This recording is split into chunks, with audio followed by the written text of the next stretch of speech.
Hello all. Sorry for the delay. We'll start with the same Lee-Chatelet principle. We'll continue with the same Lee-Chatelet principle where we stopped yesterday. In the Lee-Chatelet principles applications, I was talking to you about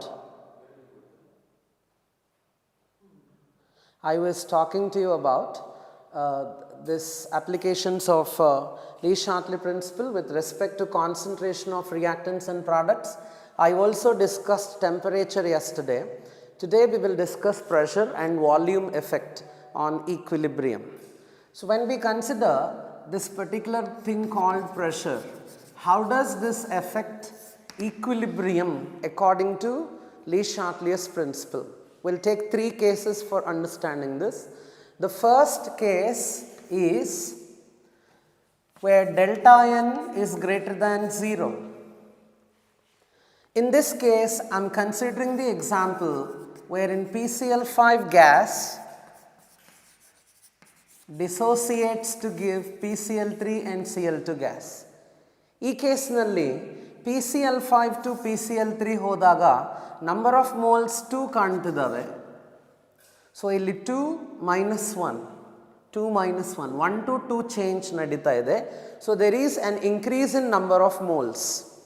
Whereas PCl3 plus Cl2 ರಿಂದ PCl5 ಗೆ ಬಂದಿದಾಗ 2 moles to 1 mole ಬರ್ತಾ ಇದೆ. According to Lee-Chatelet principal, ನಾನು ಯಾವಾಗಾದರೂ ಪ್ರೆಷರನ್ನು increase ಮಾಡಿದರೆ ಒಂದು ಸಿಸ್ಟಮ್ಗೆ, ಆ ಪ್ರೆಷರ್ ಇನ್ಕ್ರೀಸ್ದಿಂದ ಸಿಸ್ಟಮ್ ಯಾವಾಗಲೂ ಕೂಡ ಲೋವರ್ ನಂಬರ್ ಆಫ್ ಮೋಲ್ಸ್ ಕಡೆಗೆ ಹೋಗುತ್ತೆ. ಲೋವರ್ ನಂಬರ್ ಆಫ್ ಮೋಲ್ಸ್ ಯಾವ ಕಡೆಗಿರ್ತವೆ ಆ ಕಡೆಗೆ ಈ ಸಿಸ್ಟಮ್ ಅನ್ನೋದು ಈಕ್ವಿಲಿಬ್ರಿಯಮನ್ನು ಶಿಫ್ಟ್ ಮಾಡಿಕೊಳ್ಳುತ್ತೆ. If I increase the pressure, ಒಂದು ವೇಳೆ ನಾನು ಪ್ರೆಷರನ್ನು ಡಿಕ್ರೀಸ್ ಮಾಡಿದರೆ, ಈ ಪ್ರೆಷರ್ ಡಿಕ್ರೀಸ್ ಮಾಡಿರೋದ್ರಿಂದ ಸಿಸ್ಟಮ್ ಯಾವ ಕಡೆಗೆ ಶಿಫ್ಟ್ ಆಗುತ್ತೆ ಅಂತಂದರೆ, ಯಾವ ಕಡೆ ನಂಬರ್ ಆಫ್ ಮೋಲ್ಸ್ ಅನ್ನೋವು ಜಾಸ್ತಿ ಇರ್ತಾವೋ ಆ ಕಡೆಗೆ ಶಿಫ್ಟ್ ಆಗುತ್ತೆ. ಸೊ ಎರಡು ಕಂಡೀಷನ್ಸನ್ನು ಅಬ್ಸರ್ವ್ ಮಾಡ್ಕೋಬೇಕು. ಇಲ್ಲಿ ನಂಬರ್ ಆಫ್ ಮೋಲ್ಸ್ ಅನ್ನೋವು ಫಾರ್ವರ್ಡ್ ಡೈರೆಕ್ಷನಲ್ಲಿ ಇನ್ಕ್ರೀಸ್ ಆಗ್ತಿದ್ದಾವೆ, ಬ್ಯಾಕ್ವರ್ಡ್ ಡೈರೆಕ್ಷನಲ್ಲಿ ಡಿಕ್ರೀಸ್ ಆಗ್ತಿದ್ದಾವೆ. ಈ ನಂಬರ್ ಆಫ್ ಮೋಲ್ಸ್ನಲ್ಲಿ ಗ್ಯಾಷಿಯಸ್ ಮೋಲ್ಸ್ ಮಾತ್ರ ಕನ್ಸಿಡರ್ ಮಾಡಬೇಕು. ಇದು ಇಂಪಾರ್ಟೆಂಟ್ ನಮಗೆ. So PCl5 gas when decomposes to PCl3 plus and Cl2, ಈ ರಿಯಾಕ್ಷನ್ ನಲ್ಲಿ ಫಾರ್ವರ್ಡ್ ಡೈರೆಕ್ಷನ್ ನಲ್ಲಿ number of moles increase from PCl5 to PCl3 and Cl2, and then PCl3 and Cl2 decrease to become PCl5. Number of moles in forward direction is increasing, number of moles in backward direction is decreasing. ಈ ಪಾಯಿಂಟ್ನಲ್ಲಿ ನಾನು ಪ್ರೆಷರನ್ನು increase ಮಾಡಿದರೆ, ನಾನು ಪ್ರೆಷರನ್ನು increase ಮಾಡಿದ್ದಾಗ ಅದು number of moles decrease ಆಗುವ ಡೈರೆಕ್ಷನ್ಗೆ ಹೋಗುತ್ತೆ, ಅಂದರೆ ರಿಯಾಕ್ಷನ್ ಬ್ಯಾಕ್ವರ್ಡ್ಗೆ ಬರುತ್ತೆ. So equilibrium shifts backward. Virus ನಾನು ಪ್ರೆಷರನ್ನು ಡಿಕ್ರೀಸ್ ಮಾಡಿದರೆ ಅವಾಗ ಏನಾಗುತ್ತೆ, ಪ್ರೆಷರನ್ನು ಡಿಕ್ರೀಸ್ ಮಾಡಿದ್ದಾಗ ಅವಾಗ ಏನಾಗ್ತಾ ಇದೆ ಅಂತಂದರೆ ನಂಬರ್ ಆಫ್ ಮೋಲ್ಸ್ ಇನ್ಕ್ರೀಸ್ ಆಗುವ ಡೈರೆಕ್ಷನ್ಗೆ ಹೋಗ್ತಾ ಇದೆ, ಅಂದರೆ ಫಾರ್ವರ್ಡ್ ಡೈರೆಕ್ಷನ್ಗೆ ಹೋಗ್ತಾ ಇದೆ. Therefore equilibrium shifts forward. ಇದು ಕೇಸ್ 1. ಕೇಸ್ 2 ನಾವು ಅರ್ಥ ಮಾಡಿಕೋಬೇಕಾದ್ರೆ delta N is less than 0 when we consider this 2 moles of SO2 gas plus O2 gas gives rise to 2SO3 gas. ಈ ಗ್ಯಾಸನ್ನು, ಈ ಪರ್ಟಿಕ್ಯುಲರ್ ಥಿಂಗನ್ನು ನಾವು ಅಬ್ಸರ್ವ್ ಮಾಡಿದ್ದಾಗ ಇದರಲ್ಲಿ ನಂಬರ್ ಆಫ್ ಮೋಲ್ಸ್ ಫಾರ್ವರ್ಡ್ ಡೈರೆಕ್ಷನಲ್ಲಿ ಡಿಕ್ರೀಸ್ ಆಗ್ತಿದ್ದಾವೆ, ನಂಬರ್ ಆಫ್ ಮೋಲ್ಸ್ ಬ್ಯಾಕ್ವರ್ಡ್ ಡೈರೆಕ್ಷನಲ್ಲಿ increase ಆಗ್ತಿದ್ದಾವೆ. ಈ ಪಾಯಿಂಟ್ನಲ್ಲಿ ನಾನು ಪ್ರೆಷರ್ ಇನ್ಕ್ರೀಸ್ ಮಾಡಿದರೆ equilibrium number of moles of gas decrease ಆಗುವ ಡೈರೆಕ್ಷನ್ಗೆ ಹೋಗುತ್ತೆ, ಅದು forward direction. Therefore if I increase the pressure it goes forward. If I decrease the pressure, ಇದು ನಂಬರ್ ಆಫ್ ಮೋಲ್ಸನ್ನು ಇನ್ಕ್ರೀಸ್ ಮಾಡುವ ಡೈರೆಕ್ಷನಲ್ಲಿ ಹೋಗುತ್ತೆ, ಅದು backward direction. Therefore the equilibrium shifts backward. ಈಗ ಕೇಸ್ ನಂಬರ್ 3 ತಗೊಳ್ಳೋಣ.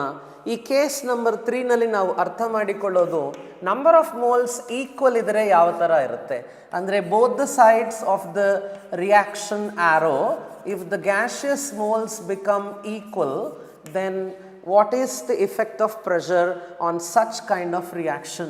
ಇದನ್ನು ನಾವು ಅಬ್ಸರ್ವ್ ಮಾಡಿದರೆ ಇಲ್ಲಿ 2 ಮೋಲ್ಸೇ, ಅಲ್ಲಿ 2 ಮೋಲ್ಸೇ. ಈ ಕಾರಣದಿಂದ ನಾನು ಪ್ರೆಷರ್ ಇನ್ಕ್ರೀಸ್ ಮಾಡಿದರೂ ಡಿಕ್ರೀಸ್ ಮಾಡಿದರೂ ಕೂಡ ಈ ತರಹದ ಈಕ್ವಿಲಿಬ್ರಿಯಂ ಮೇಲೆ ಯಾವ ತರಹದ ಎಫೆಕ್ಟನ್ನು ಇರಲ್ಲ. Therefore, when we consider these 3 conditions, this is how we need to study the effect of pressure. Now let us try to understand the next important part. What we are trying to understand here is the effect of change in volume of the vessel on equilibrium. Volume of the vessel ಅನ್ನು change ಮಾಡಿರೋದ್ರಿಂದ ಯಾವ ತರಹದ effect equilibrium ಮೇಲೆ ಬೀಳುತ್ತೆ ಇದನ್ನು ನಾವು observe ಮಾಡಬೇಕು. ಇದು ಡೈರೆಕ್ಟ್ಲಿ ಕೊಡಲ್ಲ, ಬಟ್ ಇಂಡೈರೆಕ್ಟ್ಲಿ ಕೊಡುವ ಅವಕಾಶ ಇದೆ. ಹಾಗಾಗಿ ನಾನು ಇದನ್ನು ಹೇಳ್ತಾ ಇದ್ದೇನೆ. Concentration is number of moles per unit volume. ಅಂದರೆ concentration of any kind of substance in an equilibrium is number of moles of the substance in a specific volume in 1 liter of volume here. Therefore, N by V anta idve. Suppose ನಾನು volume of the vessel decrease ಮಾಡಿದ್ದೀನಿ ಅಂತ ಅನ್ಕೋ. Volume of the vessel ಅನ್ನು decrease ಮಾಡಿದ್ದಾಗ concentration increase ಆಗುತ್ತೆ. ಅದೇ ನಾನು volume of the vessel ಅನ್ನು increase ಮಾಡಿದರೆ ಆವಾಗ ಕಾನ್ಸಂಟ್ರೇಷನ್ ಆಫ್ ದ ಸೊಲ್ಯೂಷನ್ ಬಂದುಬಿಟ್ಟು ಅಂದರೆ ಆ ಪರ್ಟಿಕ್ಯುಲರ್ ಸಬ್ಸ್ಟೆನ್ಸ್ಗೆ ಬಂದುಬಿಟ್ಟು ಡಿಕ್ರೀಸ್ ಆಗುತ್ತೆ. Therefore concentration and volume are inversely proportional to each other. ಇದರ ಇಂಪ್ಯಾಕ್ಟ್ ಈಕ್ವಿಲಿಬ್ರಿಯಂ ಮೇಲೆ ಯಾವ ಥರ ಇರುತ್ತೆ ಅನ್ನೋದು ಸ್ಟಡಿ ಮಾಡೋಣ. ಇವಾಗ for example I am talking about A plus B gives rise to 2C plus D ಅನ್ನುವ ಒಂದು ಹೈಪೋಥೆಟಿಕಲ್ ರಿಯಾಕ್ಷನನ್ನು ನಾವು ಇಮ್ಯಾಜಿನ್ ಮಾಡಿಕೊಂಡ್ರೆ, ಈ ಹೈಪೋಥೆಟಿಕಲ್ ರಿಯಾಕ್ಷನ್ನಲ್ಲಿ forward direction number of moles increase ಆಗ್ತಿದ್ದಾವೆ. ಅಂದರೆ ಪ್ರಾಡಕ್ಟ್ಸಿನ ಮೋಲ್ಸ್ ಜಾಸ್ತಿ ಅದಾವೆ, ರಿಯಾಕ್ಟೆಂಟ್ಸಿನ ಮೋಲ್ಸ್ ಕಮ್ಮಿ ಅದಾವೆ. ಇದು ಕೇಸ್ 1 ಅನ್ಕೋ. ಈ ಕೇಸ್ 1ನಲ್ಲಿ delta N is greater than 0 ಈ ಕೇಸ್ನಲ್ಲಿ. ಸೊ ಈ ಕೇಸ್ನಲ್ಲಿ ಏನಾಗ್ತಾ ಇದೆ, ಇಲ್ಲಿ 2C plus D ಪ್ರಾಡಕ್ಟ್ಸಿನ ಮೋಲ್ಸ್ ಜಾಸ್ತಿ ಅದಾವೆ, ರಿಯಾಕ್ಟೆಂಟ್ಸಿನ ಮೋಲ್ಸ್ ಕಮ್ಮಿ ಅದಾವೆ. ಇದನ್ನು ನಾವು ಗಮನಿಸಬೇಕು. ಈಗ ನಾನು ಒಂದು ವೆಸಲ್ ತೊಗೊಂಡಿದ್ದೀನಿ, ಅಂದರೆ ಒಂದು cylinder which is fitted with a piston ತೊಗೊಂಡಿದ್ದೀನಿ. ಇದರಲ್ಲಿ ಈ A plus B and then gives rise to 2C plus D ಅನ್ನುವ ಒಂದು ರಿಯಾಕ್ಷನನ್ನು ನಾನು ಅಬ್ಸರ್ವ್ ಮಾಡ್ತಾ ಇದ್ದೀನಿ. ಇದನ್ನು ಅಬ್ಸರ್ವ್ ಮಾಡೋ ಟೈಮ್ನಲ್ಲಿ ನಾನು ಈಕ್ವಿಲಿಬ್ರಿಯಂನಲ್ಲಿ ಬಂದಾಗ ಈ ಪರ್ಟಿಕ್ಯುಲರ್ ರಿಯಾಕ್ಷನ್ಗೆ ವಾಲ್ಯೂಮನ್ನು ಕಮ್ಮಿ ಮಾಡಿದ್ದೀನಿ ಅಂತ ಅಂದ್ಕೊಳ್ಳಿ. ವಾಲ್ಯೂಮನ್ನು ಕಮ್ಮಿ ಮಾಡಿದರೆ ಏನಾಗ್ತಾ ಇದೆ, ವಾಲ್ಯೂಮ್ ಕಮ್ಮಿ ಮಾಡೋದಕ್ಕೆ ಕಾನ್ಸಂಟ್ರೇಷನ್ ಇನ್ಕ್ರೀಸ್ ಆಗ್ತಾ ಇದೆ. ವಾಲ್ಯೂಮ್ ಕಮ್ಮಿ ಮಾಡಿದರೆ ಕಾನ್ಸಂಟ್ರೇಷನ್ ಅನ್ನೋದು ಇನ್ಕ್ರೀಸ್ ಆಗ್ತಾ ಇದೆ. ಯಾರಿಗೆ ಕಾನ್ಸಂಟ್ರೇಷನ್ ಇನ್ಕ್ರೀಸ್ ಆಗ್ತಾ ಇದೆ, ಪ್ರಾಡಕ್ಟ್ಸ್ದ ರಿಯಾಕ್ಟೆಂಟ್ಸ್ದ ಅಂತ ಅಂದರೆ ಎರಡೂ ಅದೇ ವೆಸಲ್ನಲ್ಲಿ ಇರೋದ್ರಿಂದ ಪ್ರಾಡಕ್ಟ್ಸ್ದು ರಿಯಾಕ್ಟೆಂಟ್ಸ್ದು ಕೂಡ ಈ ಕಾನ್ಸಂಟ್ರೇಷನ್ ಅನ್ನೋದು ಚೇಂಜ್ ಆಗುತ್ತೆ. ಆದರೆ ಎರಡದು ಈಕ್ವಲಿ ಚೇಂಜ್ ಆಗ್ತಾ ಇದೆಯಾ, ಯಾರ್ದಾದರೂ ಹೆಚ್ಚು ಕಮ್ಮಿ ಆಗ್ತಾ ಇದೆಯಾ ಅನ್ನೋದು ನಾವು ನೋಡ್ಕೋಬೇಕು.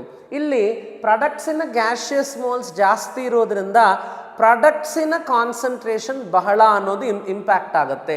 ಯಾರಿ ಮೋಲ್ಸ್ ಗ್ಯಾಷಿಯಸ್ ಮೋಲ್ಸ್ ಜಾಸ್ತಿ ಅದಾವೆ ಅವರು ಈಕ್ವಿಲಿಬ್ರಿಯಂನಲ್ಲಿ ಬಹಳ ಎಫೆಕ್ಟ್ ಆಗ್ತಾರೆ due to volume change. Therefore ಇಲ್ಲಿ ನಾವು ನೋಡಿದ್ವಿ, ವಾಲ್ಯೂಮನ್ನು ಕಮ್ಮಿ ಮಾಡಿದ್ದೀನಿ ಅಂದರೆ ಕಾನ್ಸಂಟ್ರೇಷನ್ ಇನ್ಕ್ರೀಸ್ ಆಗಿದೆ. ಯಾರಿಗೆ ಕಾನ್ಸಂಟ್ರೇಷನ್ ಇನ್ಕ್ರೀಸ್ ಆಗಿದೆ, it is of both reactants and products, but which the concentration of which content has more increased ಅನ್ನೋದು ನಾವು ನೋಡಿದರೆ ಯಾರಿಗೆ ಮೋಲ್ಸ್ ಜಾಸ್ತಿ ಅದಾವೆ, ಪ್ರಾಡಕ್ಟ್ಸಿನ ಮೋಲ್ಸ್ ಜಾಸ್ತಿ ಅದಾವೆ. ಅದಕ್ಕಾಗಿ ಪ್ರಾಡಕ್ಟ್ಸಿನ ಕಾನ್ಸಂಟ್ರೇಷನ್ಸ್ ತುಂಬ ಜಾಸ್ತಿ ಆಗ್ತವೆ. ನಮಗೆ ಗೊತ್ತಿದೆ ಪ್ರಾಡಕ್ಟಿನ ಕಾನ್ಸಂಟ್ರೇಷನ್ ಯಾವಾಗ ಜಾಸ್ತಿ ಆಗುತ್ತೆ ಆವಾಗ ರಿಯಾಕ್ಷನ್ ಬ್ಯಾಕ್ವರ್ಡ್ ಹೋಗುತ್ತೆ. Because Q equals products divided by reactants. ಹಾಗಾಗಿ ಪ್ರಾಡಕ್ಟ್ಸಿನ ಕಾನ್ಸಂಟ್ರೇಷನ್ ಜಾಸ್ತಿ ಆದರೆ then Q becomes greater than K. If Q becomes greater than K, then the reaction goes in backward direction. ಇದು ನಾವು ಅರ್ಥ ಮಾಡಿಕೋಬೇಕು. ಸೊ ನಾನು ಇನ್ನೊಂದು ಸಲ ಹೇಳ್ತಾ ಇದ್ದೀನಿ ಇದನ್ನು ಅರ್ಥ ಮಾಡಿಕೊಳ್ಳಿಕ್ಕೆ. ಈ ಪರ್ಟಿಕ್ಯುಲರ್ ರಿಯಾಕ್ಷನ್ನಲ್ಲಿ ನಾನು ವಾಲ್ಯೂಮನ್ನು ಕಮ್ಮಿ ಮಾಡಿದ್ದೀನಿ. ವಾಲ್ಯೂಮ್ ಕಮ್ಮಿ ಮಾಡಿದರೆ ಕಾನ್ಸಂಟ್ರೇಷನ್ ಇನ್ಕ್ರೀಸ್ ಆಗುತ್ತೆ. ಯಾವುದಕ್ಕೆ ಕಾನ್ಸಂಟ್ರೇಷನ್ ಜಾಸ್ತಿ ಇನ್ಕ್ರೀಸ್ ಆಗ್ತಾ ಇದೆ, ಪ್ರಾಡಕ್ಟ್ಸಿಗೆ. ಕಾರಣ ಪ್ರಾಡಕ್ಟ್ಸಿನ ಗ್ಯಾಷಿಯಸ್ ಮೋಲ್ಸ್ ಜಾಸ್ತಿ ಅದಾವೆ. ದೇರ್ಫೋರ್ ಪ್ರಾಡಕ್ಟ್ಸಿನ ಗ್ಯಾಷಿಯಸ್ ಮೋಲ್ಸ್ ಜಾಸ್ತಿ ಇರೋದಕ್ಕೆ ಪ್ರಾಡಕ್ಟಿನ ಕಾನ್ಸಂಟ್ರೇಷನ್ ಅನ್ನೋದು ಜಾಸ್ತಿ ಆಗುತ್ತೆ. ಪ್ರಾಡಕ್ಟಿನ ಕಾನ್ಸಂಟ್ರೇಷನ್ ಜಾಸ್ತಿ ಆದರೆ Q ಜಾಸ್ತಿ ಆಗುತ್ತೆ Kಕ್ಕಿಂತ. Q ಜಾಸ್ತಿ ಆದರೆ Kಕ್ಕಿಂತ ರಿಯಾಕ್ಷನ್ ಬ್ಯಾಕ್ವರ್ಡ್ ಹೋಗ್ತಾ ಇದೆ. ಈ ತರಹ ನಾವು ಇದನ್ನು ಸ್ಟಡಿ ಮಾಡಬೇಕು. ಕೇಸ್ 2 ತಗೊಳ್ಳೋಣ. Where delta N is less than 0.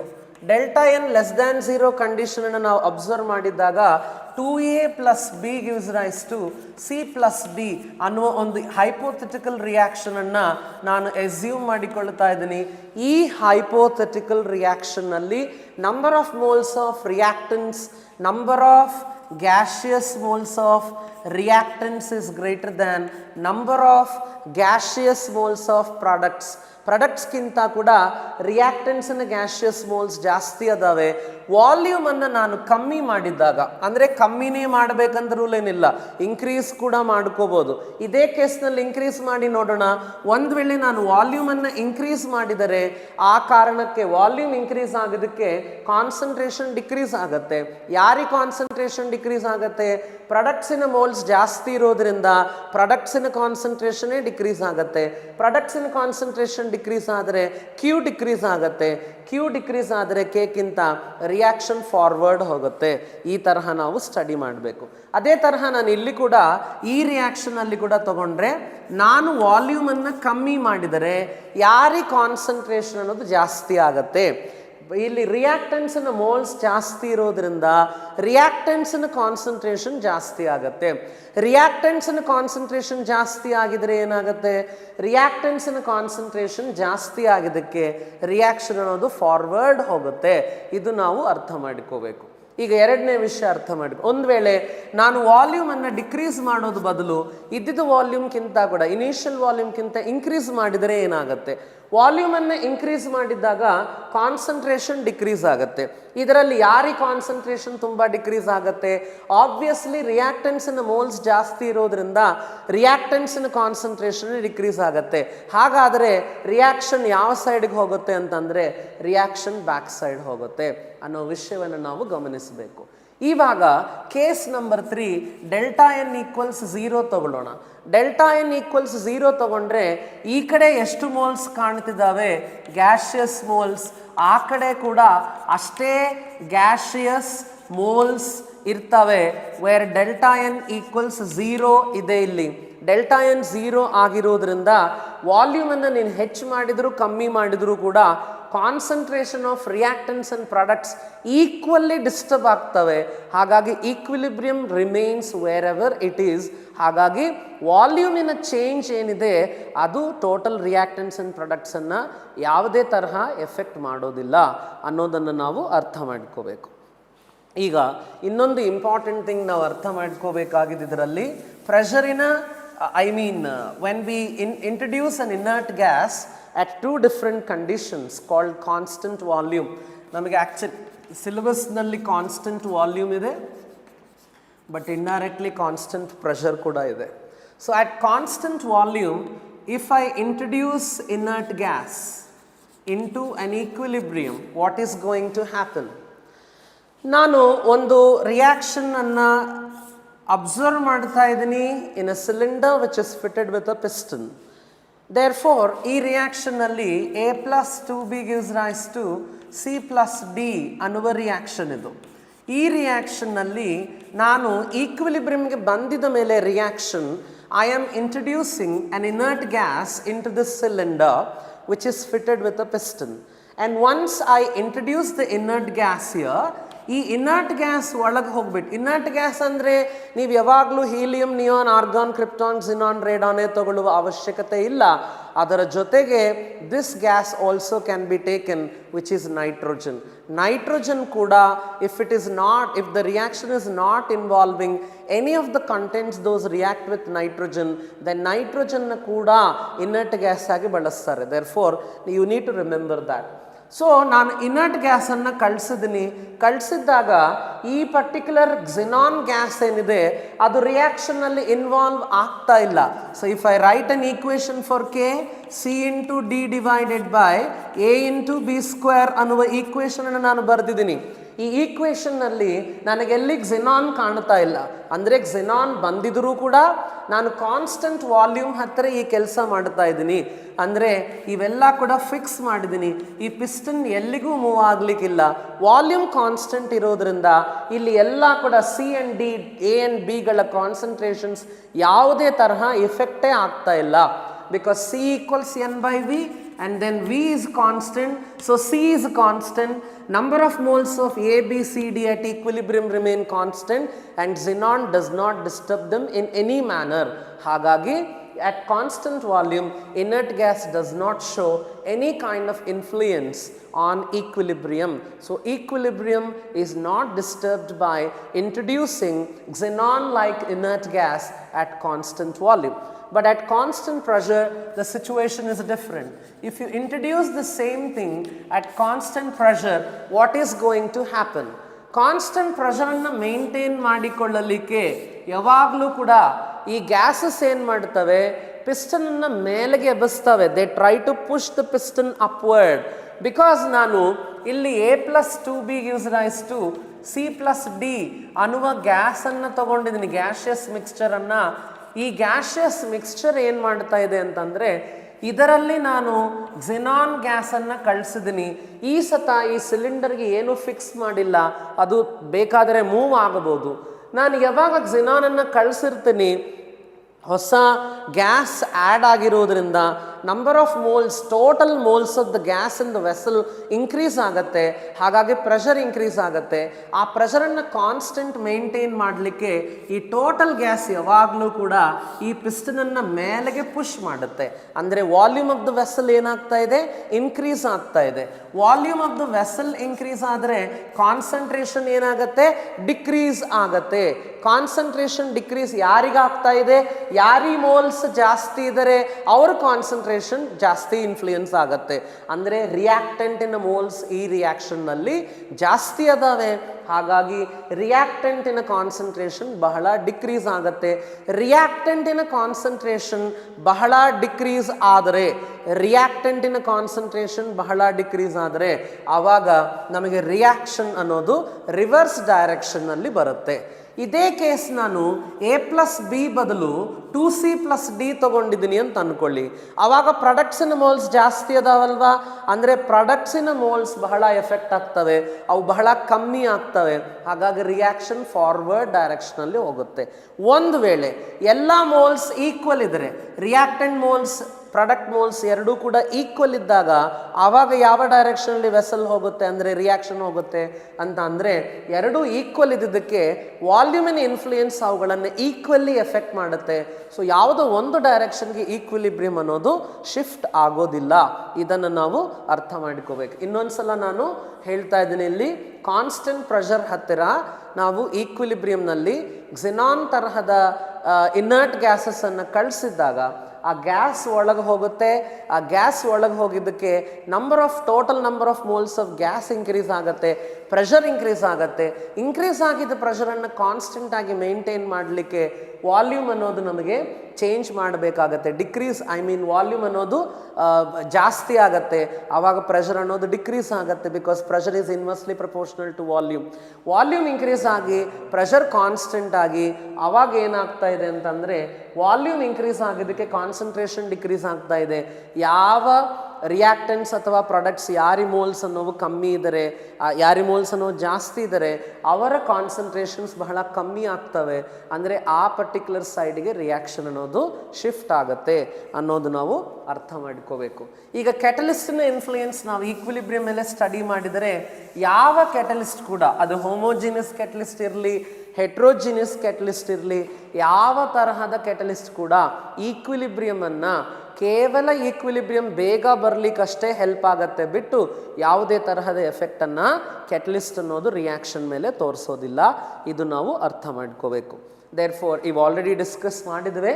So I am just ನಾವು trying to enter most important concepts of this equilibrium concept. ಅದಕ್ಕಿಂತ ಮುಂಚೆ ಈಕ್ವಿಲಿಬ್ರಿಯಮ್ ಚಾಪ್ಟರ್ನಲ್ಲಿ ಇಲ್ಲಿವರೆಗೂ ಡಿಸ್ಕಸ್ ಮಾಡಿದ ಈ ಪರ್ಟಿಕ್ಯುಲರ್ ಥಿಂಗ್ಸ್ ಮೇಲೆ ಇರುವ ಕ್ವೆಶ್ಚನ್ಸ್ ನಾನು ಅಸೈನ್ಮೆಂಟ್ ಮೊನ್ನೆ ಕೊಟ್ಟಿದ್ದರಲ್ಲಿ ಅದಾವೆ. ಆ ಕ್ವೆಶ್ಚನ್ಸನ್ನು ಡಿಸ್ಕಸ್ ಮಾಡ್ತಾ ಇದ್ದೀನಿ. ನೀವು ಕ್ವೆಶ್ಚನ್ ನಂಬರ್ 2 ನೋಡಿ ಆ ಡಾಕ್ಯುಮೆಂಟ್ನಲ್ಲಿ.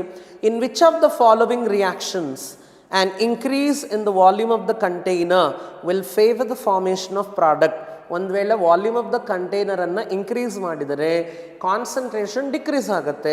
ಯಾರಿಗೆ ಕಾನ್ಸಂಟ್ರೇಷನ್ ಡಿಕ್ರೀಸ್ ಆಗುತ್ತೆ? ಯಾರಿಗೆ ಮೋಲ್ಸ್ ಜಾಸ್ತಿ ಇದ್ದರೆ ಅವ್ರ ಕಾನ್ಸಂಟ್ರೇಷನ್ ಡಿಕ್ರೀಸ್ ಆಗುತ್ತೆ.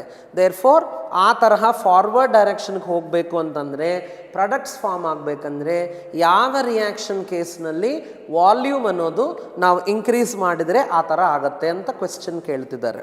ಈಗ ಆ ಥರ ಆಗಬೇಕಂದ್ರೆ ಪ್ರಾಡಕ್ಟ್ ಸೈಡ್ ಹೋಗ್ಬೇಕನ್ಕೋ, ನಾನು ವಾಲ್ಯೂಮ್ ಇನ್ಕ್ರೀಸ್ ಮಾಡ್ತಾ ಇದ್ದೀನಿ, ಕಾನ್ಸಂಟ್ರೇಷನ್ ಡಿಕ್ರೀಸ್ ಆಗಬೇಕು. ಪ್ರಾಡಕ್ಟ್ಸಿನ ಕಾನ್ಸಂಟ್ರೇಷನ್ ಡಿಕ್ರೀಸ್ ಆದರೆ ಮಾತ್ರ ಫಾರ್ವರ್ಡ್ ಹೋಗುತ್ತೆ ರಿಯಾಕ್ಷನ್. ಪ್ರಾಡಕ್ಟ್ ಸೈಡ್ ಹೋಗ್ಲಿಕ್ಕೆ ಅವಕಾಶ ಇರುತ್ತೆ. ಅಂದರೆ number of moles of products ಯಾವ ಕೇಸ್ನಲ್ಲಿ ಜಾಸ್ತಿ ಅದಾವೋ ಆ ರಿಯಾಕ್ಷನನ್ನು ನಾವು ತಗೋಬೇಕು. ದೇರ್ ಫಾರ್ ಫಸ್ಟ್ ರಿಯಾಕ್ಷನ್ನಲ್ಲಿ ನೀವು ಅಬ್ಸರ್ವ್ ಮಾಡಿದರೆ number of moles of products ಅನ್ನೋವು ಜಾಸ್ತಿ ಅದಾವೆ ಅನ್ನೋದು ನಾವು ಗಮನಿಸಬೇಕು. ಸೆಕೆಂಡ್ ಈಕ್ವೇಷನಲ್ಲಿ 2 ಈಕ್ವಲ್ ಅದಾವೆ.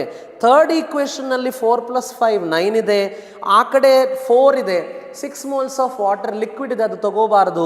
There four reactant moles third ಆಪ್ಷನಲ್ಲಿ ಜಾಸ್ತಿ ಅದಾವೆ. ಹಾಗೆ ನಾವು ಕನ್ಸಿಡರ್ ಮಾಡಿದಾಗ ಫೋರ್ತ್ ಕೇಸ್ನಲ್ಲಿ ಕೂಡ ರಿಯಾಕ್ಟೆಂಟ್ ಮೋಲ್ಸ್ ಜಾಸ್ತಿ ಅದಾವೆ. ದೇರ್ ಫೋರ್ ಈ ಕ್ವೆಶ್ಚನ್ಗೆ ಆನ್ಸರ್ ಬಂದ್ಬಿಟ್ಟು ಫಸ್ಟ್ ಆಪ್ಷನ್ ಆಗುತ್ತೆ. ನೆಕ್ಸ್ಟ್ ಕ್ವೆಶ್ಚನ್ 6 ನೋಡಿ. The following reaction occurs in the blast furnace ಅಂತ ಕೊಟ್ಟಿದ್ದಾರೆ, ಐರನ್ ಮ್ಯಾನುಫ್ಯಾಕ್ಚರ್ಗೆ ಸಂಬಂಧಪಟ್ಟಂಥದ್ದು. ಈ ರಿಯಾಕ್ಷನ್ನಲ್ಲಿ ಕ್ವೆಶ್ಚನ್ ಏನಂತ ಕೊಟ್ಟಿದ್ದಾರೆ ಅಂತಂದರೆ, Fe2O3 solid plus 3CO gives rise to Fe plus 3CO2 ಅಂದಿದ್ದಾರೆ. ಇದರಲ್ಲಿ ಏನು ಆ್ಯಡ್ ಮಾಡಿದರೆ, ಯಾವುದನ್ನು ಆ್ಯಡ್ ಮಾಡಿದರೆ ಅದು ಈಕ್ವಿಲಿಬ್ರಿಯಮನ್ನು ಡಿಸ್ಟರ್ಬ್ ಮಾಡಲ್ಲ ಅನ್ನೋದು ಕ್ವೆಶ್ಚನ್. ಇಲ್ಲಿ ಈ ಈಕ್ವಿಲಿಬ್ರಿಯಮ್ ಕಾನ್ಸ್ಟೆಂಟ್ ಬರೆಯೋಣ. ಅಲ್ಲಿ ಕೊಟ್ಟಿದ್ದ ಕ್ವೆಶ್ಚನ್ಗೆ first Fe2O3 solid plus 3CO gas gives rise to 2Fe. Fe liquid plus actually ಅದು ಬ್ಯಾಲೆನ್ಸ್ ಆಗಬೇಕು, 2Fe ಆಗಬೇಕು, ದೆನ್ 3CO2 ಗ್ಯಾಸ್. ಇದನ್ನು ನೀವು ಅಬ್ಸರ್ವ್ ಮಾಡಿದರೆ ಈ ಈಕ್ವೇಷನಲ್ಲಿ ಈಕ್ವಿಲಿಬ್ರಿಯಮ್ ಕಾನ್ಸ್ಟೆಂಟನ್ನು ಬರೆದಿದ್ದಾಗ ನಮಗೆ CO2 gas divided by CO gas to the cube ಮಾತ್ರ ಇರುತ್ತೆ. ಐರನ್ ಲಿಕ್ವಿಡ್ ಅದು ಬರೆಯುವ ಅವಶ್ಯಕತೆ ಇಲ್ಲ, ಐರನ್ ಆಕ್ಸೈಡ್ ಸಾಲಿಡ್ ಬರೆಯುವ ಅವಶ್ಯಕತೆ ಇಲ್ಲ. There for edition of CO2 ಖಂಡಿತ ರಿಯಾಕ್ಷನನ್ನು ಎಫೆಕ್ಟ್ ಮಾಡುತ್ತೆ, ರಿಯಾಕ್ಷನ್ ಬ್ಯಾಕ್ವರ್ಡ್ ಬರುತ್ತೆ. ರಿಮೂವಲ್ ಆಫ್ CO ಕೂಡ ಖಂಡಿತ ಎಫೆಕ್ಟ್ ಮಾಡುತ್ತೆ, ರಿಮೂವಲ್ ಆಫ್ CO2 ಕೂಡ ಎಫೆಕ್ಟ್ ಮಾಡುತ್ತೆ.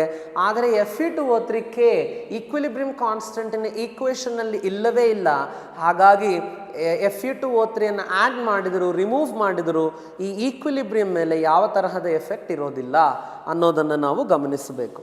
ನೆಕ್ಸ್ಟ್ ಒನ್, ನೀವು ಕ್ವೆಶ್ಚನ್ ನಂಬರ್ 8 ನೋಡಿ. Consider the equilibrium CO plus 3H2 gives rise to CH4 plus H2O ಅಂತ ಕೊಟ್ಟಿದ್ದಾರೆ. If the pressure applied over the system increases by 2-fold at constant temperature. ಪ್ರೆಷರನ್ನು increase ಮಾಡಿದ್ದಾರೆ. Pressure increase ಮಾಡಿದರೆ ಏನಾಗುತ್ತೆ? ಆ particular ರಿಯಾಕ್ಷನ್ನಲ್ಲಿ CO gas plus 3H2 gas gives rise to CH4 gas plus H2O ಅಂತ ಕೊಟ್ಟಿದ್ದಾರೆ ಈಕ್ವೇಷನ್. ಈ ಈಕ್ವೇಷನಲ್ಲಿ pressure is doubled, pressure is increased if the pressure applied over the system increases by 2-fold ಅಂದರೆ 2 times double ಮಾಡಿದ್ದಾರೆ at constant temperature. Then what is the effect? ಪ್ರೆಷರನ್ನು increase ಮಾಡಿದರೆ ಇಲ್ಲಿ 4 moles of gas ಇದೆ, ಅಲ್ಲಿ 2 moles of gas ಇದೆ. ಪ್ರೆಷರನ್ನು increase ಮಾಡಿದ್ದಾಗ ಈಕ್ವಿಲಿಬ್ರಿಯಮ್ ನಂಬರ್ ಆಫ್ ಮೋಲ್ಸ್ ಕಮ್ಮಿ ಇರುವ ಸೈಡ್ಗೆ ಹೋಗುತ್ತೆ. ನಂಬರ್ ಆಫ್ ಮೋಲ್ಸ್ ಯಾವ ಸೈಡ್ ಕಮ್ಮಿ ಅದಾವೆ? ಈ ಸೈಡ್ ಕಮ್ಮಿ ಅದಾವೆ number of moles. Therefore what we need to understand here is 4 to 2. ಈ ಸೈಡಿಗೆ ಹೋಗುತ್ತೆ ರಿಯಾಕ್ಷನ್, ಫಾರ್ವರ್ಡ್ ಸೈಡಿಗೆ. ಸೊ ಅದರಲ್ಲಿ ನಾವು ಅಬ್ಸರ್ವ್ ಮಾಡಿದರೆ ಯಾವುದು ಕರೆಕ್ಟ್ ಆಗುತ್ತೆ. Concentration of reactants and products increases ಅಂತ ಕೊಟ್ಟಿದ್ದಾರೆ. ನಾವು ಅನ್ಕೋಬೋದು ಬರೇ ಪ್ರಾಡಕ್ಟ್ಸ್ ಅಲ್ವಾ ಇನ್ಕ್ರೀಸ್ ಆಗೋದು, ರಿಯಾಕ್ಟೆಂಟ್ಸ್ ಹೆಂಗೆ ಇನ್ಕ್ರೀಸ್ ಆಗ್ತವೆ ಅಂತ. ಬಟ್ ಈ ಆಪ್ಷನ್ ಕರೆಕ್ಟ್ ಆಗುತ್ತೆ. ಎದಕ್ಕಾಗತ್ತೆ ಅಂತಂದರೆ ಪ್ರಾಡಕ್ಟ್ಸ್ ಇನ್ಕ್ರೀಸ್ ಆದಾಗ ಆಟೋಮ್ಯಾಟಿಕಲ್ಲಿ ಪ್ರಾಡಕ್ಟ್ಸ್ ಮತ್ತು ರಿಯಾಕ್ಟ್ ಆಗಿ ಈ ರಿಯಾಕ್ಟೆಂಟ್ಸ್ನ ಕಾನ್ಸಂಟ್ರೇಷನ್ ಕೂಡ ಆಬ್ವಿಯಸ್ಲಿ ಇನ್ಕ್ರೀಸ್ ಆಗುತ್ತೆ. ಇದನ್ನು ನಾವು ಅರ್ಥ ಮಾಡ್ಕೋಬೇಕು. So A is correct for it. B, equilibrium will shift in forward direction, ಅದು ಕೂಡ ಕರೆಕ್ಟೇ. C, equilibrium constant increases. ನೀನು ಪ್ರೆಷರ್ ಚೇಂಜ್ ಮಾಡಿಕೋ, ಟೆಂಪ್ರೇಚರ್ ಚೇಂಜ್ ಮಾಡಿಕೋ. ಟೆಂಪ್ರೇಚರ್ ಚೇಂಜ್ ಮಾಡಿದರೆ ಈಕ್ವಿಲಿಬ್ರಿಯಂ ಕಾನ್ಸ್ಟೆಂಟ್ ಎಫೆಕ್ಟ್ ಆಗುತ್ತೆ. ಬಟ್ ಪ್ರೆಷರ್ ಚೇಂಜ್ ಮಾಡಿದರೆ, ಕಾನ್ಸಂಟ್ರೇಷನ್ಸ್ ಚೇಂಜ್ ಮಾಡಿದ್ದಕ್ಕೆ ಯಾವುದೇ ಕಾರಣಕ್ಕೂ ಕೂಡ ಈಕ್ವಿಲಿಬ್ರಿಯಂ ಕಾನ್ಸ್ಟೆಂಟ್ ಅನ್ನೋದು ಎಫೆಕ್ಟ್ ಆಗಲ್ಲ. Next one, equilibrium constant remains unchanged as concentration of reactants and products remains same. Equilibrium constant remains unchanged, correct, but concentrations of reactants and products affect ಆಗ್ತಿದಾವಲ್ವಾ, ಅದು ತಪ್ಪಾಗತ್ತೆ. Therefore the correct answer is A and B. Actually it is more appropriate if we say concentration of products is increased in option A, but still the thing that we need to understand is ಯಾವಾಗ products in concentration increase ಆಗುತ್ತೋ obviously reactants in concentration ಕೂಡ increase ಆಗುತ್ತೆ, because the reaction goes backward according to Le Chatelier's principle. So anyway, let us now talk about the next important part. ಇವಾಗ ನಾನು ionic ಈಕ್ವಿಲಿಬ್ರಿಯಮ್ರಿಂದ ಕೆಲವು important ಕಾನ್ಸೆಪ್ಟ್ಸನ್ನು recall ಮಾಡ್ತಾ ಇದ್ದೀನಿ. ಇದರಲ್ಲಿ acid base theories, ಈ ionic product of water ತರಹದ ಕಾನ್ಸೆಪ್ಟ್ಸನ್ನು ನಾನು ಹೇಳ್ತಾ ಇಲ್ಲ, because you already knew them. ನಾನು ಅಯಾನಿಕ್ ಪ್ರಾಡಕ್ಟ್ ಆಫ್ ವಾಟರನ್ನು ಒಂದ್ಸಲ ನೆನಪು ಮಾಡ್ತೀನಿ. ಅಯಾನಿಕ್ ಪ್ರಾಡಕ್ಟ್ ಆಫ್ ವಾಟರ್ ನಾವು ಕನ್ಸಿಡರ್ ಮಾಡಿದ್ದಾಗ ಇದು ಏನು ಅಂತ ಅಂದರೆ, it is the dissociation of water which is actually studied here. Water is a weak electrolyte, therefore water ಅನ್ನೋದು ಡಿಸೋಸಿಯೇಟ್ ಆಗುತ್ತೆ. ಡಿಸೋಸಿಯೇಟ್ ಆಗಿ H2O ಅನ್ನೋದು H+ ಮತ್ತು OH- ಅಯಾನ್ಸ್ ಆಗುತ್ತೆ. ಆ H+ ಅಯಾನ್ H2O ಜೊತೆ ಕಂಬೈನ್ ಆಗಿ H3O+ ಆಗತ್ತೆ. ಅನಂತರ OH- ಕೂಡ ಆಗತ್ತೆ. H3O+ ಆಗ್ತಾ ಇದೆ, OH- ಕೂಡ ಆಗ್ತಾ ಇದೆ. ದೇರ್ಫೋರ್ ನಮಗೆ ಈ ಪರ್ಟಿಕ್ಯುಲರ್ ಲಿಕ್ವಿಡ್ ವಾಟರ್ ಅನ್ನೋದು ಈ ತರಹ ಡಿಸೋಸಿಯೇಟ್ ಆಗ್ತಾ ಇದೆ. ಇವಾಗ ನಾನು ಈಕ್ವಿಲಿಬ್ರಿಯಂ ಕಾನ್ಸ್ಟೆಂಟ್ ಕೆ ಅನ್ನು ಅಪ್ಲೈ ಮಾಡಿದರೆ ಇದಕ್ಕೆ H3O+ into OH- divided by H2O liquid ಅನ್ನೋದನ್ನು ಅಬ್ಸರ್ವ್ ಮಾಡಬೇಕು. ಜನರಲಿ ನಾವು ಲಿಕ್ವಿಡ್ ಅನ್ನೋದನ್ನು ಬರೆಯಲ್ಲಲ್ವಾ, ಅದಕ್ಕೆ ನಾವಿಲ್ಲಿ ಬರೆಯಬಾರ್ದು ಅಂತ ಅನ್ಕೋಬಾರ್ದು. ಇದು ಲಿಕ್ವಿಡೇ, ಆದರೆ ಇದು ಒಂದು ಆ್ಯಸಿಡ್, ಈಗ ಅದು ಡಿಸೋಸಿಯೇಟ್ ಆಗೋದನ್ನು ಅಬ್ಸರ್ವ್ ಮಾಡ್ತಾ ಇದ್ವಿ. It could be an acid or base. ಆವಾಗ ಡಿಸೋಸಿಯೇಷನ್ ಕಾನ್ಸ್ಟೆಂಟ್ನಲ್ಲಿ H3O+ ಬರುತ್ತೆ, OH- ಬರುತ್ತೆ, H2O ಕೂಡ ಬರುತ್ತೆ. ಇದರ ಪ್ರಕಾರ ಡಿಸೋಸಿಯೇಷನ್ ಕಾನ್ಸ್ಟೆಂಟ್ ಆಫ್ ವಾಟರ್ ಎಷ್ಟು ಅಂತ ಕೇಳ್ಬೋದು. ಆವಾಗ ಕೇಳಿದ್ದಾಗ ವಾಟರ್ ಅನ್ನೋದು H3O+ ಅಯಾನ್ಸ್ನ ಕಾನ್ಸಂಟ್ರೇಷನ್ 10⁻⁻7 ಇರುತ್ತೆ. OH- ಅಯಾನ್ಸ್ನ ಕಾನ್ಸಂಟ್ರೇಷನ್ 10⁻⁻7 ಇರುತ್ತೆ. ಅಟ್ 25 ಡಿಗ್ರಿ ಸೆಲ್ಸಿಯಸ್ ಯಾವಾಗಲೂ ಕೂಡ ಈ ಕಾನ್ಸಂಟ್ರೇಷನ್ಸ್ ಫಿಕ್ಸ್ಡ್ ಇರ್ತವೆ. ವಾಟರಿನ ಕಾನ್ಸಂಟ್ರೇಷನ್ ನಮ್ಮೆಲ್ಲರಿಗೂ ಗೊತ್ತು 55.56 ಮೋಲಾರ್ ಅನ್ನೋ ಮಾಡಿದ್ದಾಗ ಮೋಲಾರ್ ಮಾಸ್ದಿಂದ ಡಿವೈಡ್ ಮಾಡಿದ್ದಾಗ ಬರುತ್ತೆ. ಸೊ ನಾನು ಅದನ್ನು 55.56 ಬದಲು 1000/18 ಅಂತ ಬರೀತೀನಿ. It's easier to cancel and express it. Therefore 18 into 10⁻⁻14 divided by 10⁻³ ಅನ್ನೋದಾಗತ್ತೆ, which means 18 into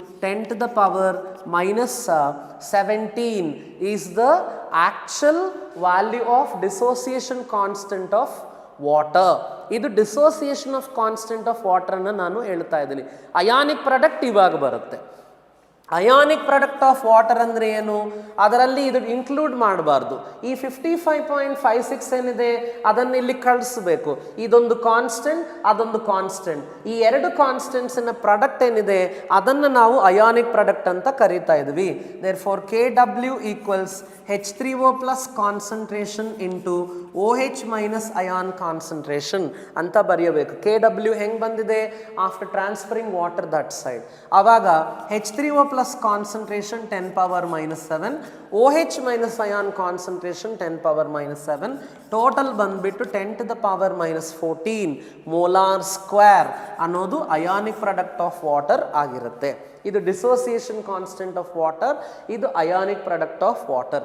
ಈ ಎರಡು ಕೂಡ ನೆನಪಿಟ್ಕೋಬೇಕು. ಕೆಲವು ಸತ ಏನು ಕೇಳ್ತಾರೆ ಅಂದರೆ dissociated amount of water to undissociated amount of ವಾಟರ್ಗೆ ratio ಕೇಳ್ತಿರ್ತಾರೆ.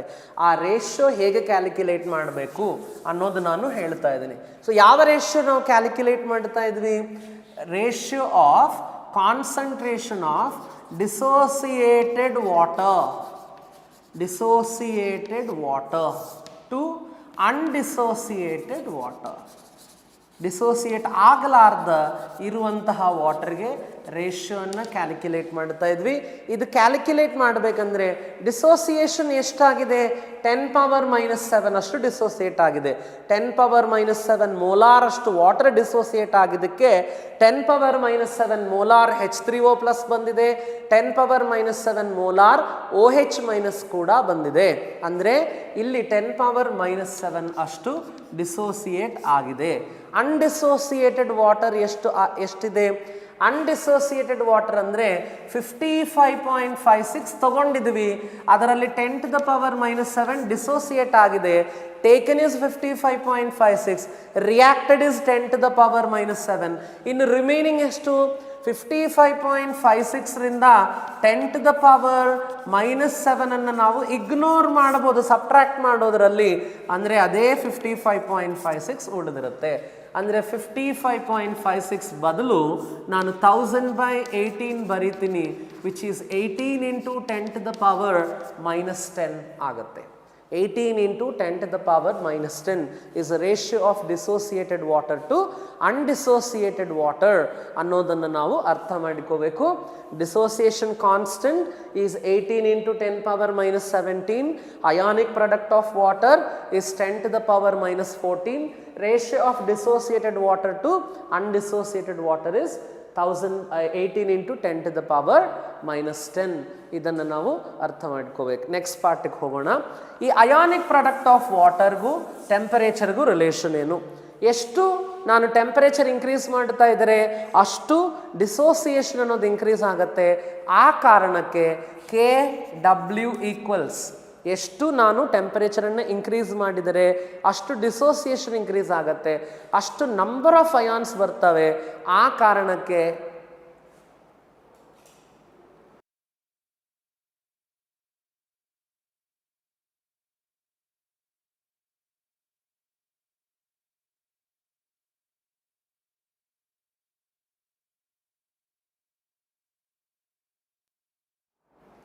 So what I am trying to tell you is, ಎಷ್ಟು ನಾನು ನಂಬರ್ ಆಫ್ ಅಯಾನ್ಸನ್ನು ಡಿಸೋಸಿಯೇಷನ್ ಅನ್ನೋದು ನೋಡ್ತೀನೋ ಅಷ್ಟು H ಪ್ಲಸ್ ಆ್ಯಂಡ್ OH ಮೈನಸ್ಸಿನ ಪ್ರಾಡಕ್ಟ್ ಇನ್ಕ್ರೀಸ್ ಆಗುತ್ತೆ. ಹಾಗಾಗಿ KW ಅನ್ನೋದು ಇನ್ಕ್ರೀಸ್ ಆಗುತ್ತೆ. So KW is directly proportional to temperature ಅನ್ನೋದನ್ನು ನಾವು ಅಬ್ಸರ್ವ್ ಮಾಡಬೇಕಾಗತ್ತೆ. So the next thing that we need to understand is, temperature increase ಮಾಡಿದ್ದಾಗ, ಫಾರ್ ಎಕ್ಸಾಂಪಲ್ ನಾನು H plus concentration into OH minus ion concentration or H3O plus ion concentration into OH minus ion concentration is 10 power minus 14 ಅಂತ ಇದೀನಿ at 25 degree Celsius. ಈ temperature ಹತ್ತಿರ ಇದು 10 power minus 7 ಇದೆ, ಅದು 10 power minus 7 ಇದೆ. ಈಗ pH ವ್ಯಾಲ್ಯೂ ಎಷ್ಟಾಗುತ್ತೆ? ಇಲ್ಲಿ pH value is minus log H plus ಆಗಿರೋದ್ರಿಂದ it means it is log 10 to the power minus 7 ಅಂದರೆ 7ಗೆ ಈಕ್ವಲ್ ಆಗ್ತಾ ಇದೆ. pH is 7 for water at 25 degree Celsius. ಒಂದು ವೇಳೆ ನಾನು ಟೆಂಪರೇಚರನ್ನು ಇನ್ಕ್ರೀಸ್ ಮಾಡಿದರೆ ಏನಾಗುತ್ತೆ? ಟೆಂಪರೇಚರ್ ಇನ್ಕ್ರೀಸ್ ಮಾಡಿದರೆ H3O ಪ್ಲಸ್ ಅಯಾನ್ಸ್ನ ನಂಬರ್ ಇನ್ಕ್ರೀಸ್ ಆಗುತ್ತೆ. H3O ಪ್ಲಸ್ ಅಯಾನ್ಸ್ನ ನಂಬರ್ ಇನ್ಕ್ರೀಸ್ ಆದರೆ H3O ಪ್ಲಸ್ಸಿನ ನಂಬರ್ ಇನ್ಕ್ರೀಸ್ ಆಗಿದ್ದಕ್ಕೆ pH ಡಿಕ್ರೀಸ್ ಆಗುತ್ತೆ. Therefore temperature and pH of water are inversely proportional to each other. pH and temperature are inversely proportional to each other ಅನ್ನುವ ವಿಷಯವನ್ನು ನಾವು ಗಮನಿಸಬೇಕಿಲ್ಲಿ. ಇವೆಲ್ಲ ಕೂಡ important things to observe. Let's go to the next important thing. pH ಮೇಲೆ ಕೆಲವು important questions ಅನ್ನು ಕೊಟ್ಟಿದ್ದಾಗ ಯಾವ ತರಹ ಸಾಲ್ವ್ ಮಾಡಬೇಕು ಅನ್ನೋದನ್ನು ನಾನು ಹೇಳ್ತಾ ಇದ್ದೀನಿ. pH ಅನ್ನು ಅವರು ಕ್ಯಾಲ್ಕುಲೇಟ್ ಮಾಡಲಿಕ್ಕೆ ಹೇಳಿದ್ದಾಗ we have the formula minus log H plus ion concentration. ಅದೇ POH ಕ್ಯಾಲ್ಕುಲೇಟ್ ಮಾಡಬೇಕಂದ್ರೆ minus log OH minus ion concentration, whereas pH and POH ಗಳ ಸಮ್ ಏನಿದೆ, ಈ ಸಮ್ ಈಕ್ವಲ್ಸ್ ಆಕ್ಚುಲಿ 14. ಈ ಫಾರ್ಮುಲೆಗಳ ಬೇಸಿಸ್ ಮೇಲೆ ನಾವು pH ಅನ್ನು ಕ್ಯಾಲ್ಕುಲೇಟ್ ಮಾಡ್ತಾ ಇದ್ವಿ. ಇನ್ನೊಂದು ಇಂಪಾರ್ಟೆಂಟ್ ವಿಷಯ ಏನಂದರೆ, ಯಾವಾಗಾದರೂ ಡೈಲ್ಯೂಷನ್ ಆದರೆ m1v1 ಈಕ್ವಲ್ಸ್ m2v2 ಅನ್ನುವ ಈಕ್ವೇಷನನ್ನು ಯೂಸ್ ಮಾಡಿ ಫೈನಲ್ ಕಾನ್ಸಂಟ್ರೇಷನ್ನ ಕ್ಯಾಲ್ಕುಲೇಟ್ ಮಾಡ್ಕೋಬೇಕು. ಡೈಲ್ಯೂಷನ್ಗೆ ಈ ಫಾರ್ಮುಲಾ ಯೂಸ್ ಮಾಡಬೇಕು. ಸಮ್ಟೈಮ್ಸ್ ಏನಾಗುತ್ತೆ ಅಂತಂದರೆ, ಒಂದು ಆ್ಯಸಿಡ್ ಇನ್ನೊಂದು ಆ್ಯಸಿಡ್ ಜೊತೆ ಮಿಕ್ಸ್ ಮಾಡ್ತಾರೆ, ಆವಾಗ ಬಂದಿದ ಹೊಸ ಕಾನ್ಸಂಟ್ರೇಷನ್ ಆಫ್ H ಪ್ಲಸ್ ಅಯಾನ್ಸನ್ನು A1M1V1 plus A2M2V2 divided by V1 plus V2 ಅನ್ನುವ ಫಾರ್ಮುಲಾ ಅಪ್ಲೈ ಮಾಡಿ, 2 ಆ್ಯಸಿಡ್ಸ್ ಆದರೆ ಇದು ಹಾಕ್ತೀವಿ, 3 ಆ್ಯಸಿಡ್ಸ್ ಆದರೆ plus A3M3V3 by plus V3 ಅನ್ನೋದನ್ನು ಹಾಕಿ ನಾವು H ಪ್ಲಸ್ ಅಯಾನ್ ಕಾನ್ಸಂಟ್ರೇಷನನ್ನು ಕ್ಯಾಲ್ಕುಲೇಟ್ ಮಾಡ್ತೀವಿ. ಮೂರನೇ ವಿಷಯ ಇದು ಯಾವಾಗ, ವೆನ್ 2 ಆ್ಯಸಿಡ್ಸ್ ಆರ್ ಮಿಕ್ಸ್ಡ್, 2 ಆ್ಯಸಿಡ್ಸನ್ನು ಮಿಕ್ಸ್ ಮಾಡಿದ್ದಾಗ. ಒಂದು ವೇಳೆ 2 ಬೇಸಸ್ ಮಿಕ್ಸ್ ಮಾಡಿ pH ಅಂದರೆ, 2 ಬೇಸಸ್ ಮಿಕ್ಸ್ ಮಾಡಿ pH ಅಂದರೆ ನಾವೇನು ಮಾಡಬೇಕು, ಇದೇ ಫಾರ್ಮುಲಾ ಅಪ್ಲೈ ಮಾಡಬೇಕು. ಆದರೆ ಅವಾಗ OH ಮೈನಸ್ ಅಯಾನ್ಸ್ನ ಕಾನ್ಸಂಟ್ರೇಷನ್ ಬರುತ್ತೆ, ಅವಾಗ POH ಮಾಡಿ pH ಕ್ಯಾಲ್ಕುಲೇಟ್ ಮಾಡ್ಕೋಬೇಕು. ಮೂರನೇದು, ಒಂದೊಂದು ಸಲ ಏನು ಮಾಡ್ತಾರೆ ಅಂತಂದರೆ, ಒಂದು ಆ್ಯಸಿಡನ್ನು ಒಂದು ಬೇಸ್ ಜೊತೆ ಮಿಕ್ಸ್ ಮಾಡ್ತಾರೆ, ಆವಾಗ ಅದು H ಪ್ಲಸ್ ಅಯಾನ್ ಕಾನ್ಸಂಟ್ರೇಷನ್ ಆಗ್ಬೋದು, OH ಮೈನಸ್ ಅಯಾನ್ ಕಾನ್ಸಂಟ್ರೇಷನ್ ಆಗ್ಬೋದು. ನಾವು ಅಪ್ಲೈ ಮಾಡಬೇಕಾಗಿದ್ದು formula A1M1V1 minus A2M2V2 divided by V1 plus V2 ಅನ್ನುವ ಫಾರ್ಮುಲಾನ ಅಪ್ಲೈ ಮಾಡಬೇಕು. ರಿಮೆಂಬರ್, A1M1V1 ಅಂದರೆ ಇದು ಅದೇ ಫಿಕ್ಸ್ ಇರಬೇಕಂತ ರೂಲ್ ಏನಿಲ್ಲ, ಬಟ್ ಹೈಯರ್ ಮೈನಸ್ ಲೋವರ್ ಅನ್ನು ಮಾಡ್ಕೋಬೇಕು. ನಾವು ಹೈಯರ್ ಮೈನಸ್ ಲೋವರ್ ಮಾಡಿದರೆ ಮಾತ್ರ ನಮಗದು ಕರೆಕ್ಟಾಗಿ ಬರುತ್ತೆ. ಇದನ್ನು ನಾವು ಅರ್ಥ ಮಾಡಿಕೋಬೇಕು. ಈಗ ಹೈಯರ್ ಮೈನಸ್ ಲೋವರ್ ಅನ್ನು ನಾನು ಮಾಡಿದ್ದಾಗ ಯಾವುದು ಹೈಯರ್ ಯಾವುದು ಲೋವರ್, ಸಮ್ಟೈಮ್ಸ್ ಆ್ಯಸಿಡ್ ಹೈಯರ್ ಬರುತ್ತೆ, ಆವಾಗ ನಮಗೆ ಬರೋದು H plus ion concentration. Sometimes ಬೇಸಿನ ಪ್ರಾಡಕ್ಟ್ ಹೈಯರ್ ಬರುತ್ತೆ, ಆವಾಗ ನಮಗೆ ಬರೋದು OH ಮೈನಸ್ ಅಯಾನ್ ಕಾನ್ಸಂಟ್ರೇಷನ್. ಇದನ್ನು ನಾವು ಅರ್ಥ ಮಾಡ್ಕೋಬೇಕು. Therefore, ಇದು when an acid and base are mixed with each other. ಈ ಫಾರ್ಮುಲೆಗಳನ್ನು ಯೂಸ್ ಮಾಡ್ತಾ ನಾವು we have to start solving problems based on pH. ಈಗ I'm talking about the same thing now. pHಗೆ ಸಂಬಂಧಪಟ್ಟಂಥ ಪ್ರಾಬ್ಲಮ್ಸನ್ನು ಸಾಲ್ವ್ ಮಾಡ್ತಾ ಇದ್ವಿ.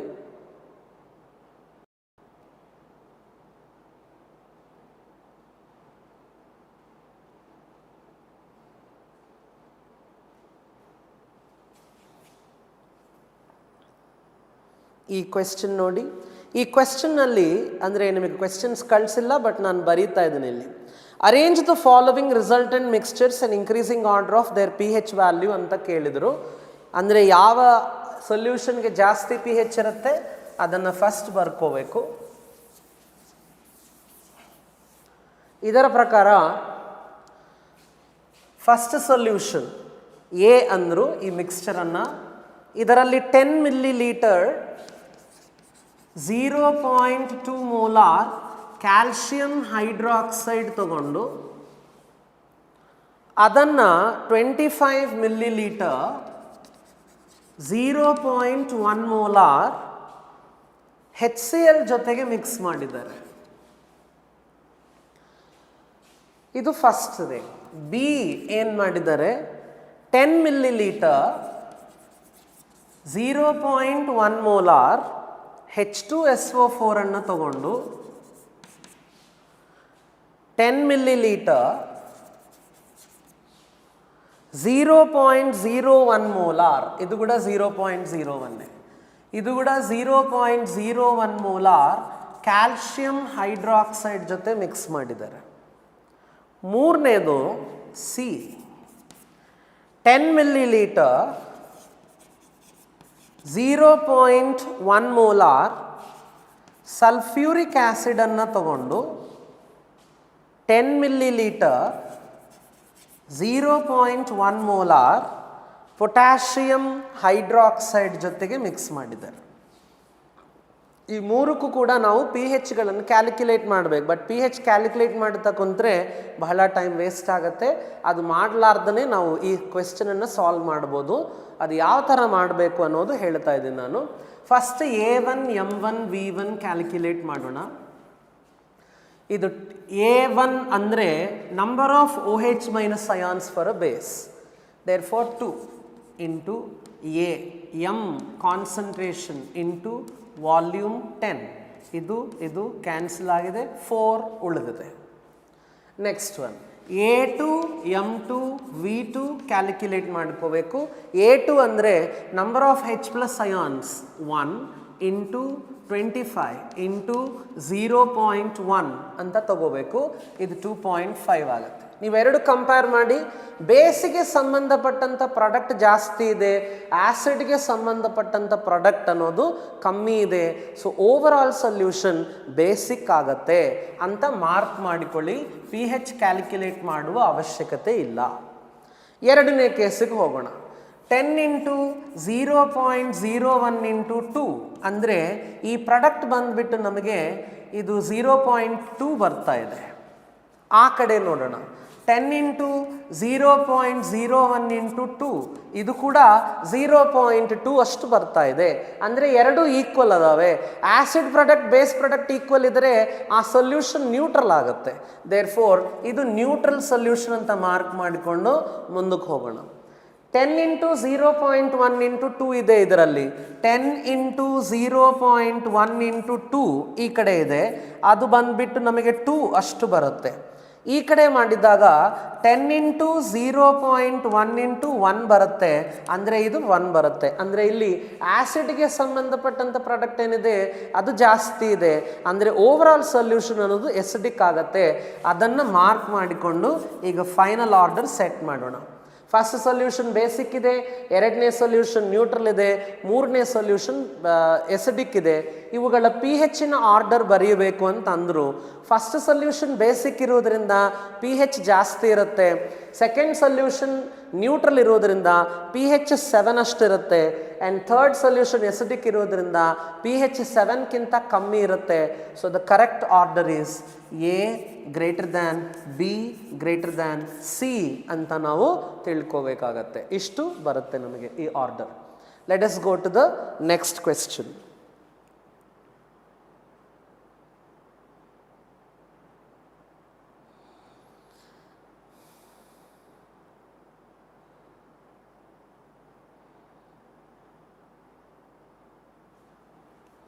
ಈ ಪರ್ಟಿಕ್ಯುಲರ್ ಪಾರ್ಟ್ನಲ್ಲಿ ನಾವು ಅರ್ಥ ಮಾಡಿಕೋಬೇಕಾಗಿದೆ ಏನಂತಂದರೆ, ಕೆಲವು ಸತ ವೀಕ್ ಆ್ಯಸಿಡ್ಸ್ ವೀಕ್ ಬೇಸಸ್ ಕೊಡ್ತಾರೆ. ವೀಕ್ ಆ್ಯಸಿಡ್ಸ್ ವೀಕ್ ಬೇಸಸ್ ಕೊಟ್ಟಿದ್ದಾಗ ನಾವು ಯಾವ ತರಹದ ಕ್ವೆಶ್ಚನ್ಸ್ ಅನ್ನೋದು ಬರ್ಬೋದು ಅನ್ನೋದಕ್ಕಿಂತ ಮುಂಚೆ ಫಸ್ಟ್ ನಾವೇನು ಮಾಡೋಣ, we will try to understand the formulae which are related to H plus ion concentration and OH minus ion concentration of a particular weak acid and weak base respectively. ಒಂದು ವೇಳೆ ನಾನು H plus ion concentration of a weak acid ತಗೊಂಡಿದ್ದೀನಿ ಅಂತ ಅಂದ್ಕೊಳ್ಳಿ. ಆವಾಗ ಅದಕ್ಕೆ ನನಗೆ ಎರಡು ಫಾರ್ಮುಲೆ ಬರ್ತವೆ. ಅದು √KA ಇಂಟು ಸಿ ಅಥವಾ ಸಿ ಆಲ್ಫಾ. ಡಿಸೋಸಿಯೇಷನ್ ಕಾನ್ಸ್ಟೆಂಟ್ಗೆ ಫಾರ್ಮುಲಾ ಅಂದ್ಕೊಳ್ಳಿ, C alpha square by 1 minus alpha ಅಂತ ಇರುತ್ತೆ. ಬಟ್ 1 ಮೈನಸ್ ಆಲ್ಫಾ ನಾವು ಇಗ್ನೋರ್ ಮಾಡಿ ಬರೀ ಸಿ ಆಲ್ಫಾ ಸ್ಕ್ವೇರ್ ಕೂಡ ತಗೋಬೋದು. ಡಿಗ್ರಿ ಆಫ್ ಡಿಸೋಸಿಯೇಷನ್ ಕ್ಯಾಲ್ಕುಲೇಟ್ ಮಾಡಲಿಕ್ಕೆ alpha equals √KA by C ಅನ್ನುವ ಫಾರ್ಮುಲಾ ತಗೋಬೋದು. ಇದೆಲ್ಲ ಕೂಡ ವೀಕ್ ಆ್ಯಸಿಡ್ಸ್ಗೆ. ಅದೇ ವೀಕ್ ಬೇಸಿಸ್ ವಿಷಯಕ್ಕೆ ಬಂದಾಗ ವೀಕ್ ಬೇಸಿಸ್ಗೆ ಕೂಡ ಇವೇ ಫಾರ್ಮುಲೆ ಅಪ್ಲಿಕಬಲ್ ಆಗ್ತವೆ with change of the alphabet.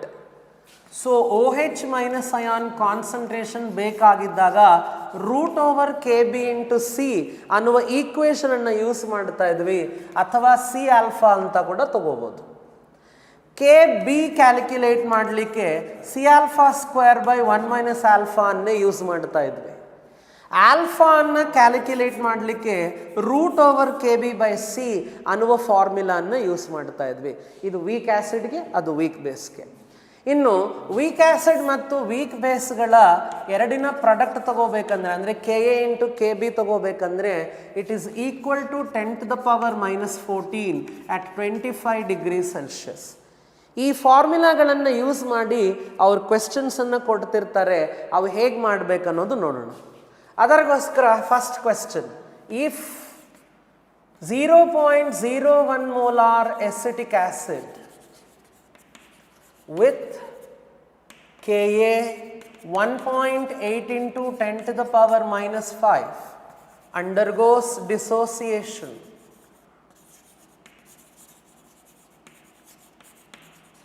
what is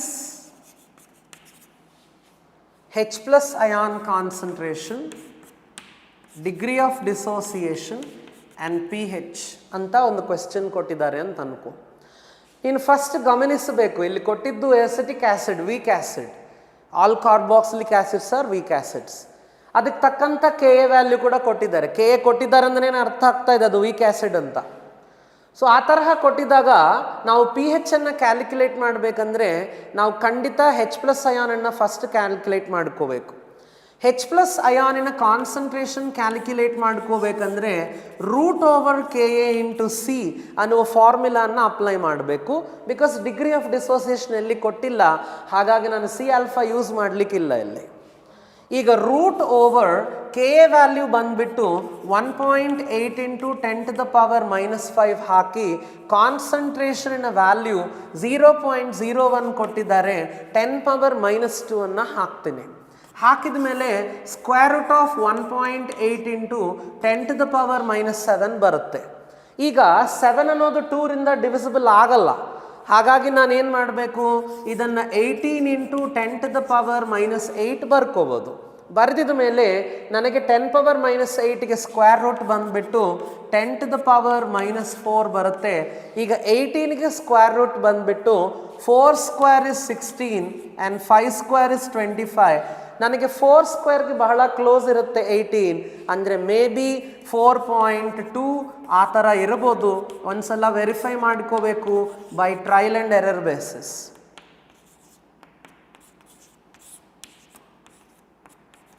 almost 17.6 ಬರ್ತಾ ಇದೆ. 4.2 ಮಲ್ಟಿಪ್ಲೈ ಮಾಡಿದರೆ maybe 4.25 would be the perfect root. Therefore 4.25 ಅನ್ನೋದು H ಪ್ಲಸ್ ಅಯಾನಿನ ಕಾನ್ಸಂಟ್ರೇಷನ್ ಅನ್ನೋದು ನಮಗೆ ಬರ್ತಾ ಇದೆ. ಇಲ್ಲಿ H ಪ್ಲಸ್ ಅಯಾನಿನ ಕಾನ್ಸಂಟ್ರೇಷನ್ ಬಂದಿದೆ. ಈಗ ಆಲ್ಫಾ ಕ್ಯಾಲ್ಕುಲೇಟ್ ಮಾಡಬೇಕು. ಆಲ್ಫಾ ಕ್ಯಾಲ್ಕುಲೇಟ್ ಮಾಡಬೇಕಂದ್ರೆ H plus ion concentration divided by C ಅನ್ನುವ ಫಾರ್ಮುಲಾ ಹಾಕೋಬೋದು. Because H plus ion concentration ನಮ್ಮ ಹತ್ರ ಆಲ್ರೆಡಿ ಇದೆ. ಮತ್ತೆ ನಾನು ಆಲ್ಫಾ ಈಕ್ವಲ್ √Ka/C ಹಾಕಿದರೆ Kaಗೆ ಮತ್ತೆ ಸ್ಕ್ವೇರ್ ರೂಟ್ ಅಪ್ಲೈ ಮಾಡ್ಕೋಬೇಕು. That takes my time. ಅದಕ್ಕೋಸ್ಕರ ನಾನು ಆಲ್ಫಾ ಇಲ್ಲೇ ಇಟ್ಟು C ಆ ಕಡೆ ಕಳಿಸ್ತೀನಿ. Alpha equals H plus divided by C ಅನ್ನುವ ಫಾರ್ಮುಲಾ ಹಾಕ್ತೀನಿ. H ಪ್ಲಸ್ ಅಯಾನಿನ ಕಾನ್ಸಂಟ್ರೇಷನ್ 4.25 ಇಂಟು 10⁻⁻4 ಬಂದಿದೆ, ಇಂಟು 10⁻⁻2 ಹಾಕ್ತೀನಿ, ಇಂಟು 10⁻⁻2 ಉಳಿದಿರುತ್ತೆ. ಆಲ್ಫಾ ವ್ಯಾಲ್ಯೂ ಬಂದಿದೆ. ಇದಾದ ನಂತರ ನಮಗೇನು ಕ್ಯಾಲ್ಕುಲೇಟ್ ಮಾಡ್ಲಿಕ್ಕೆ ಹೇಳ್ತಿದ್ದಾರೆ, pH ಕ್ಯಾಲ್ಕುಲೇಟ್ ಮಾಡಬೇಕು. ಇದನ್ನು ಯೂಸ್ ಮಾಡಿ pH ಹೆಂಗೆ ಕ್ಯಾಲ್ಕುಲೇಟ್ ಮಾಡ್ತೀವಿ, H ಪ್ಲಸ್ ಅಯಾನಿನ ಕಾನ್ಸಂಟ್ರೇಷನ್ 4.25 ಇಂಟು 10⁻⁻4 ಇದ್ದಿದ್ದಕ್ಕೆ ನಾನಿವಾಗ ಆ H ಪ್ಲಸ್ ಅಯಾನಿನ ಕಾನ್ಸಂಟ್ರೇಷನ್ ತಗೊಂಡು pH ಅನ್ನು ಕ್ಯಾಲ್ಕುಲೇಟ್ ಮಾಡ್ತಾ ಇದ್ದೀನಿ. H ಪ್ಲಸ್ ಅಯಾನಿನ ಕಾನ್ಸಂಟ್ರೇಷನ್ 4.25 ಇಂಟು 10⁻⁻4 ಇದೆ. ಈಗ pH ಕ್ಯಾಲ್ಕುಲೇಟ್ ಮಾಡಬೇಕಂದ್ರೆ ನಾನು ಆಲ್ರೆಡಿ ಶಾರ್ಟ್ಕಟ್ ಹೇಳಿದ್ದೀನಿ ನಿಮಗೆ. ಈ ಎಕ್ಸ್ಪೋನೆನ್ಷಿಯಲ್ ಪವರ್ನಲ್ಲಿ ಇಲ್ಲೇನಿದೆ ಆ ಪವರ್ ತಗೊಳ್ಳಿ, ಮೈನಸ್ ಮಾಡಿ 4 ಮೈನಸ್ ಲಾಗ್ ಈ ಪ್ರೀ ಎಕ್ಸ್ಪೋನೆನ್ಷಿಯಲ್ ಫ್ಯಾಕ್ಟರ್ ಏನಿದೆ ಅದನ್ನು ಇಲ್ಲಿ ಅಪ್ಲೈ ಮಾಡಿ.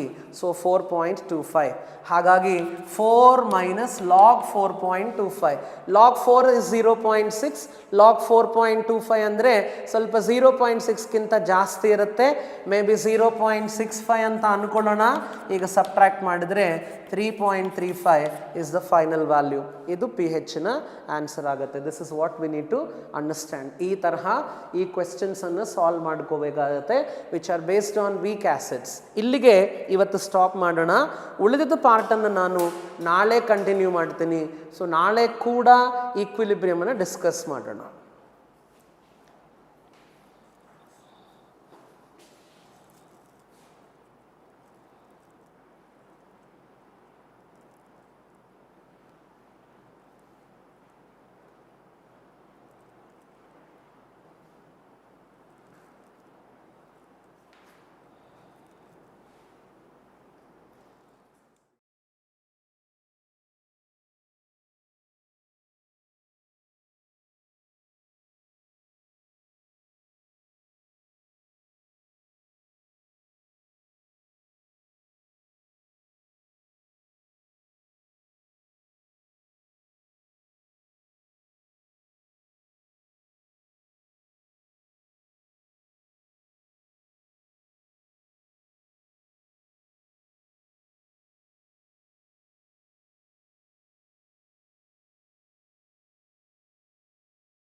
Good morning all of you students.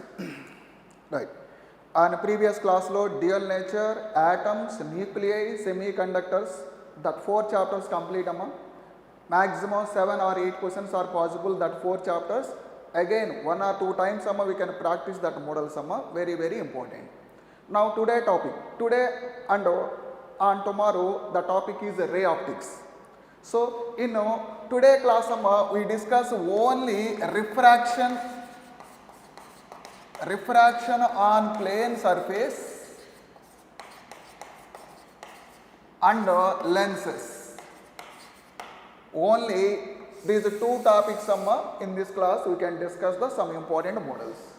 Refraction on plane surface and lenses. First remind some formulas.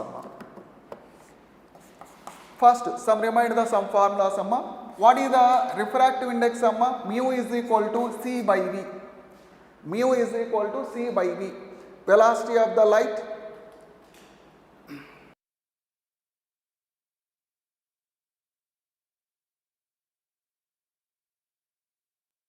Mu is equal to C by V.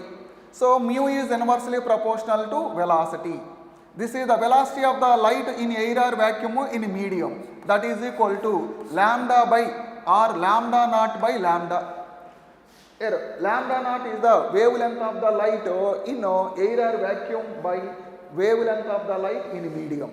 These 2 are in medium, these 2 are in air or vacuum. So mu is inversely proportional to velocity, mu is inversely proportional to wavelength. Next, mu is equal to C by V. But the light is traveling a distance x,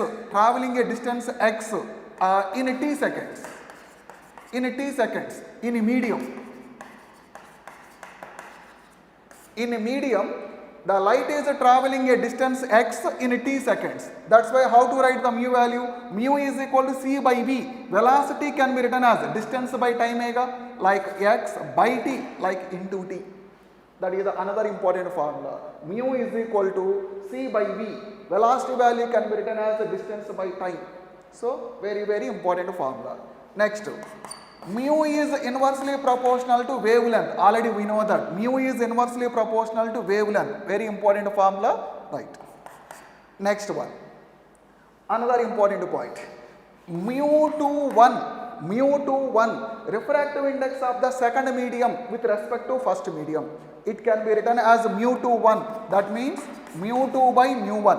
Mu 2 by mu 1. Mu 2 by mu 1 can be written as mu to 1. Another point. Next, this is the one medium, mu 1. This is the another medium, mu 2. When light energy is incident, some angle of the incident is I, and refraction is R. Refracted ray makes an angle with normal is R. That's why what is the Snell's law? Mu 1 into sine of the angle of the incidence, mu 1 sine I is equal to mu 2 into sine R. That is the another important formula. Just 5 minutes we can remind the formulas. Next, another important point. This is the rarer medium, this is the denser medium. Mu is the refractive index, here air or vacuum. Now, when a light energy incident from denser to rarer medium, the light ray is grazing. Grazing means here angle of the incident I, grazing means 90 degrees. Then the angle of the incident is known as critical angle. That's why what is the relation between the critical angle and the refractive index? Apply Snell's law.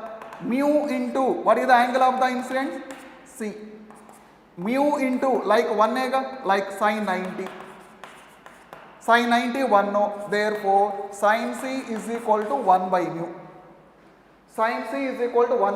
Now listen carefully. Sine C is equal to 1 by mu. Mu is nothing but refractive index of the denser medium.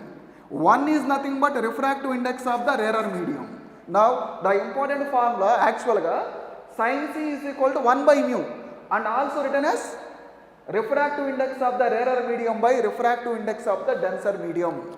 Now listen carefully. Important formula. Sin C is equal to mu refractive index of the denser, this one is rarer.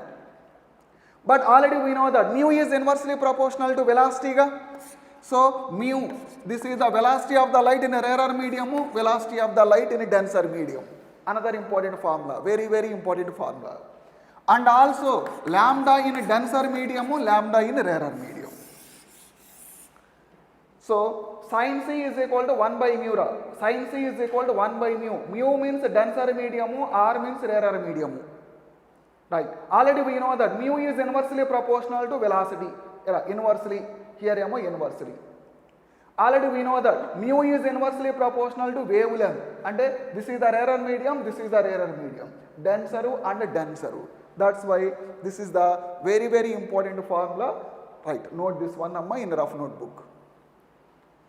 So these are the main important points on refraction on the plane surface. Refraction on the plane surface, this is the very very important expression. Right. Next, we can explain the 2-3 models. Right.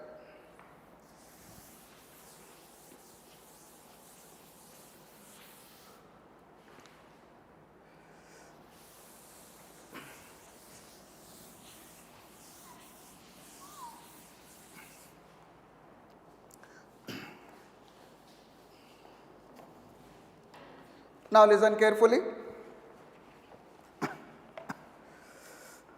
The angle of the incidence. Now listen carefully. The angle of the incidence is half of the angle of the refraction. Half of the angle of the refraction. The angle of the incident is half of the angle of refraction. Of medium refractive index is mu. Medium refractive index is mu.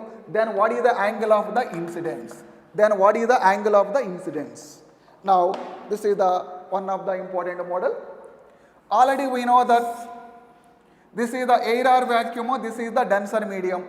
Light energy incident and refraction. Here angle of the incident is I. What is the angle of refraction? R. But here what is the value of R is nothing but 2I. R is equal to I and this value is nothing but 2I. That's why what is the value of I? What is the value of I? Simple, apply the Snell's law. What is the refractive index? 1. 1 into sin I. 1 into sin I is equal to mu. Mu into sin R. Mu into sin R. What is the value of R? 2 times of the angle of the incident, 2I. Is asking the angle of the incidence. How to solve them? Sin I we can write as it is mu into sin 2 theta. Sin 2 theta. 2 sin theta cos theta. 2 sin theta cos theta. Sin I cancel. Therefore, cos I is equal to 2 into mu. That value take them another side denominator. Cos I is equal to 1 by 2 mu. Therefore, I is equal to cos inverse of 1 by 2 mu. I is equal to cos inverse of 1 by 2 mu. So, this is the one of the important model. What is the Snell's law? 1 into sin I is equal to mu into sin R. What is the value of R? 2I. Already we know that sin 2 theta, 2 sin theta cos theta. Sin I cancel. That's why cos I is equal to 1 by 2 mu. Therefore, I is equal to cos inverse of 1 by 2 mu. So, one of the important model, right.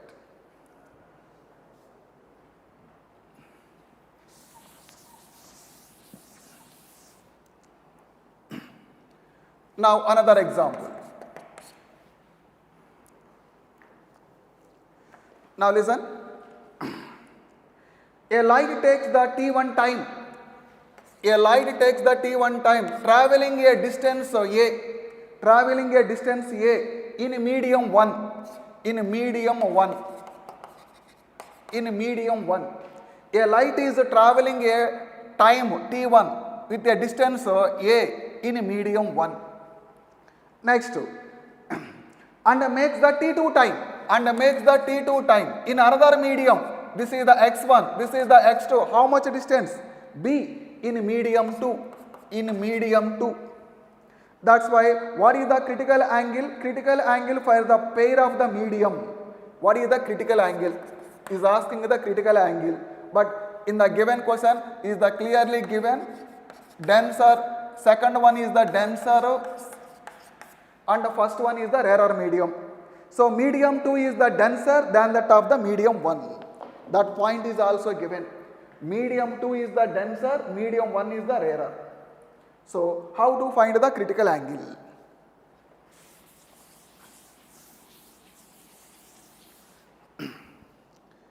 Right. So in first medium, how much time is traveling on my light? T1. How much distance? A. In second medium, take the time T2, whose distance is B. But here we don't know about the refractive index. Right. First, listen carefully, Amma. Mu1. Mu is equal to C by V. Already we know that mu is equal to C by V. C by, what is the velocity? Distance by time mega. In first medium, what is the distance, Amma? A. Time is T1. Therefore, velocity is equal to distance by time. Distance means A by time is, by time multiple into T1. We get the mu1. That is the 1 is nothing but a rarer medium ga. That's why I am taking the mu r. Right. Next one is denser medium. Mu is equal to C by V. What is the velocity? In second medium, distance B. Time is nothing but T2. Distance by time. Distance by time. That's why we get the rarer medium and a denser medium refractive indices ga. Right. How to find the critical angle? Already we know that critical angle is equal to 1 by mu. Already we know that this mu is nothing but denser. Upper one is nothing but rarer. Rarer medium in case of the area vacuum 1 ega. Denser medium refractive index is mu. That's why mu r by mu d. What is the value of mu r? Rarer medium is how much? C T1 by A. By denser medium C T2 by B. So C value cancel, reverse. So B T1 by, so A T2. That is the sin C value. Therefore, C is equal to sin inverse of BT1 by AT2. This is the critical angle. In a question is the given distance or time. Distance or time the answer is also in terms of A comma B, T1 comma T2. That's why this is the critical angle, important model. So this is the another important model, right? So how to find that critical angle? Already we know that sin C means 1 by mu.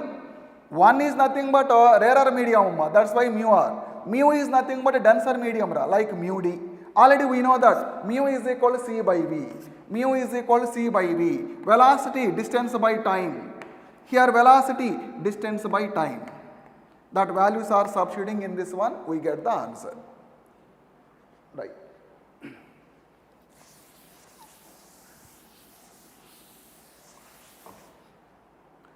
Now another example.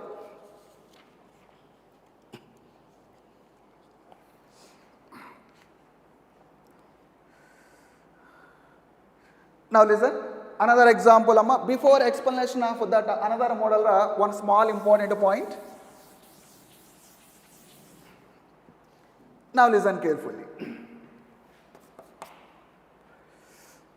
Now this is the rarer medium, mu value 1. This is the denser medium, refractive index is mu. When object is at a certain distance,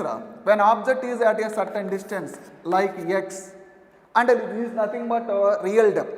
Real depth means originally how much depth is there, x. When observer is seen in a rarer medium, person can see in outside. Like object can be taken as a fish. Observer like a bird. When bird sees the object, what is the image, where the image is formed? Right. Now listen carefully. This is the object. How much depth is there, x. When observer in a rarer medium means light is moving from this one. After refraction, denser to rarer, light is moving away and a person see in this sun. persons here in this position amma, what is the nature of the image? Like this. So when observer in rarer medium, this is the object, this image is formed at I, right. This is known as apparent depth, XA, apparent depth, XA, apparent depth. What is the value of X apparent depth? What is the real distance, X? What is the refractive index, mu? And compared to real depth, this value is small, that is nothing but X by mu. So apparent depth is equal to real depth by mu. What is that? Apparent depth, X, AP, apparent depth is equal to X, RP, real depth, by mu. Apparent depth is equal to real depth by mu. Sorry, depth kada. Apparent depth is equal to real depth by mu. Important point. Apparent depth is equal to real depth by mu. Very important formula, right? Actually, originally is the object location this one. Image is shifted to I. This distance is known as apparent shift. This distance is known as apparent shift. Apparent shift. What is the apparent shift, amma? Total X. X minus XA. We get the shift.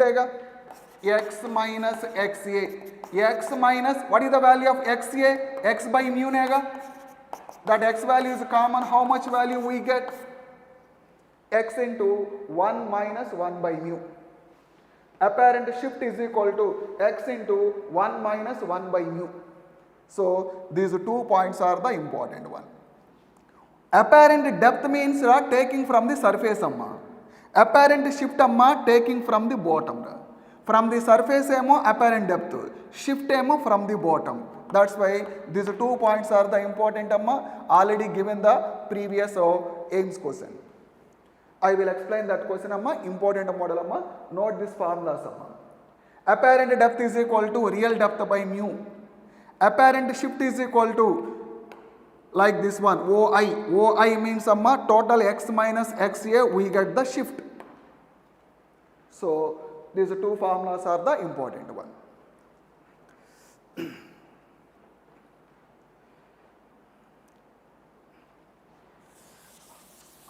All points are there in our notebook. Just we can now revise the points. Now I will explain the one example.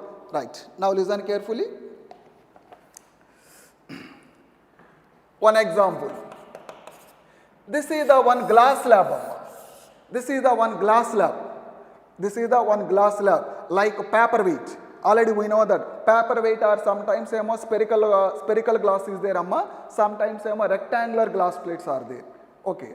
A small air bubble inside the cube of side 15 centimeter. Total one is 15 centimeter. Total one is 15 centimeter. Small air bubble is there. One small air bubble inside the glass. The bubble appears at a distance 5 centimeter, and it is seen from the opposite face, it appears as of 7 centimeter. When person see in this side, original this is the air bubble original distance we don't know, like X. We can see in this side actual distance we don't know, but in this side it appears as apparent depth. What is the apparent depth is given 5 centimeter. Same person see in this side. Same person in this side, the bubble, this bubble like object appears as at a distance is 7 centimeter. Appears as a depth is 7 centimeter. That's why what is the refractive index of the glass? What is the value of mu? Refractive index of glass. Now listen. Originally is how much depth? X. Here how much? This value is how much? Total 15 15 X is over remaining is 15 minus X, and this is nothing but real depth values. Real depth values. But what is the in this side? What is the apparent depth? 5 centimeter. In this side, what is the apparent depth? 7 centimeter. Already we know that apparent depth is equal to real depth by mu nega. What is the apparent depth value is given? 5 ga. What is the real depth? X ga by mu. So 5 is equal to x by mu. Now similarly in the same one, what is the apparent depth amma? 7. What is the real depth amma? Real depth is how much? 15 minus x by mu. So apparent depth is equal to real depth by mu. Apparent depth is equal to real depth by mu. Our aim is to finding the mu value and x value can be eliminating. Therefore here x is equal to how much amma? 5 mu. This value 7 mu 15 minus x value amma 5 mu. This value take them in this side amma 12. Therefore mu is equal to 15 by 12, 5 by 2. So 3, 5 by 4, 3 5s are 3 4s are. So the mu value is nothing but 5 by 4. So that is one of the important model. So what is the refractive index amma? 5 by 4. So important model amma. Now listen carefully. This is the paper weight amma, like a glass. Inside amma one air bubble is there. When person see in one side amma, what is the apparent depth amma? 5 centimeter. We can see another side amma, what is the apparent depth amma? 7 centimeter. That's why what is the refractive index of the glass? Already we know that apparent depth is equal to real depth by mu. Real depth don't know, like x. Total ga 15 centimeter ga 15 centimeter x is left ga, remaining 15 minus x. So apparent depth is equal to real depth by mu. Apparent depth is 5, real depth is x by mu. X value 5 mu. Next same formula. Apparent depth is equal to real depth by mu. What is the apparent depth amma? 7. Real depth amma 15 minus x by mu. Cross multiplying this x value 5 mu, substituting here, we get the answer. So this is the one of the important model.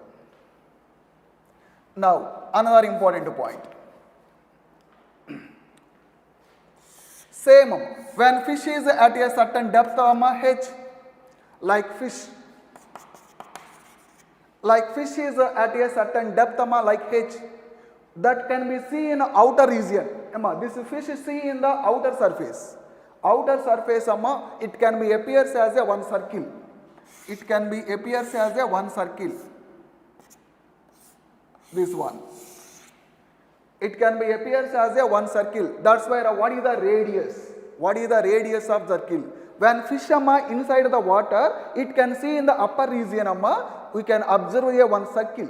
What is the circle radius? What is the circle radius? So what is the circle radius R is equal to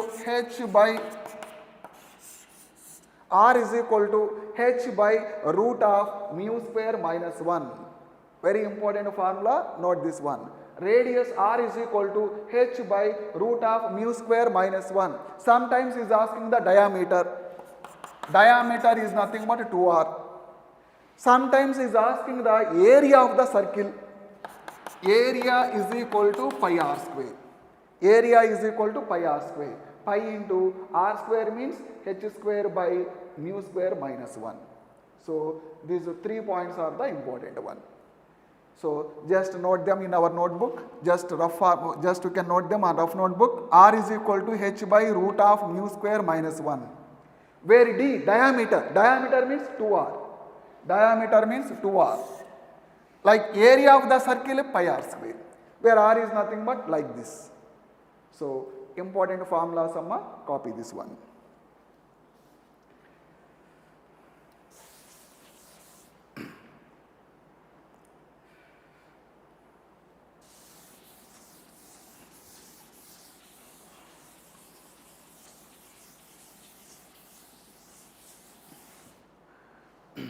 Now next another important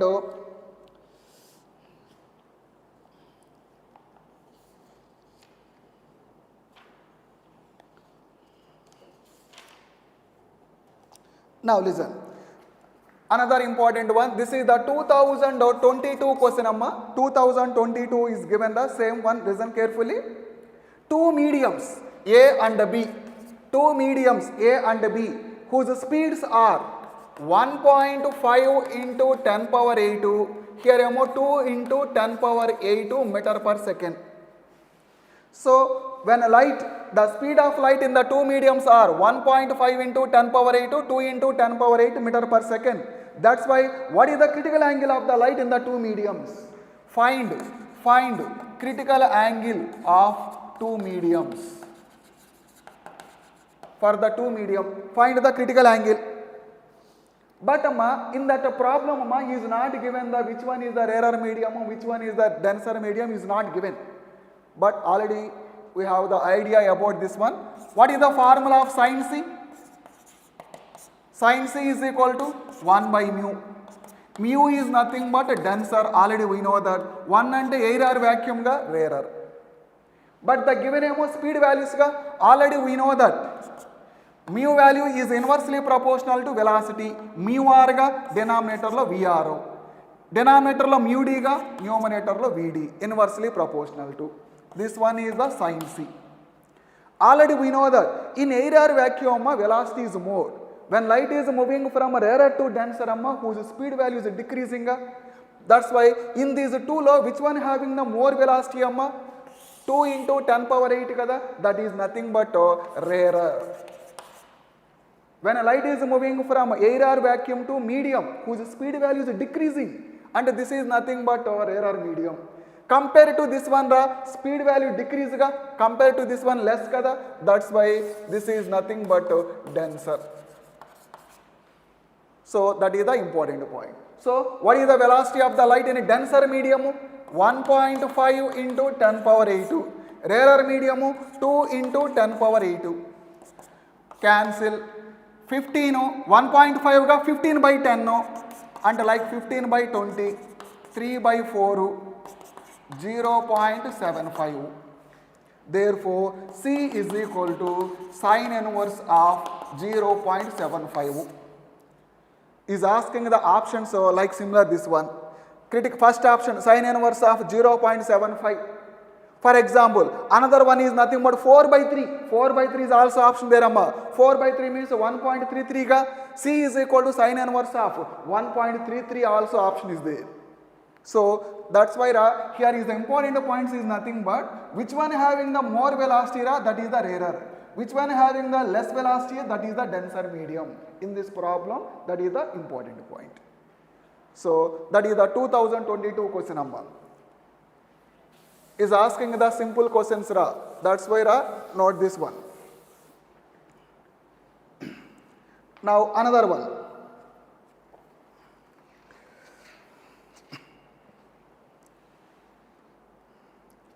(2020) question.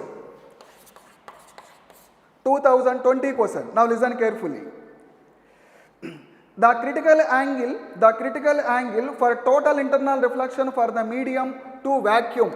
Light is moving from medium to vacuum. Medium to vacuum whose critical angle is 45 degrees. Then what is the velocity of the light in medium? Velocity of light. Velocity of light in medium. What is the velocity of the light in medium? This is the question. Right, already we know that C is nothing but critical angle. Critical angle is 45. Light is moving from medium to vacuum, like denser to rarer. Compulsory total internal reflection is produced when denser to rarer. No problem. C value 45. What is the velocity of the light in the medium? Right. How to find this one, Amma? Already we know that sin C is equal to 1 by mu. Sin C is equal to 1 by mu. That is equal to mu. What is the value of mu, Amma? Medium to vacuum gada. Mu is equal to C by V. C by V. Mu is equal to C by V. Right. What is the value of C, Amma? 45. Sin 45, 1 by root 2. V by C. Therefore, V is equal to C by root 2. 3 into 10 power 8 by root 2. So the velocity of the light in the medium is 3 by root 2 into 10 power 8 meter per second. Like option is nothing but 3 by root 2 into 10 power 8. So this is the one of the important formula. In a refraction on plane surface, on the previous only given based on the critical angle. So this one is the critical angle is there. Here also critical angle hai, same model is repeated.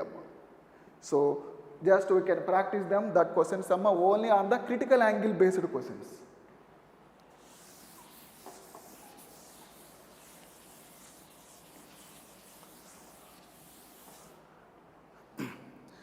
Now one more question amma.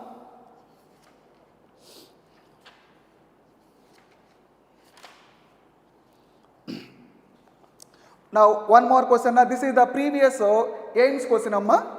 Like the critical angle again amma. This is also the previous aims question amma. This is also given that on the critical angle based. The critical angle for a light is from medium A to medium B. Medium A to medium B. The critical angle is theta. The critical angle is theta. Velocity of the light in medium A is v. In medium A, velocity is v. That's why, what is the speed of the light in medium B? What is the speed of the light in medium B? Same amma. Same question era. Here values are given amma. Here same pattern. Medium A to medium B. Already we know that sin C is equal to 1 by mu. 1 by mu. Like this is the denser, this is the rarer. Right. What is the value of critical angle amma? Sin theta. Denser medium. Medium A to medium B means that denser to rarer amma. Critical angle is formed when light is moving from denser to rarer. Denser medium la velocity is nothing but v. Denser medium the velocity is nothing but v. In rarer medium we don't know about the velocity. So we don't know about the velocity. Therefore v2 is equal to v sin theta. Light is moving from medium A to medium B. That's why the critical angle is theta. Critical angle is formed from a denser medium to rarer medium. In a denser medium velocity is nothing but v. Okay. And rarer medium velocity is nothing but. Sorry ra. But these two are the refractive index ka. How to write the velocity summa? Velocity is inversely proportional ga. This is the rarer medium velocity. This is the denser medium velocity. So in a denser medium what is the velocity? V. In a rarer medium velocity we don't know. So that's why v2 is equal to v by sin theta. v2 is equal to v by sin theta. Given velocities, not refractive index values. So mu r by mu d is nothing but inversely proportional to vd by vr. That's why sin theta value is nothing but, c value is nothing but theta. Denser medium lo v, rarer medium we don't know. That's why we get the answer. So on the previous year summa we can check them majority of the questions are given on the critical angle. So do practice that model sum.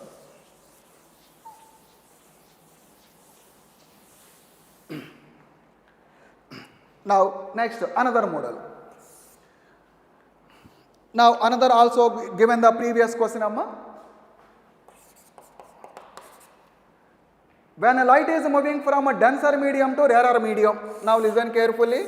Denser medium to rarer medium. The reflected and refracted rays are perpendicular to each other. Actually light is refracted and also light is reflection. This one is denser. This one is a rarer. Denser to rarer. Here angle of the incidence. This one reflection. This one refraction. But the reflected and refracted rays are perpendicular. The reflected and refracted rays are perpendicular. That's why what is the critical angle? Again is the given the critical angle. Again is asking the critical angle. So very very important model for critical angle. Right. Now listen. This one light is moving from denser to rarer. This is the incident light. This is the reflected light. This one is the refracted light. Refracted light. These two are perpendicular. These two are perpendicular. We can observe them. This is the normal line. Total angle is 180. 180 lo 90 is left. Remaining angle sum r plus r1 is equal to 90 nega. R plus R1 is equal to 90 nega. But already we know that angle I is equal to angle R. Angle of the incident is equal to reflection same. That's why R1 is equal to 90 minus R or 90 minus I. R value and I value both are same. Now apply the Snell's law. In a denser medium, refractive index mu into sin I. Next, this rarer medium 1 into sin R1. What is the value of R1 number here? 90 minus I. 90 minus I. Sin 90 minus theta, cos theta. Therefore, mu is equal to cos by sin, cot. Cos by sin, cot I. That's why we get the refractive index of the medium. Because of in problem, refractive index is not given. That's why by this concept, we can find the refractive index. But in this problem, what you are finding, critical angle. What is the critical angle formula? Sin C is equal to 1 by mu nega. Sin C is equal to 1 by mu cot I. Cot I is nothing but tan I. 1 by cot means tan. Therefore, sin inverse of tan I. C is equal to sin inverse of tan I, or C is equal to sin inverse of tan R, because of I is equal to R ega. So in our options, this is given. Critical angle is equal to sin inverse of tan R is given. So again, another previous question, this is the given. This is also the critical angle. Now how to solve that? When light is moving from denser to rarer, whose angle of the incident I, angle of the reflection R, angle of the refraction R1, right? So that's where I is asking the critical angle. So reflected and refracted rays are perpendicular. That's where the remaining angles R1 plus R is equal to 90. Angle of the incident to reflection both are same. Therefore R1 is equal to 90 minus R. R and I both are same, 90 minus I. Apply Snell's law. This medium, let us assume refractive index mu into sin I is equal to area vacuum 1 into sin R1. R1 means 90 minus I and like cos I. Therefore mu value cot I. So mu value we get. Therefore, what is the critical angle formula? Sin C is equal to 1 by mu. Sin C 1 by mu. Mu means cot I. Cot means 1 by tan like reverse tan I. So C is equal to sin inverse of tan I, or C is equal to sin inverse of tan R, because of I is equal to R. So this is the another important model. So maximum of 4 or 5 questions are on the given previous year only on the critical angle. So important model do practice 1 or 2 times.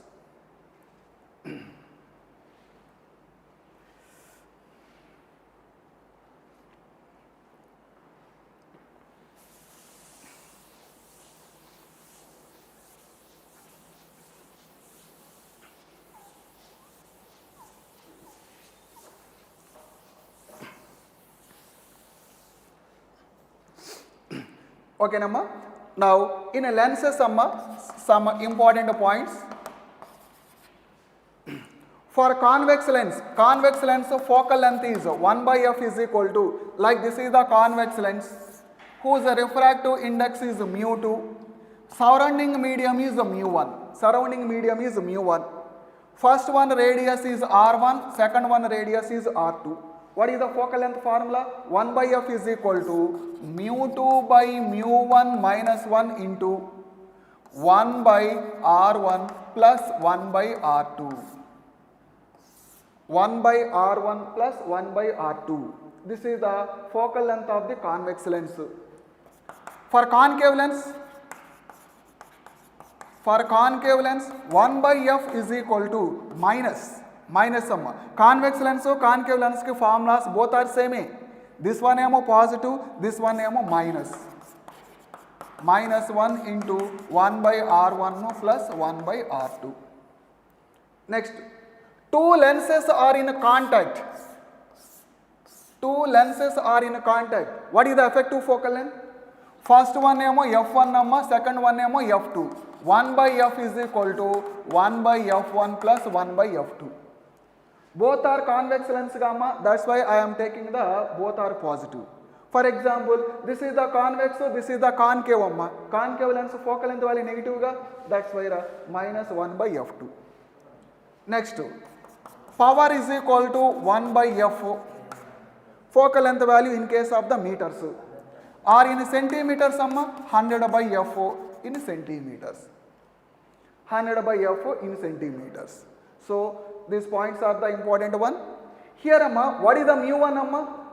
Surrounding medium. Surrounding medium can be taken as the mu1 minus 1, very important one. For example, air or vacuum, mu1 value 1. For example, surrounding medium water, water refractive index value substituting here.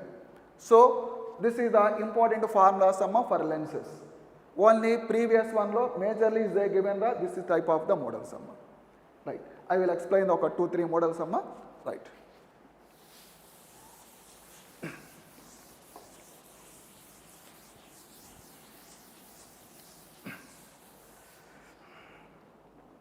Next amma, one model amma. A plano-convex lens is exactly fitted into the plano-concave lens. Plano-convex lens like this one.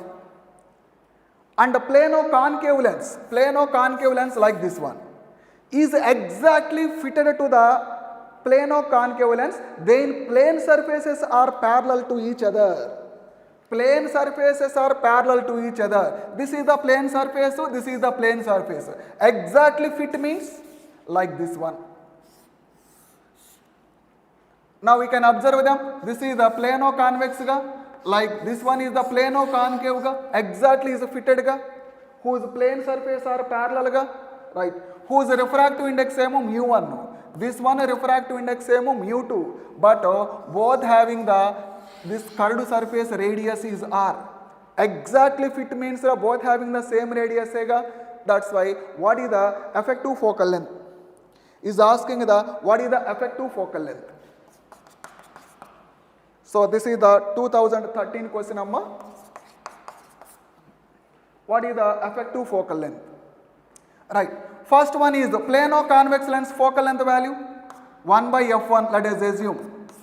What is the medium? Refractive index of the lens mu1. Surrounding medium air or vacuum by 1 minus 1 into 1 by r1 like r. Other one is plane surface. Plane surface radius value infinity. Plus 1 by r2, 1 by infinity, 0, like leave it. This is for first one. For second one, amma, concave lens minus. This medium refractive index mu2, surrounding medium is air or vacuum 1 minus 1, again 1 by r. Second one plane surface ga leave it. So 1 by f1, 1 by f2. What is the effective focal length? 1 by f1 plus 1 by f2. This value amma mu1 minus 1 into 1 by r. This value amma minus mu2 minus 1 into 1 by r. Take them 1 by r common. Mu1 minus 1 minus multiple amma minus 2 minus of minus plus. Plus 1 minus 1 cancel. Mu1 minus mu2 by r. This value is 1 by f amma. Therefore, f is equal to right. F is equal to r by mu1 minus mu2. So here is a convex lens. So this one is a concave lens. Plano-convex, plano-concave. Exactly fitted. Exactly fitted. Whose plane surfaces are parallel. That's why what is the effective focal length? First you can write the formulas of the plano-convex, plano-concave. Effective focal length 1 by f is equal to 1 by f1 plus 1 by f2. Substituting the values, we get the effective focal length. This is the one of the important model.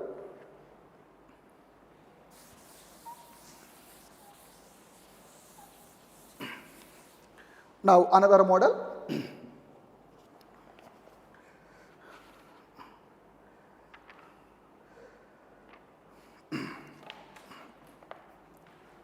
Now this one is the NEET 2016 question amma. 2016 question. A glass whose refractive index is 3 by 2. A glass whose refractive index is 3 by 2. So, whose focal length is f. Whose focal length is f. The space, so the space is filled with water in water. That's why what is the focal length. So, this is the total in air or vacuum. In air or vacuum, what is the focal length? F. After that, this total one is filled with water. This value is how much? 3 by 2. This value is nothing but water. This value is water. What is the refractive index? 4 by 3. 4 by 3. This one air or vacuum. In air or vacuum, what is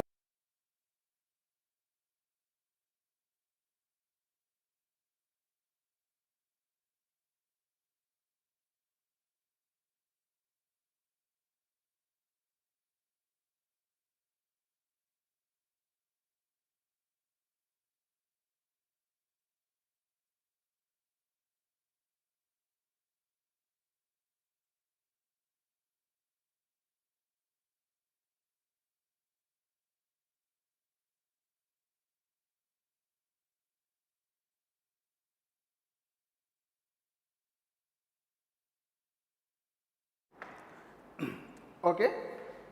Right, already we know that in air medium what is the focal length? 1 by f is equal to, lens is made of glass whose refractive index 3 by 2, surrounding medium 1. Mu 2 by mu 1 minus 1 into 1 by r1 plus 1 by r2. Next, this focal length is we don't know, 1 by f2. 1 by f1 or f2, any one, 1 by f1. So, lens is made of 3 by 2. Here surrounding medium air or vacuum ka 1. Here surrounding medium is 4 by 3. 4 by 3 minus 1 whose radius are 1 by r1 plus 1 by r2. Right. So, both are dividing. 1 by f by 1 by f1. f1 by f. Reverse gamma f1 by f. This value are cancelled. What is the remaining value here? 3 by 2 minus 1 by 3 by 2 by 4 by 3. Reverse gamma 9 by 8 minus 1. That is equal to 3 by 2 minus 1, 1 by 2. 9 by 8 minus 1, 1 by 8. So again values are reverse, 8 by 2. So this value 4. So therefore f1 is equal to how much value? This f value is cross multiplying 4f. So what is the focal length when dipped in water? 4 times of the focal length of the lens in air. So this is the another important formula. Direct formula number. In case of the air and water relation the focal length is 4 times. Finally this answer value plus or minus?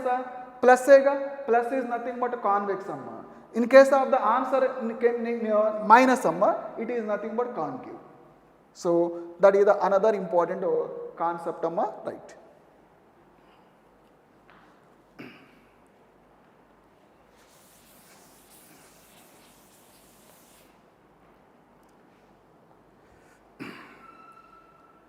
Next one. This is the convex lens whose focal length is f. Whose focal length is f. Now it is cut into the 2 parts like this one. Next, now it is cut into like this one. What are the focal length of the each part? Now when convex lens focal length is f initial ga, now it is cut along the principal axis. Along the principal axis. That's why the focal length values remain same. The focal length values remain same. Now, along the perpendicular to the principal axis, the focal length of the each part is 2f. The focal length of the each part is 2f. Like this one is the one of the important point, right?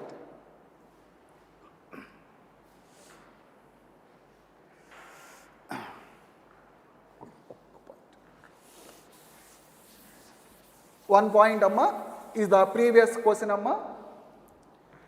Now this is the lens, focal length is f. It is cut into the 4 parts like this one. 1, 2, 3, 4. That 4 parts can be arranged like this.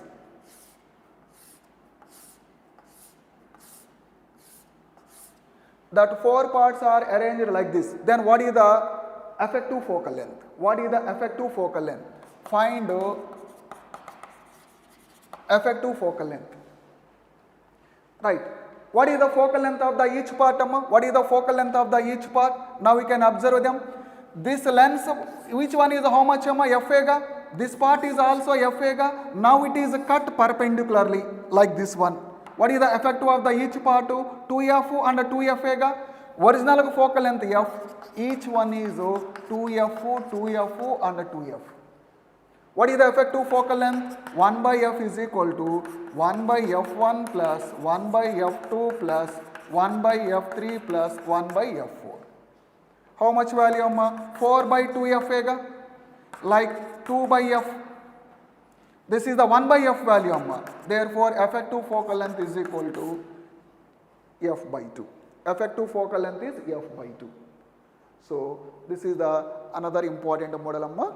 Right. Compulsory ra lenses ra one question is the possibility, and refraction of light on the plane surface is also the one question is the possibility.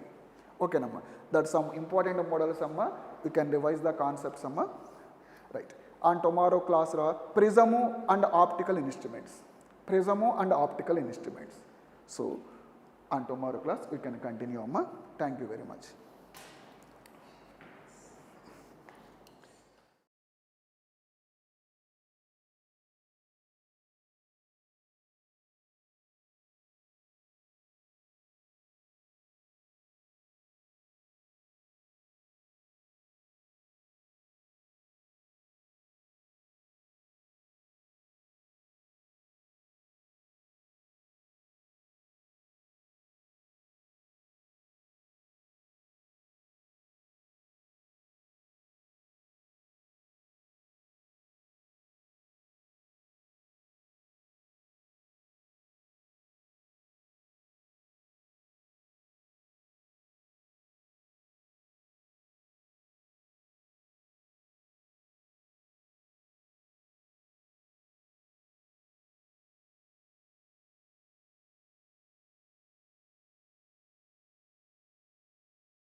Hello everyone, good morning. So, because of some adjustments, yesterday the two classes has taken by Bhimraj sir, which is zoology related. Today this class and the last hour again, which is going to be, we are going to have two classes today. Actually it is a nice thing to get the continuation part. So what was happened day before yesterday's class? So people who are watching my day before yesterday's class, they have known that we have started the molecular basis of inheritance chapter. I told you in the total second PUC botany syllabus is concerned, the biggest and more weightage providing chapter is going to be molecular basis of inheritance. So everyone who want to get the proper marks in the final examination, this is the chapter first you should focus on. Then after saying that, what was happened day before yesterday's class is, we have started central or introduction related to nucleic acids, DNA, RNA, and we have briefed about the structure of the DNA related to Watson and Crick model, and we told that related to DNA discovery and the related experiments. I mean by, in the earlier, Friedrich Mischer is a scientist, has discovered the DNA and he named it as nuclein. Later on, transforming principle is a proposal of Mr. Frederick Griffith in the year 1928. Later on, there was a quest to determine who is the genetic material. We are having three options, I mean by protein and this nucleic acid and the RNA, DNA and RNA. Among these three, who are the genetic material? And for the first time, DNA is the genetic material proven by, do you remember the names? Oswald Avery, Colin MacLeod, Macklin McCarthy in the year 1933 to 44. But unequivocally, the proof that DNA is the genetic material was given by the scientist Mr. Hershey and his colleague Mr. Chase, Martha Chase. Alfred Hershey and Martha Chase has proved that DNA unequivocally is a genetic material by taking the two isotopes P32, S35 and the bacteriophage, along with that bacteria they have utilized. Then after saying that, Watson and Crick, after their explanation about the structure of the DNA in the same year 1953, remember the year 1953, they have proposed the double helical model of the DNA. At the same time, they have proposed the process of replication is undergoing semi-conservative model. Means during the replication, two strands of the DNA will be separated. Each strand act as a template, I mean by guide, to produce the new strand. So that overall daughter DNA contains one parental strand and one is newly synthesized strand. We have discussed that. Later on, this theory, semi-conservative theory of replication was experimentally proven by another set of scientists in the year 1958, Messelson and Stahl. We have discussed that also. But last one point we have to stress on is, in the year 1958, another scientist is there, Taylor and his team. We can simply call it as Taylor et al. They had used the radioactive thymidine on Vicia faba, which is a plant, faba beans. So in this particularly we can say that is a eukaryotic mode. They have proved that semi-conservative mode of DNA replication which is present in the chromosomes. So Messelson and Stahl prove it on bacteria, which is a prokaryote. On the eukaryotes, who had proven is that is going to be Mr. Taylor and his team. Then after saying that, let we enter into the proper process of central dogma. Remember who has proposed the central dogma? Mr. Crick. Watson and Crick, they have proposed a double helical model, but Crick separately has said about unidirectional flow of genetic information which can be considered as a central dogma. As per central dogma, DNA going to form another DNA which going to be called as replication. DNA going to form RNA, which is mRNA, can be considered as transcription. And finally, mRNA is becoming the protein, it can be considered as translation. There is an exception for it also in case of retroviruses. For example, reverse transcriptase containing viruses like HIV virus, where RNA involves in the formation of the DNA. So today entire concept is properly we are going to explain about central dogma. I mean by possibly replication, transcription and translation going to be completed. So these are the glimpse I am going to touch today. Properly you have to follow it because this is the area which is a soul for this entire chapter. So central dogma related process of replication. What we have to understand, a DNA going to form another DNA molecule. It can be considered as replication, where it is going to be happen during the S phase, which is a synthesis phase related to interphase. Then in case of the location, where it is going to happen, in case of prokaryotes, replication is happening within the cytoplasm. Why like that? Remember, in the prokaryotes, the DNA is naked, nuclear membrane is absent, there is no well defined nucleus will be there.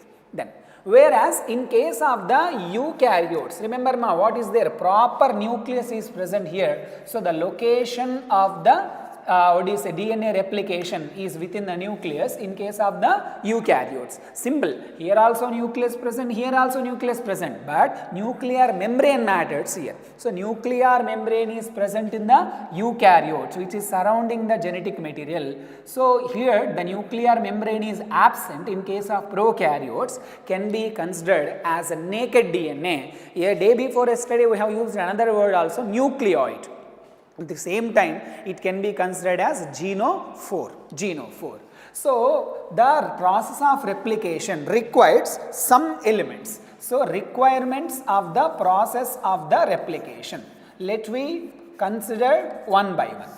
First, the moment I say requirements, first one is an enzyme. The enzyme here is a DNA polymerase enzyme. So simply the name is DNA polymerase. Actually it is a DNA dependent DNA polymerase enzyme. I am repeating, DNA dependent DNA polymerase enzyme is involved here. Then after saying that, this DNA polymerase enzyme along with the enzyme ligase. So this ligase enzyme, different places we are going to see in the botany syllabus is concerned. Biotechnology chapter, first year syllabus, biomolecules chapter, in the classes of enzymes, at the same time in case of the replication and even in the experimental procedures. Then after that, another enzyme is a helicase enzyme, which is going to divide the two strands of the DNA. Among these three, who is the main character in this story is a DNA dependent DNA polymerase. Next, after that, this enzyme itself requires some properties. What are those? First one, it requires a template. So who can act as a template? Parental DNA strand can act as template. Next, after that, it requires substrates called DNTPs. Deoxynucleotide triphosphates are required. I am repeating, deoxynucleotide triphosphates are required. Along with that, it requires a primer. Primer will be provided by another enzyme. The enzyme name is a primase, which is a RNA polymerase enzyme. So it requires the primers which are made up of RNA, primer dependent. As it is primer dependent, even in the PCR technique also, we are using two sets of the primers. Keep in mind. Next, after saying that, this DNA polymerase enzyme having one property, it is going to synthesize new strand in only one direction, that is a 5' to 3'. Some people consider it as dash, 5' to 3' or 5' to 3' direction. So it is going to polymerize. So it is going to polymerize the new strand in 5' to 3' direction. And it is going to read the template strand in opposite direction. What is that? 3' to 5' direction. It is going to read the strand and produce new strand in 5' to 3' direction. It plays a key role in understanding the process of replication. Next, after saying that, this enzyme is highly accurate highly accurate. A small mistake during the process of replication leads to mutations. We have seen these mutations in the human genetics part also. Sudden heritable changes. So, small change that leads to mutation. That's why the enzyme should be highly accurate. Then after that, it is having high speed enzyme. How much speed? There is a small example they had given. It can add 2000 base pairs per second. For second, it can add 2000 base pairs. So that 4.6 into 10 power 6 base pairs. Where we have seen this? This is the length of DNA in case of bacteria. Do you remember the name? Escherichia coli or simply E. coli bacteria. So, this much length of the DNA in this speed, how much time it is going to take? 18 minutes. So, day before yesterday, we have seen Michelson and Stahl experiment. There, one cycle, one generation is 20 minutes. That is the cell division time of E. coli is 20 minutes, whereas DNA replication time in case of E. coli is going to be 18 minutes time. Then, after saying that, these are all the requirements for the DNA polymerase enzyme. It requires a template, it needs the substrates called as DNTPs and requires the primer which provides the OH group, and it is going to produce new strand in 5' to 3' direction and read the template strand or parental strand in 3' to 5' direction. While it is synthesizing, even though it is going very fastly, but it won't do any mistake most of the cases, because a small mistake leads to mutation. That's why it is generally highly accurate. Then the speed is around 2000 base pairs per second. That is, it is going to complete the replication in going to be 18 minutes. Next. After saying that, we know about this enzyme very well. Na? Simply, it is a shortcut name called as molecular glue. It is going to seal the gaps in the DNA. Next, helicase enzyme is the enzyme that is going to break the hydrogen bonds, so the two strands of the DNA will be separated. Along with that, I told you it requires the primase. Primase enzyme is required here. Next. After saying this all, let me start the process. DNA replication cannot occur in the entire length of the DNA. DNA replication starts in some particular areas. Those areas are called as ORI. So, simply to say, this is the entire length of the DNA. Do you remember what is the length of the DNA in the human cell? It is 2.2 meters. So, if suppose this is the reason of ORI, origin of replication, helicase enzyme will come and break the hydrogen bonds, so that a small opening will be formed at this region. This small opening in the DNA is called as replication fork. What do you call it? Replication fork. So, replication starts in some particular areas. The place where the replication starts is considered as origin of replication. This origin of replication, first enzyme to bind is the helicase. It is going to divide the two strands of the DNA, so that it forms the structure called as replication fork. In this, let me develop this properties, polarities 5' to 3', opposite strand is 3' to 5'. Now see. So, now the next enzyme going to come, here is going to be primase. So, primase will come and adds the primers. Now, primase will add the primer only opposite to 3' end, only opposite to 3' end. Here it is not going to add the primer, but it is going to add the primer in the opposite direction. So, the primase enzyme has added the primers on both strands. The key point here you have to understand, we are talking about semi-conservative mode of DNA replication, where DNA strands are separated. Each strand acts as a template. We can call it as a guide to synthesize the new strand. So, primers, how many primers are added? 2 strands, 2 primers are added.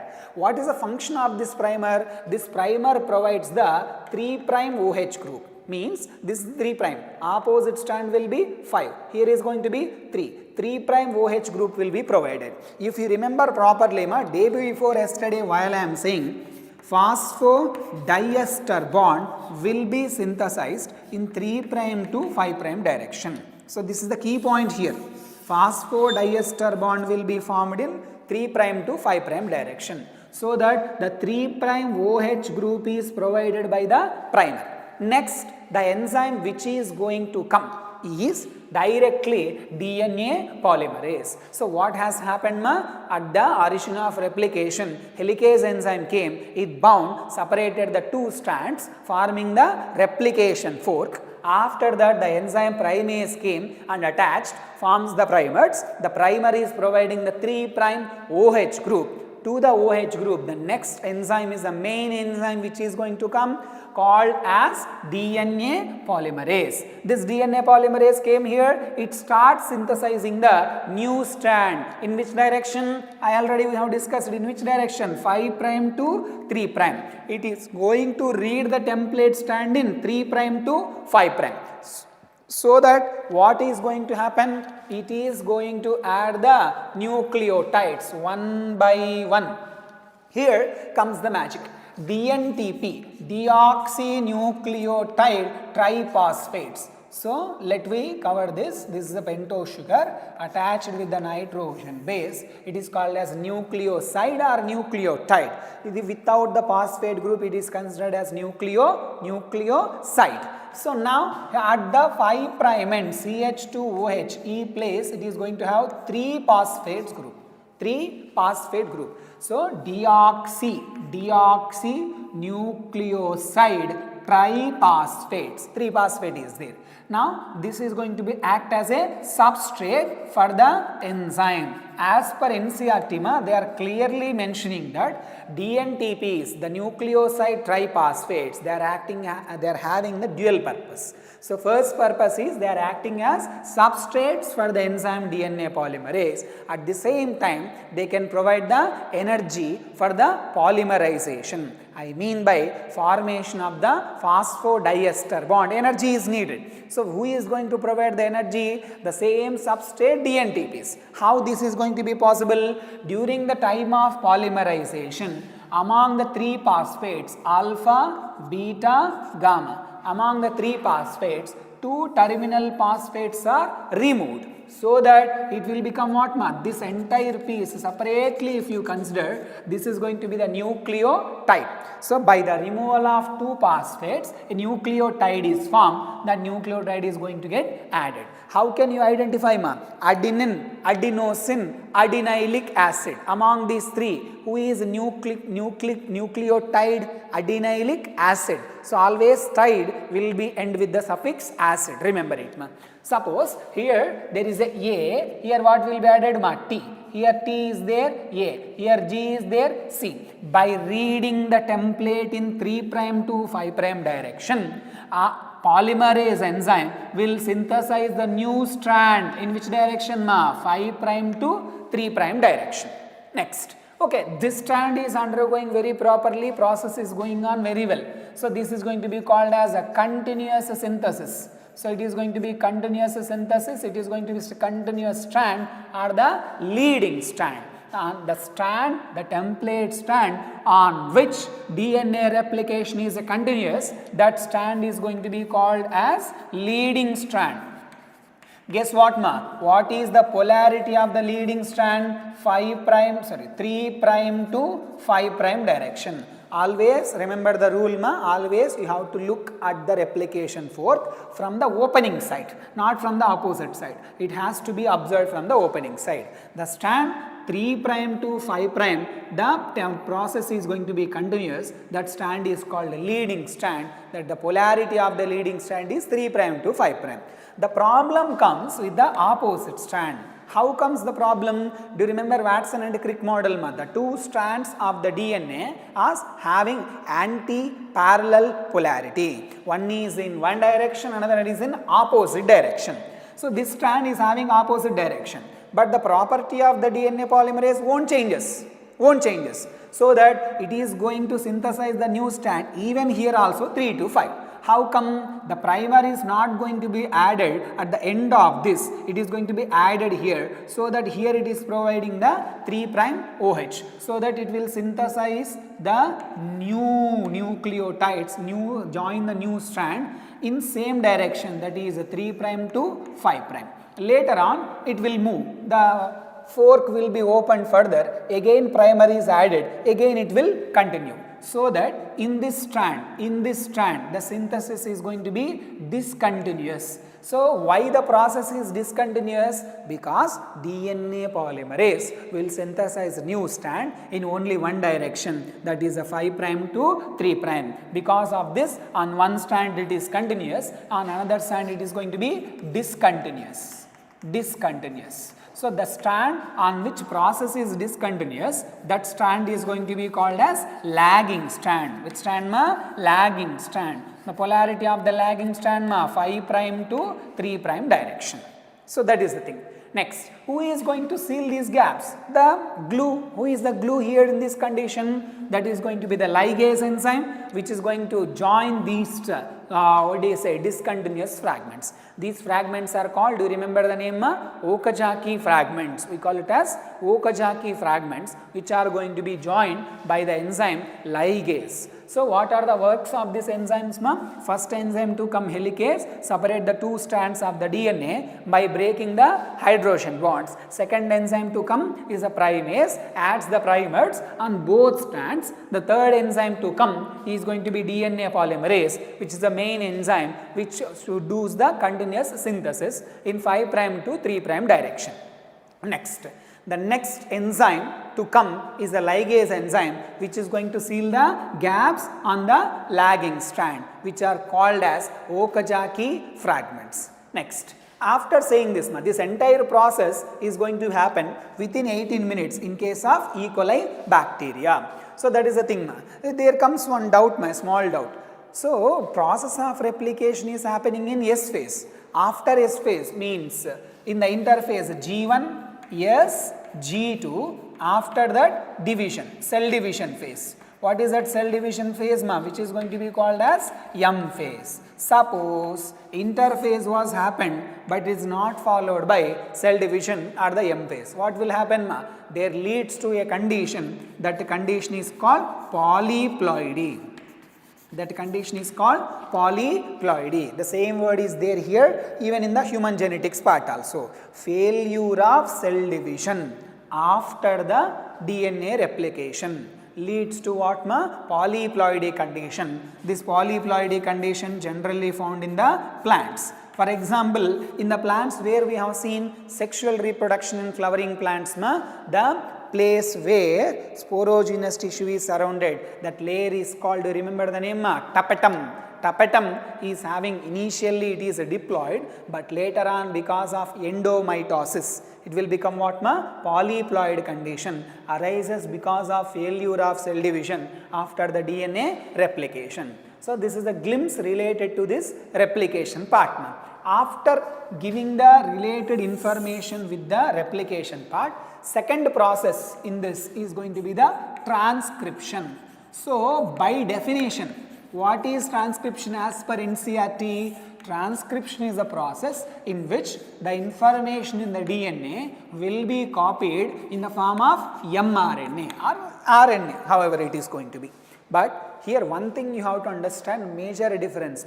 In case of replication, both strands can act as templates, but in case of the transcription, only one DNA strand can act as template, another strand is going to be non-functional for the process of copying, but it is helping the process of copying, that is a coding strand. So one strand of the DNA will be copied into mRNA, so that the mRNA is going to be single stranded or double stranded. Automatically it is going to be single stranded. What happens if both strands act as template? So if both strands act as template, it is going to produce the protein, two different proteins from the same DNA sequence.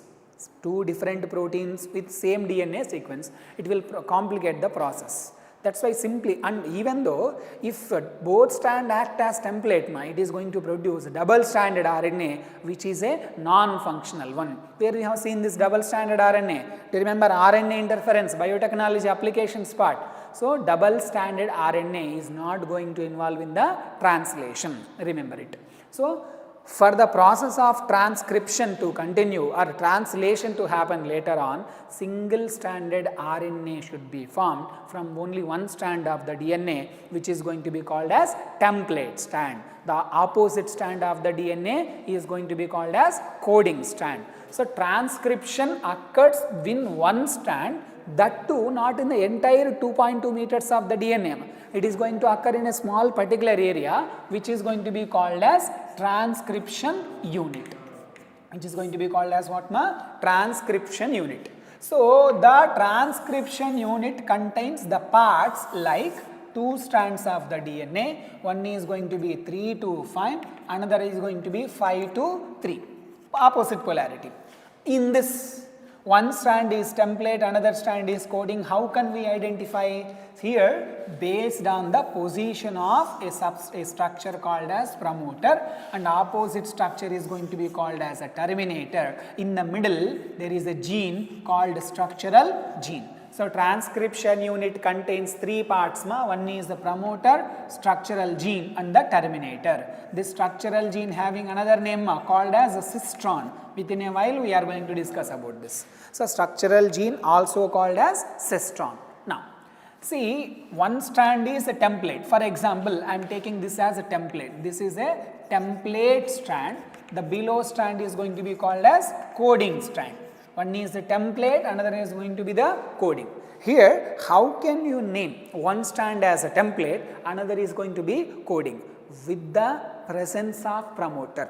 Here the reference strand, we have to take the reference. Who has to be taken as a reference? The coding strand is going to be taken as a reference. Promoter is present at the 5' end. Of which strand? Coding strand. If whatever the strand, if you find the promoter at the 5' end, that strand is going to be considered as coding. Automatically opposite strand is going to be the template strand. And the terminator will be present at the 3' end of the coding strand. I told you many times, P, how to remember this, a small trick. P for penta. Penta means what, 5. So 5' end promoter will be there. T for 3. Terminator will be present at the 3' end. That is related to coding strand. Coding strand. If you change these positions, promoter is here, terminator is here, then the opposite strand will be the coding, below strand will be the template. So it is a position of the promoter and terminator that determines who is the template, who is the coding strand. I am repeating, coding strand is the reference point.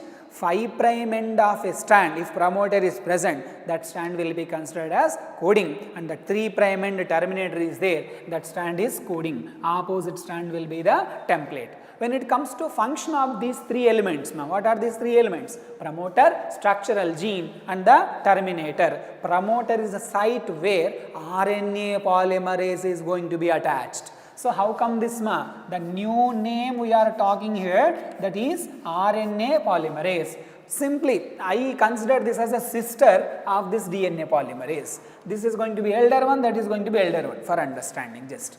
See, this polymerase, DNA polymerase, depending on DNA, producing another DNA. RNA polymerase is going to be depend on DNA and produce the RNA. So that the full name of this RNA polymerase is going to be DNA dependent RNA polymerase. I am repeating, DNA dependent RNA polymerase it is going to be.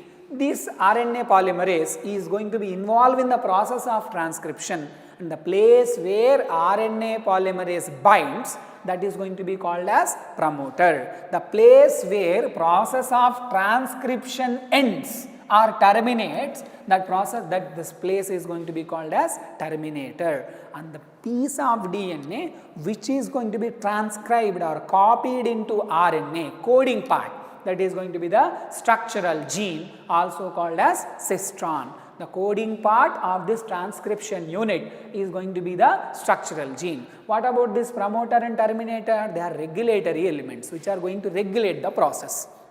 NCERT line, further regulatory sequences are there both in upstream and also downstream. Sir, what is this up and down? Simply to see, if you observe the diagram in the NCERT textbook, this is the point they are showing like this. They are showing like this. This is a point called transcription start site.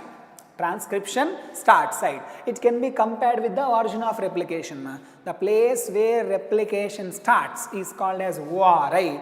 The transcription start site is a place where a transcription starts. So it is adjacent to the promoter, because promoter is the place where RNA polymerase binds. After binding, it is going to start the process immediately after the promoter region. Next. See, this RNA, we have to understand why this arrow mark is like this. To understand that, you have to observe the properties of this RNA polymerase. This RNA polymerase is the same like DNA polymerase. It also requires the template.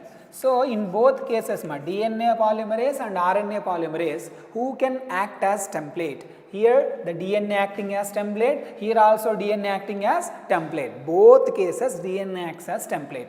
Here DNA polymerase, there RNA polymerase. So, in this the enzyme is going to have NTPs, nucleoside triphosphates. Here deoxynucleoside triphosphate. Remember, we are synthesizing here RNA, which is containing ribose sugar. That's why here DNTPs are not allowed, NTP should be there. These are the substrate, and this enzyme not dependent on primer. It don't require the primers. It is a template dependent, primer independent enzyme. But here it requires the template and also the primers. Next. Here, to open the DNA helix, helicase enzyme is required, but RNA polymerase itself is able to open the two strands of the DNA by breaking the hydrogen bonds as per NCERT. Next, this RNA polymerase is going to synthesize the new RNA molecules, and the process of transcription will happen in same like DNA replication, that is a 5' to 3' direction. It is going to do the polymerization process, and it is going to read the new strand. It is going to read the new strand in 3' to 5' direction.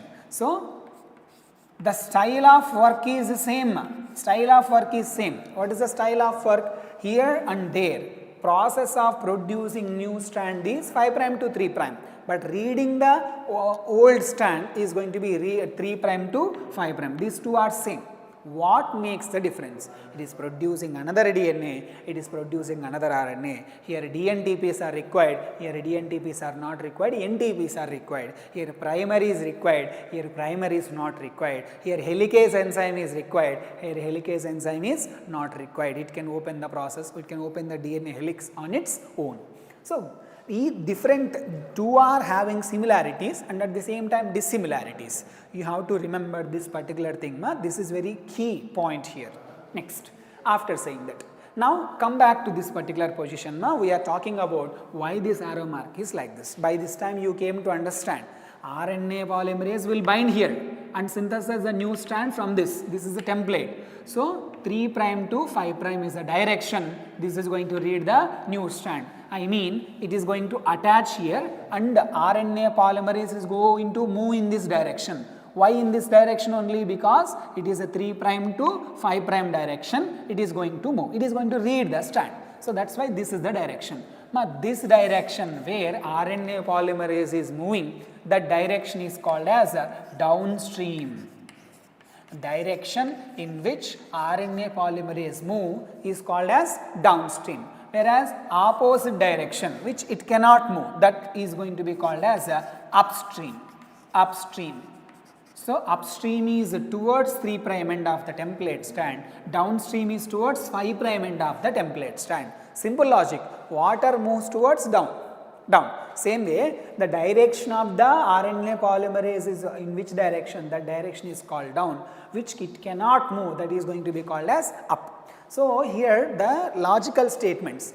Promoter is located on upstream to structural gene or downstream to structural gene. promoter is located to upstream. Who is located on downstream? That is going to be the terminator. Remember it. And to the terminator, what is the position of structural gene? It is upstream. To the promoter, what is the position of the structural gene?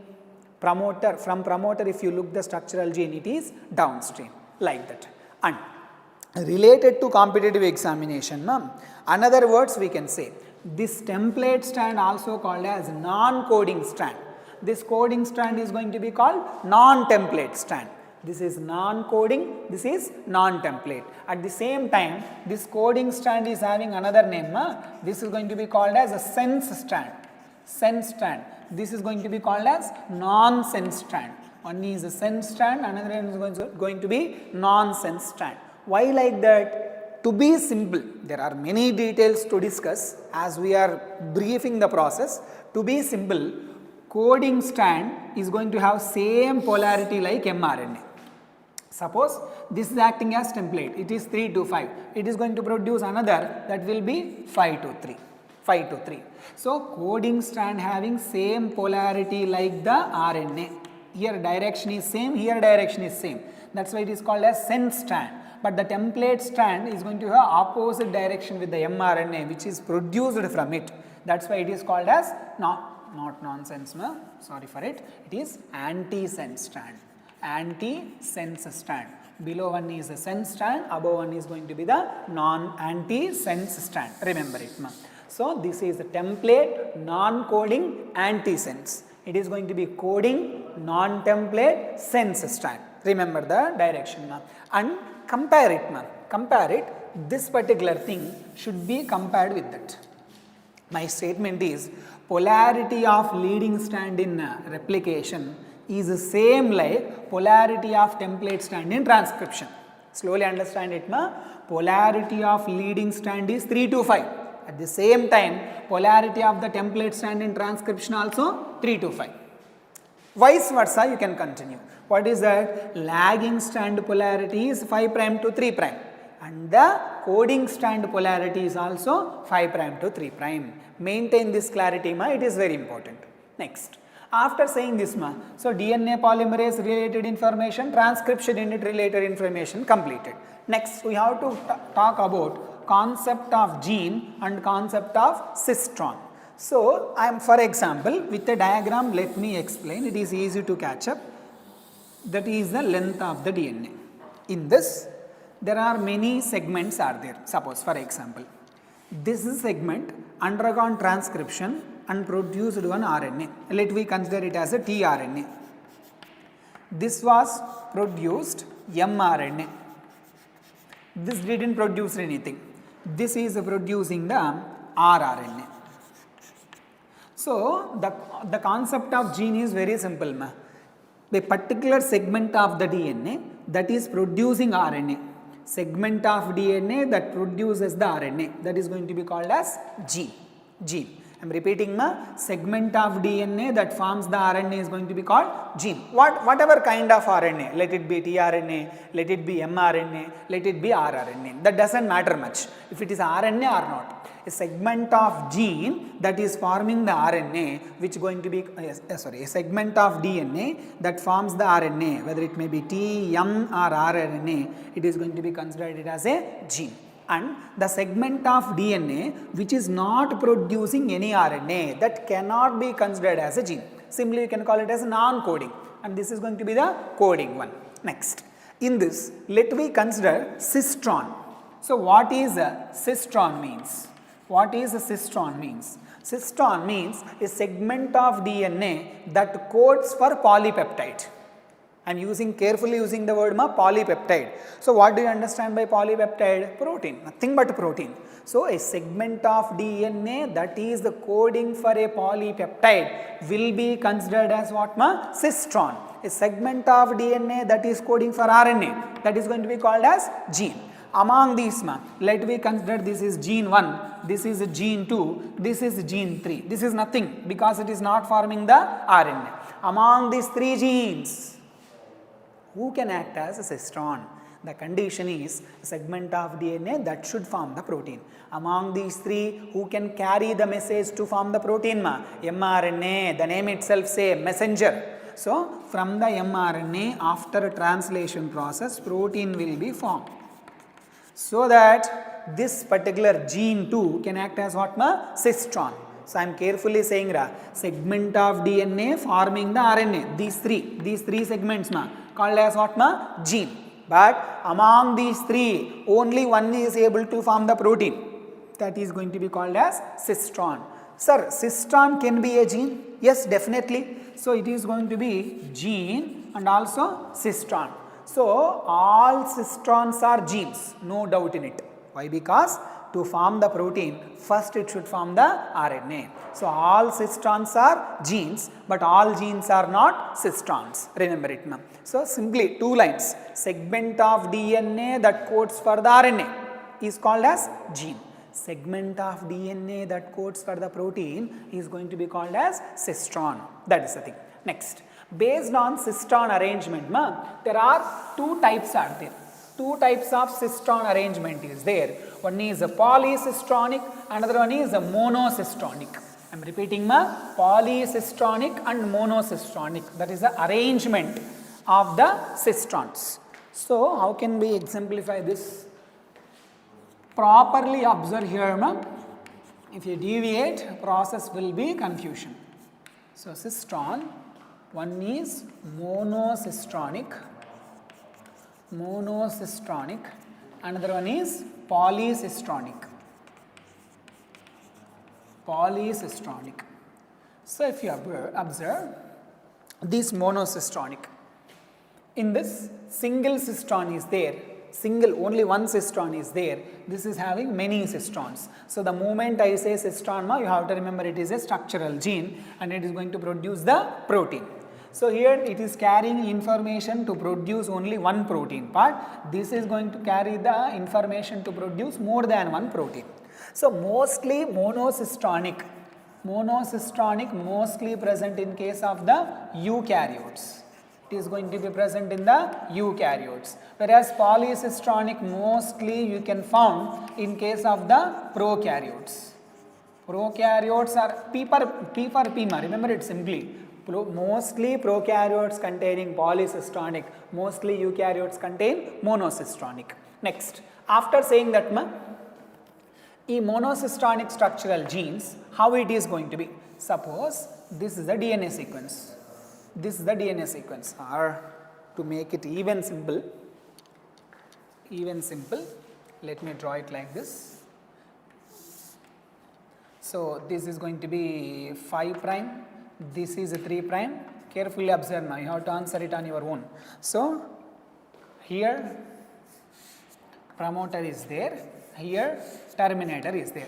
Now say this is strand A, this is strand B. Identify who is the template strand. How can you identify, How can you identify here? So, the strand on which promoter is located at 5 prime end, that strand is going to be called as coding strand. The strand on which promoter is present at 3 prime end, that strand is going to be called as template strand. And where is the transcription start site? This is the direction. This is downstream, this is going to be upstream. Now see, from this is the structural gene, from this RNA is formed. This RNA is not directly mRNA, it is going to be called as hnRNA. Why it is called as hnRNA? Heterogeneous nuclear RNA. It is having interrupted coding sequences. Interrupted coding sequences means what? Introns along with the exon. Exon-intron arrangement is there. Exon and the intron. So, this RNA is going to be considered as hnRNA. From this hnRNA, after modifications, 3 modifications are there, splicing, capping and the tailing. After these 3 modifications, what will happen? There is removal of exons and joining of removal of introns and joining of exon. Carefully how to identify, length of the hnRNA is more than the final product, which can be considered as mRNA. On the mRNA, who will be present? Only exons. during the process of splicing, this process is called splicing, process of splicing, introns are removed and exons are joined in a coordinated manner. Ultimately, mature RNA or messenger RNA or final product of the transcription, mRNA is formed. This mRNA contains the information to produce only one polypeptide, only one sequence of the protein. So, this is monocystonic, contains information about producing only one polypeptide. It is found in mostly eukaryotes. It is having the intron and exon arrangement. During the splicing, introns are removed and exons are joined in a coordinated manner that produce the proteins. Now, this arrangement is having a particular name. That arrangement having particular name called as split gene arrangement. Which arrangement ma? Split gene arrangement. Remember, it is going to be considered as interrupted coding sequences. Who are coding sequences? Exons are getting interrupted by the non-coding sequences. Those are called as introns. Here, the split gene arrangement is an ancient feature of the genome. This is going to be ancient feature. Ancient feature means same arrangement is seen long ago in case of this what can you say, methanogens, archaebacteria having this split gene arrangement. After archaebacteria in the evolution, who has arisen? Eubacteria. In the eubacteria, split gene arrangement is not there. It is having polycistronic. But later from the eubacteria, eukaryotes are raised. So, archaebacteria having split gene arrangement, eukaryotes also having split gene arrangement. In the middle, eubacteria is there, that is not having any split gene arrangement. That is the thing. Next. So, this is the structure. Presence of split gene arrangement is a ancient feature and presence of intron is a reminiscent of antiquity. Reminiscent of antiquity means antiquity means it is related to something old, something old. So, introns are found in archaebacteria, later again observed in eukaryotes. Means in the eukaryotes, presence of intron is not a new feature. It is already there. It is repeated over and again, which is absent in the middle in case of the prokaryotes. So, this is monocystonic arrangement. Let me see the polycystonic arrangement. It is mostly prokaryotes, found in mostly prokaryotes. Here structure is going to be like this. One is the template strand, another one is going to be the coding strand. Now, you have to find it. Let me reverse this 5 prime, 3 prime, 5 prime, 3 prime. I am reversing this. Try to find. This is promoter, this is terminator. This is promoter, this is, for example I am saying. So, this is promoter, this is terminator. Find who is the template strand, A na, B na, either it is A or B. How can you identify? I told you reference point is coding strand, promoter is P for penta, 5 prime end of the coding strand. Here promoter is present at the 5 prime end. So, that this strand is going to be the coding strand. Promoter is present at the 3 prime end. This strand is going to be the template strand.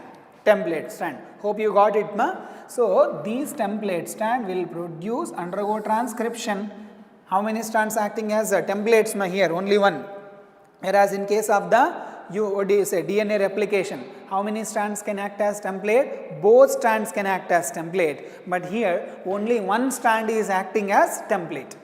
That strand, polarity of the template strand 3 prime to 5 prime, same like the leading strand. Polarity of the lagging strand and polarity of the coding strand is same. Now, here the primary transcript, carefully I am using the word primary transcript. First product of transcription in case of the prokaryotes which are having polycystonic structural genes, this is directly mRNA. No kind of HNRN and everything is present.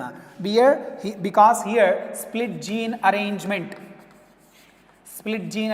is absent, means no introns at all, only coding sequences which are considered as exons. So, exons are found in both prokaryotes and eukaryotes. Exons are present in only eukaryotes, not present in prokaryotes, and exons are found exons found in both, introns are found only in the eukaryotes, not present in the prokaryotes. I was confused. Simply, finally I am saying exons present in both, but introns are present only in the eukaryotes, not there in the prokaryotes. That is the logic. Next, after saying this, the primary transcript here is hnRNA, later it is forming mRNA, but here there is no need at all. Directly mRNA is formed, and this mRNA going to form how many proteins? It depends. It depends. Different situations, different number of proteins are formed, but what is the logic?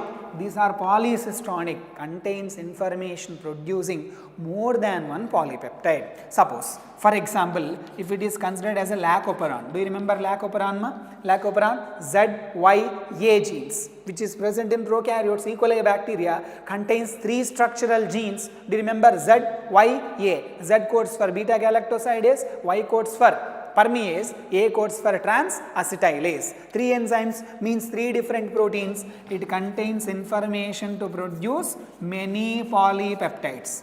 Many polypeptides. So, this is the arrangement of intron, or do you say cistron. What is cistron? Sequence of DNA that codes for the protein is called as cistron. It may be monocistronic and it may be polycistronic. Next concept to discuss, types of RNA. Here I have written majorly 3 types are there. Further different types are also there, but as per as the time is concerned, let me explain these 3: tRNA, mRNA and rRNA. tRNA is a adapter RNA. tRNA is a adapter RNA which is involved in translation. Within a while we are going to discuss that. And mRNA is a messenger RNA that carry the information from DNA to form the protein. And rRNA is a ribosomal RNA. It is having 2 names. It can be considered as structural RNA. Why it is called as structural? Because rRNA itself says it is ribosomal RNA. It involves in the formation of the ribosomes. And next one, it is a catalytic. What do you understand by catalytic? Mostly 99% enzymes are made up of proteins, but there is one protein which is not made up of protein, which is one enzyme which is not made up of protein but is made up of RNA. That is rRNA made enzyme, that is going to be called as ribosine. 23S rRNA in case of the prokaryotes, 28S rRNA in case of eukaryotes, forming the enzyme ribosine. It makes it as catalytic. So tRNA is a adapter, even it can be considered as a soluble RNA. And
okay, no?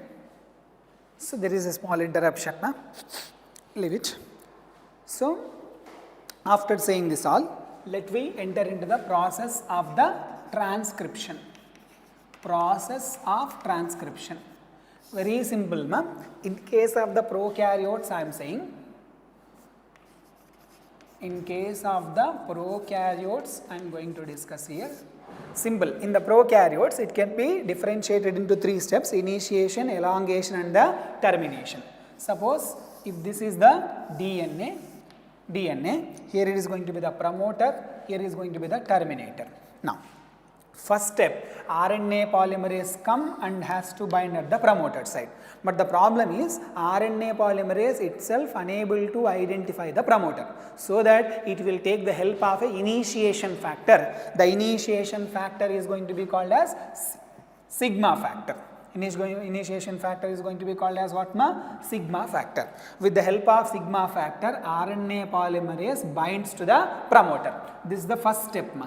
First step. After binding to the promoter ma, this RNA polymerase will somehow open the DNA sequence. So that is what I told. In case of replication, it requires helicase, but RNA polymerase itself able to open the DNA structure, DNA helix. Then after opening it, it is going to read the strand and produce the new RNA.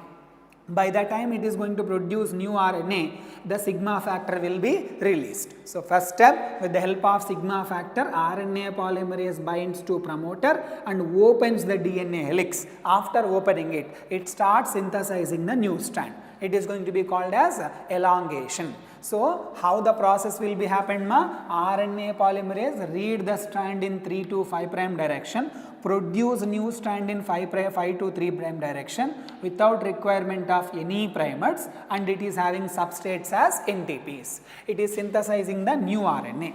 That is going to be called as elongation, and it will move adding one by one nucleotides ma, until it reaches the terminator point. By the time it reaches the terminator point, it cannot move ahead.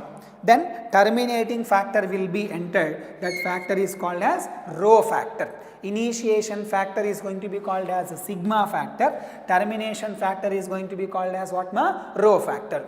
At the terminator point, RNA polymerase cannot move ahead. At that place, rho factor will be binding. It will cut the link here and releasing the RNA and releasing the newly synthesized RNA, and enzyme and DNA will be separated.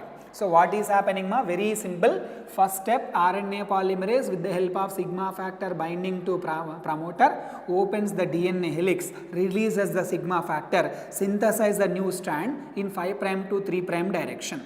It will move one by one nucleotides until it reaches the terminator point. At the terminator point, sigma, rho factor is a terminator factor, termination factor. It will come and cut the link between DNA and the newly formed RNA, which can be considered as a nascent RNA. It will be released. So it is going to be called as termination.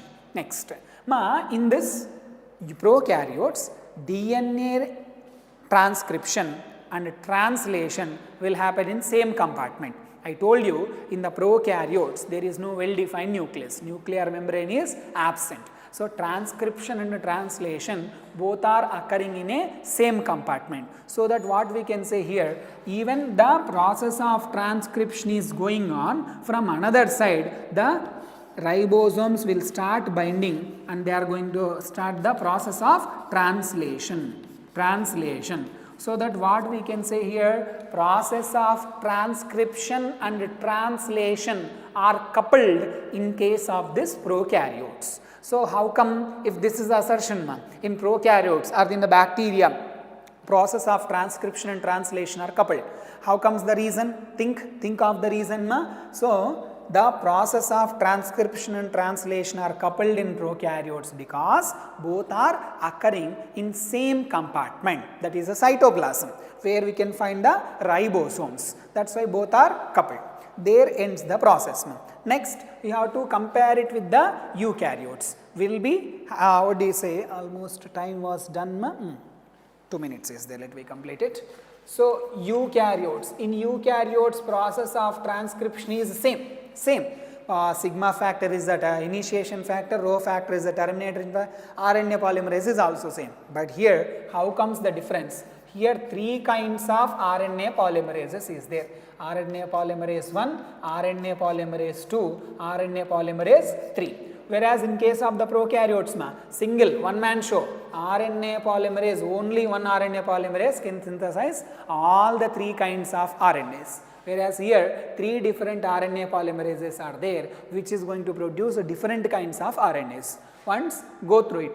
And Here the primary transcript is going to be the mRNA directly, but here hnRNA is there, later on it is going to form the mRNA by the process of capping, splicing and the tailing. In the afternoon class, I mean by last class, we will go through this.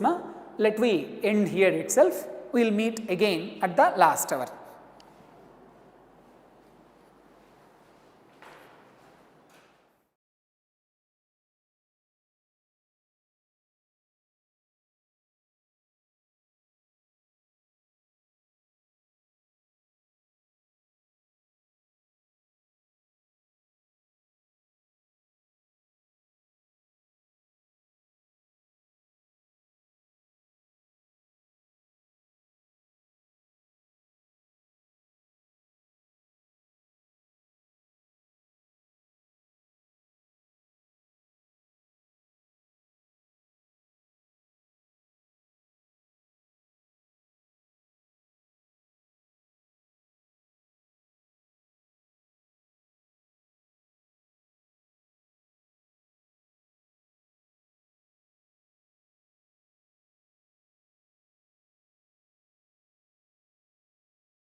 Good morning all of you. Today I am going to discuss about chemical bonding chapter. That means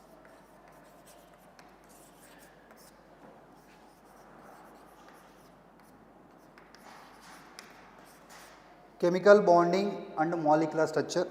In this chapter, very important. In this chapter mainly we will discuss about some concepts. So what are the concepts I am going to cover? So one of the concept is resonance.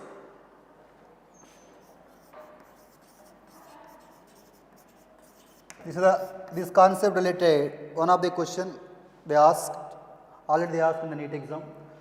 Resonance after formal charge calculation. Formal charge calculation after hybridization. Hybridization after molecular orbital theory. Molecular orbital theory after dipole moment. These are the main concepts. On that main concept, now first I am going to discuss about resonance. Before going to resonance concept, we want to know the structures. That means Lewis dot structures. If you know the Lewis dot structure, very important point, listen carefully. If you know the Lewis dot structure using, you can get the resonance. Resonance using, you will get the formal charge calculation. Very important. So many times they ask the question. That's what. Before going to resonance, we should know the Lewis dot structures.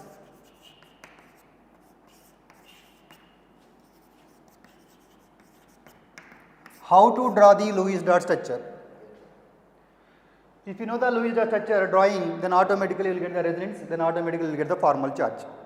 So, Lewis dot structure how to do, then any compound or any molecule you want to draw the Lewis dot structure, we should follow some rules, that is called some guidelines. Guidelines to the drawing of Lewis dot structure. What are the guidelines? Simultaneously I will say now. First guideline or first rule. So, any molecule you will take, for example, I will take the one of the molecule, I am going to draw the Lewis dot structure of O3. So, on that we need some points. What are those? First point A. What is A? Total number of electrons required to get the nearest to noble gas configuration, that is called A. Total number of total number of electrons required to get the nearest to noble gas configuration, that is called A. That means total number of electrons means to get the nearest noble gas configuration means, that is called inert gas configuration means individual element we need 8 electrons. Total how many? Sorry, individual one atom is getting to 8 electrons. The total in this molecule how many atoms are there? 3 atoms are there. 3 into 8, 24 electrons. So octet is 8 electron. Some other cases you should follow duplet also. Which case we have to follow duplet? In case of hydrogen atom is there, molecule containing hydrogen is there, that nearest noble gas configuration for hydrogen is duplet, that means helium configuration, that means 2 electrons. In case of hydrogen, other than hydrogen, molecule containing any atoms are there, other than hydrogen, any atoms are there, nearest noble gas configuration or inert gas configuration is how many electrons we need? Individual atom, 8 electrons we need. In case of hydrogen, 2 electrons we need. In case of other than hydrogen, we need 8 electrons. It is molecule containing how many atoms are there? 3 atoms are there. 3 into 8, 24. For example, I will give you CH4 molecule. CH4 molecule means what is the A value? What I told A? Total molecule get the nearest noble gas configuration. So total number of electrons required to get the nearest noble gas configuration. Here carbon is there, hydrogen is there. Carbon is other than hydrogen. That means how many carbons are there? 1. So 1 into 8 plus. How many hydrogens are there? 4 hydrogens are there. Hydrogen means this is not a octet. It is getting duplet. Duplet means how many hydrogens? 4 hydrogen. 4 into 2, 8. So 8 plus 8, 16 electrons we need to get the nearest noble gas configuration for this molecule. This molecule, how many electrons required? 24 electrons. That is called A. Some other example. What is the example? This one. CO3 2 minus. This molecule not having the, this molecule or this ion is not having the hydrogen. That's why total how many atoms are there? Carbon 1, 3 oxygen, total 4. 4 into 8. Total how many electron? 32 electrons we need. Like this you have to find the A value. That is A. If you know the A, second point, next you are going to calculate V. What is V? V means total number of valency electrons. Valency electrons. So valence electron for oxygen atom. So how to know? First write the electronic configuration of any element. What are the element they are given? They are given oxygen. Oxygen atomic number 8. Electronic configuration 1s2, 2s2, 2p4. These are called. We need only valence electron. Valence electrons how many there? 4 plus 2, total 6 valence electron. Like this you have to find. In case of carbon, carbon atomic number 6. So electronic configuration 1s2, 2s2, 2p2. That means valence electrons are 4. Like this you have to find. Now our example is O3. O3 molecule means total each oxygen having valence electron 6. How many atoms are there? 3. 3 into 6. Total how many electrons? 18 electrons. In case of methane, carbon is 4. Hydrogen is 1. So 4 plus 4 into 1.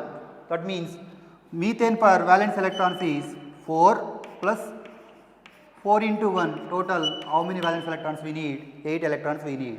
In case of CO3 minus 2, carbon is 4. I am saying valence electron. Oxygen is 6. 6 into 3. Here charge is there. Charge also you have to include. Minus 2 means you have to add plus 2. Total 4, 3, 6 the 18. 18 plus 4, 22. 22 plus 2, 24 electrons we need. These are called valence electron. Like this you have to find valence. This is only main. If you know the A and if you know the V, then automatically you will get the N. What is N? N is equal to A minus V. What is N? N is called bonded electrons. Bonded electron. A minus V is called bonded electron. How to find out? A minus V. That's what we have to know. First we have to know A and you have to know V. A minus V. A is 24. V is 18. 24 minus 18. How much? 6 electron. That means bond electrons are 6. 6 electron means one bond we want to form. 2 electrons we need. How many pairs? 3 bond pairs. That means 3 pairs. That is called bond electrons are 6. Pairs are 3. That is called N. That is called bonded electron. Next one is non-bonded electron, also called as lone pair electron. Non-bond electron means it is not involving in bonding. Bond electron means it is involving in bonding. So lone pair electron, how to find out? V minus N. V minus N. What is V? Valence electron. What is N? Bonded electron. Valence electrons how many there? Valence electrons how many there? Here. Valence electrons are 18. Bond electrons how many there? 6. 18 minus 6, how much? 12 electron. 12 electron means how many pairs? 6 pairs. That means 6 lone pairs. For this which molecule I am going to calculate? O3. Now these points you have to know. In case of this, already we know A, already we know V. A is how much? 16, V is 8. A and V you know, then you will get N, A minus V, that is called bond electron. If you know the bond electron, you will get the lone pair. How to do? V minus N, like that. Whatever the compound they will give you. This also same.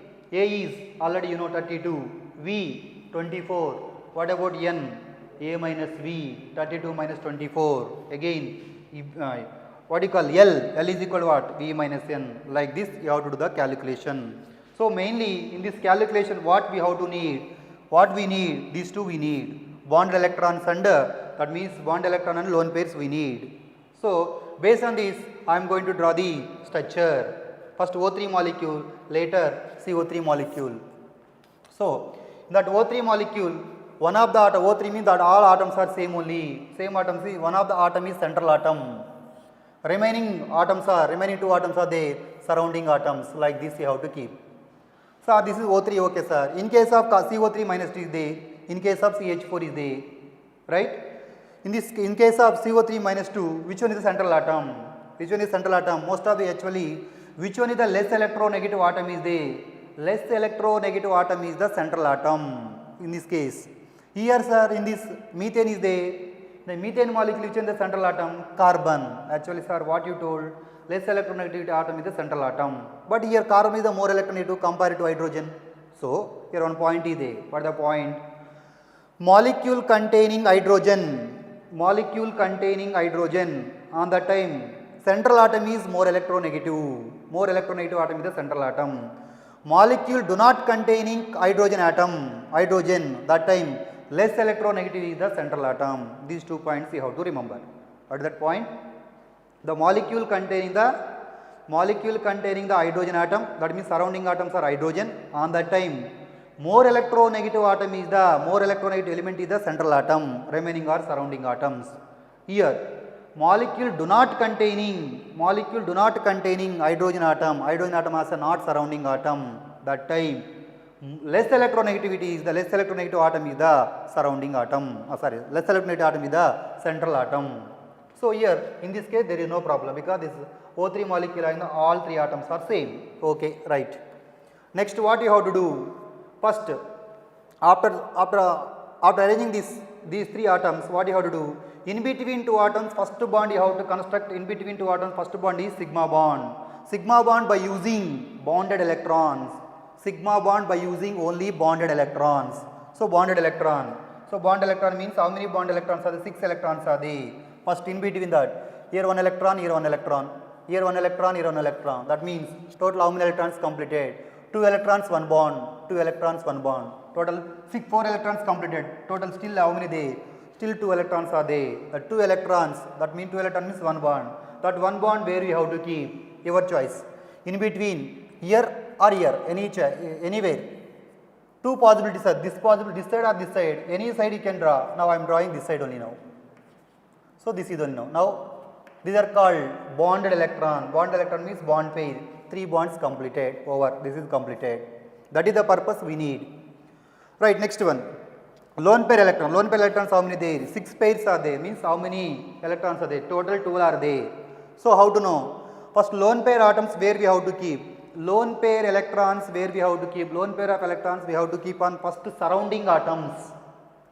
Surrounding atom is satisfied. Then remaining any lone pair electrons are there. That lone pair electrons we have to keep on central atom. First one surrounding atom. How to know? So that write the electronic configuration. Then automatically will get. These are called oxygen atom. Each oxygen having the 2 lone pairs are there. In case of nitrogen is there, only 1 lone pair. In case of halogen is there, 3 lone pair. Sir, how to know 1, 2, 3 based on the electronic configuration? Okay. Right. Here oxygen having the 2 lone pairs. Here also oxygen having the 2 lone pairs. Total 2 plus 2, 4. But How many pairs are there? 6 pairs are there. So here 4 only now, each oxygen already satisfied, remaining 2 where we have to keep on middle. So I am keeping like this. So now this structure is correct or wrong? So lone pairs also complete. This structure is correct or wrong? So how to check? How to check means, again after drawing the structure, individual atom is getting octet or not. Individual atom is octet, individual atom, not molecule. Individual atom is getting octet or not. If it is getting octet, that structure is whatever the structure you have drawn, the structure is correct. Now observe clearly. Observe clearly means here total 2, 2, 4, 4 plus 2, total 6 electrons are there. That means it is not satisfied octet. Observe here 2, 2, 4, 4 plus 4, this 8, this is satisfied. What about this? 2, 4, 6, 8, 10. Total 10 electrons are there, central atom. That's why that is wrong. So this is 10, no, this is 6. That's why the structure is wrong. That time what happened? These electrons are donating to this. So donating or accepting, how to know? First individual atom octet or not, that you have to check. Octet means no problem. It is not octet means what happened? The lone pair of electron donating to this. Which one is deficient? That is will accept. Which one is accept? That will be donate. This is called donor. This is called acceptor. Lone pair electron donor, lone pair electron acceptor means electron pair donor, electron pair acceptor. Donor acceptor, that is called donor acceptor bond is formed. Donor acceptor bond is called as dative bond. Now observe here, then what happened? This structure is become like this. O, double bond O, here 2 lone pairs fix, here 2 lone pairs fix, but here 2 lone pairs are there, 1 lone pair is donating to this. This one lone pair is lost, means one lone pair lost means loss of lone pair of electron, that's why it is getting positive charge. It is gain of lone pair of electron, it is getting negative charge. This is the exact structure of O3 molecule. Right. Based on this O3 molecule, this is the one of the Lewis structure of O3 molecule. Like this, one of the structure is CO3 minus 2. Observe here, CO3 minus 2. Like this you have to calculate. First A is how much?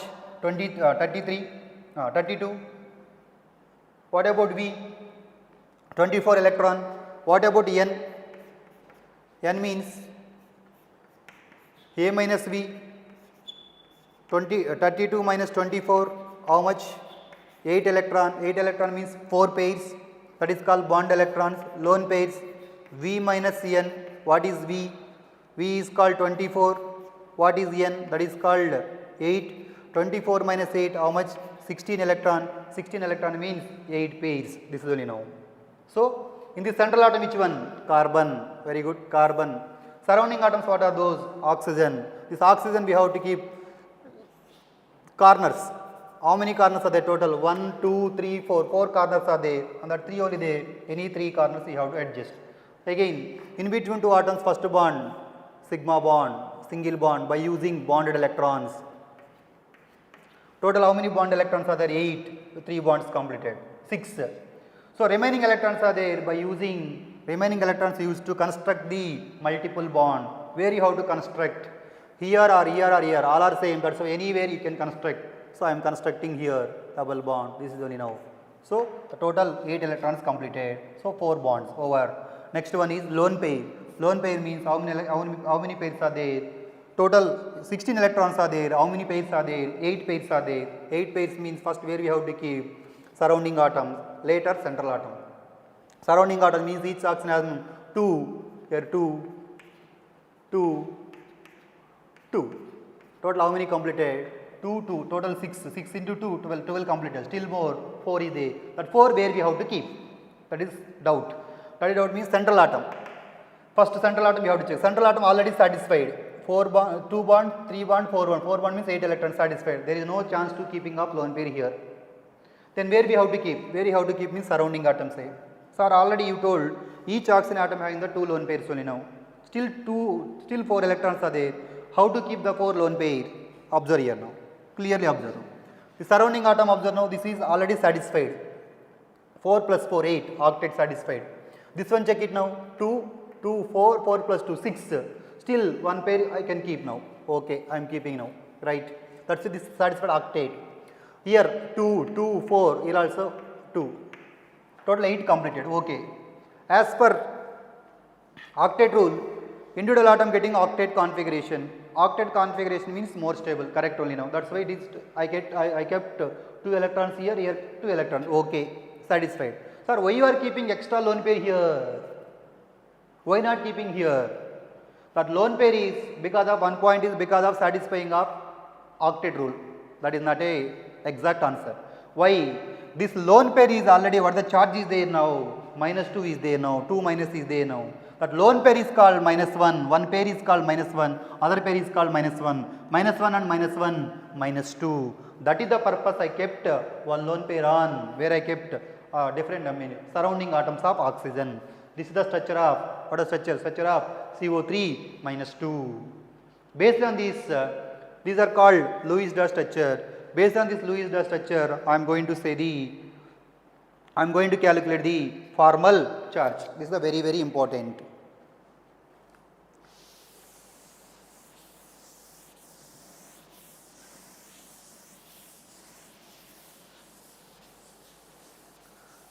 So, formal charge, one of the time, not one of them, 2 or 3 times they are asked the question, neat question, formal charge calculation. That is why first you should know the Lewis dot structure. Already I drawn Lewis dot structure, how to draw I told, already I explained. Using this, we are going to calculate formal charge, QF. F means formal, Q is called charge, formal charge. Formal charge means our understanding purpose, charge present on the individual element or individual atom. In the molecule, in this molecule, we know that if I am drawing this molecule, this oxygen, this oxygen, this oxygen, what is the charge? We don't know. That's why individual atom, what is the charge is there? How much charge is present on the individual atom? That can be explained by formal charge. How to do formal charge? Formal charge is equal to QF is equal to Na minus NLP minus 1/2 into NBP. What is BP? What is LP? Na means total number of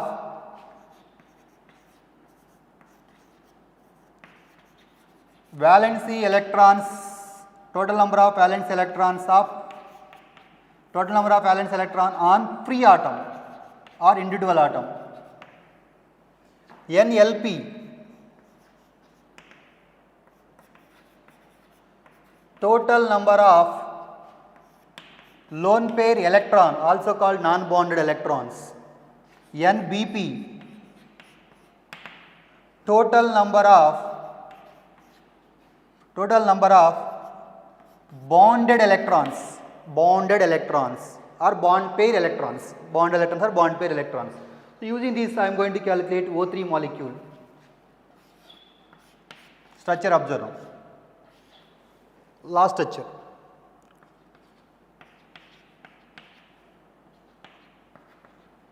This is the exact structure of O3 molecule. So, this is oxygen 1, this is oxygen 2, this is oxygen 3. Different oxygens are there now. The different oxygen, individual oxygen oxidate. Like this they will mention. Find the oxygen 1 formal charge. Find the oxygen 2 formal charge. Like this they will ask the question. So, QF1, that means formal charge of oxygen 1. First, what is the formula? Na. Na means total number of valence electrons on free atom. This is that. This is the free atom. This oxygen atom valence electrons, already I told, valence electrons are 6. How to know? Write the electronic configuration. Next, NLP means total number of lone pair electron. Total number of lone pair electron are present on that atom. How many electrons are there? This is lone pair, 2. So that means -2 minus 1/2 into NBP, total number of bonded electron. That means this oxygen surrounding by how many bonded electrons? 1, 2, 3. Bond electron means bonds. 1, 2, 3. 3 bonds are there. 3 bonds means how many electron? 6 electron. 6 electron. Then what I can get the answer? 6. This is 3 times 3 plus 3. That means -3 -2 -5. That is what? 1. That means central atom, this oxygen having the formal charge is 1 plus 1. Next one. QF2, 2. This is well now. Valence electron Na 6, right? Total number of lone pair electron 2 plus 2, total 4 minus 1/2 into how many bond electron? This oxygen surrounding by how many bonds? 1, 2, 2 bond. 2 bonds means 4 electrons. So answer, this will cancel 2 times. Minus 2, minus 4. How much? Minus 6, minus 6 plus 6, 0. That means this oxygen formal charge is 0. Next. Q of 3. Q of 3 means this one only now. So observe, valence electron 6 minus. So lone pair electron 2, 2, 2, 6 minus 1 by 2 into bond electron. This is only one bond. One bond means 2 electrons. So how much? Minus 6, this is one cancel. Minus 6 minus 1, minus 7. Minus 7 plus 6. 6 minus 7, that is what? Minus 1. That means this is plus 1. This is 0. This is minus 1. Like this they will ask the question. They are asking the question now. So instead of this formal charge, already I told you, observe now here.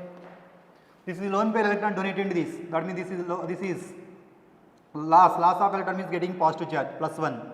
This is gain of electron, it is getting negative, minus 1. This is 0. That means plus 1, minus 1, 0, 1 of 0. Like this you have to do the calculation of formal charge. Not only O3 molecule, like this also you have to, this one also you can find out. One of the time, this is the question they ask, formal charge of individual atoms of carbon, oxygen, oxygen, oxygen. So how to do? By using this formula. That is only formal charge calculation. Very, very important.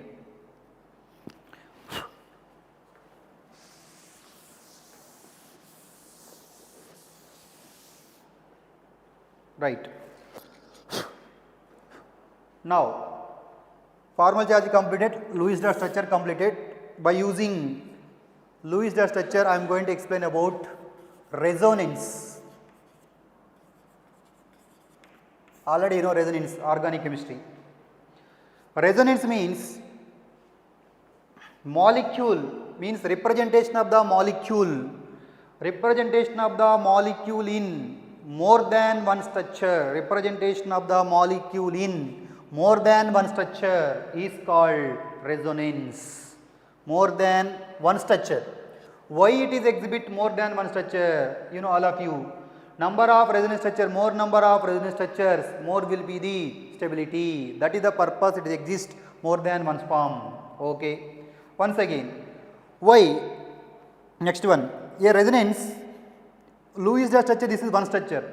This one structure, one Lewis dot structure, it is not give the complete information. It is not give the complete information about given structure. What are the given structure is there?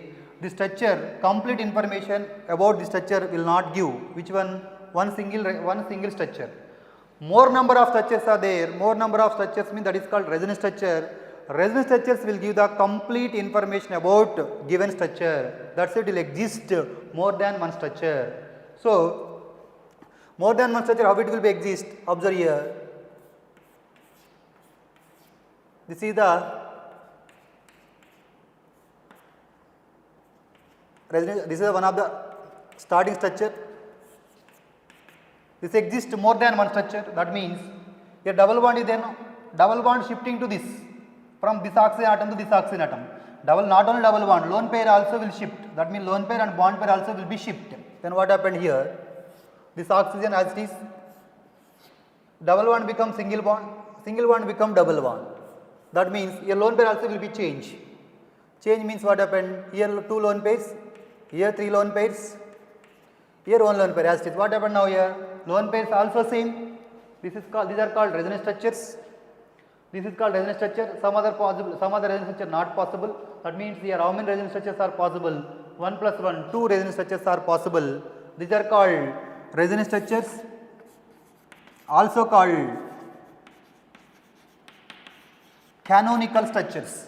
Also called canonical structure. These are called 2 resonance structures, also called canonical structure. In this resonance structure, what is happened here?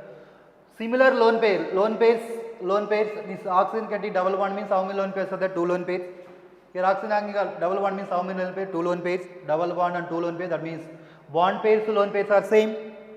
Now this oxygen having the single bond and 3 lone pairs. Single bond and 3 lone pairs. Central atom having the surrounding by 3 bonds, 1 lone pair. This all central atom is surrounding by 3 bonds and lone pair, that means what happened? So, resonance structures having the similar energy, similar bonded electrons, similar lone pair electron and similar atomic nuclei. These are the very important point. One of the time they asked statement based question. So, resonance structures having similar energy, resonance structures having similar bonding electron, similar non-bonding electrons are called lone pairs and similar atomic nuclei. These all are considered as a canonical structure. These all properties will give the complete information about given structure. That's why this molecule will exist more than one structure. That's why more than one structure is called as resonance. Finally, so representation of the molecule more than one structure is called resonance. Why you want resonance? Resonance structures will give the complete information or accurate information about given structure. That is the reason it exists more than one structure.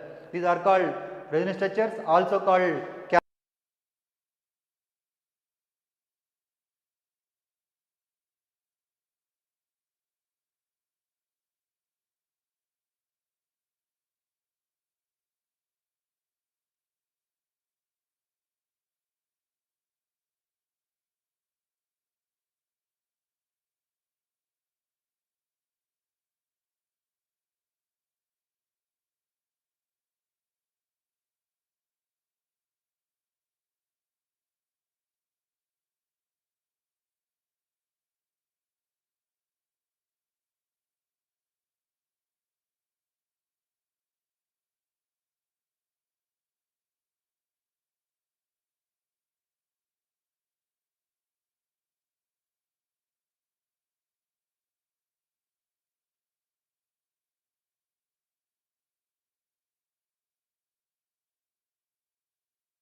okay, right? Once observe here, these are called resonance structures, also called as canonical structures. So, these resonance structures are canonical structures are having, there is no real existence. There is no real existence means, so these are called hypothetical. So, real existence means why it is not real existence. So, why it is not real existence means this bond is not a fixed on one position. It is in fixed on one position means that is called real existence. That means it will exist. So, it is not fixed on one position. It is moving from this oxygen to this oxygen, this oxygen to this oxygen. It is moving to all oxygen atoms, a total molecule. But moving is called as delocalization. Because of delocalization, the pi bond is not fixed. Because of delocalization, it is getting partial double bond character. That's why this is called as resonance hybrid. This resonance hybrid is having the real existence. That means this is only will give the complete information about this total molecule. This is called resonance hybrid. Some other point, resonance hybrid is having the lower energy than any one of the canonical structure. These are called, now what I told the point, all are statement based questions. Resonance hybrid having lower energy, less energy than canonical forms, any one of the canonical form. This is called resonance hybrid. Resonance hybrid is getting partial double bond character. Observe here one of the points, some other point here. Before resonance, here oxygen having the single bond, that means bond length is single bond, that is called 148 picometer, experimental value, no need to remember. Next one, here oxygen double bond is 121 picometer before resonance. After resonance it is getting partial double bond character. Partial double bond character means this oxygen bond length is 128 picometer, this oxygen bond length is 128 picometer. That means what is observed, what is the observation? Before resonance bond lengths are different, after resonance bond length is same, bond lengths of all atoms are same. Why it is same? Because it is getting partial double bond character. All atoms are getting partial double bond character. Why it is getting partial double bond character? Because of resonance. This is called resonance hybrid. So final point what? In resonance, all bonds, molecule having the all bonds or bond lengths are same. Before is different, after is same. These are the main points. These points using I am going to calculate the bond order. What is bond order? Bond order means number of bonds present between two atoms is called bond order. Number of bonds present between two atoms is called bond order. For example, if you take this one, in these two atoms how many bonds are there? 2 bonds are there, that is called bond order. That bond order is 2. In between two atoms how many bonds are there? 1 bond, that is called bond order is 1. Here bond order is 2, here bond order is 1. So that molecule having 2 bond order is there, 1 bond order is there. Which one you have to consider? So that is not a 2, that is not a 1. So some other one value will get it now. How to calculate? By using one formula. What is that now? Bond order is equal number of bonds present in two atoms of all resonance structures. Number of bonds present in two atoms of all resonance structures by total number of resonance structures. Number of bonds present in two atoms, any two atoms in a total resonance structures by all resonance structures by total number of resonance structures. So total number of bonds in a two atoms in a all resonance structures. Two atoms in a all resonance structures 1, 2, 3. Any two atom total means all resonance structures you have to consider. So that is 3. How many resonance structures? 1 plus 1, 2. 3 by 2, that is called bond order is 1.5. That means it is not a 2, it is not a 1, it is in between 2 and 1, that is called 1.5 because of this one only. This is the like this you have to do the resonance concept. Like this you have to do in home, which one? CO3 minus 2, this you have to do. Draw the resonance structures, then by using resonance structure you have to calculate the bond order. So here one important point, one point simply. Number of bonds how many there? 3. Instead of drawing the resonance structure, number of bonds are 3. Number of resonance structures are how many you are getting? 2. 2. That means number of bonds are n, number of resonance structures are n minus 1. If you don't know structure, then directly you can do like this. That means like this, first you draw, already you know that Lewis-Dot structure.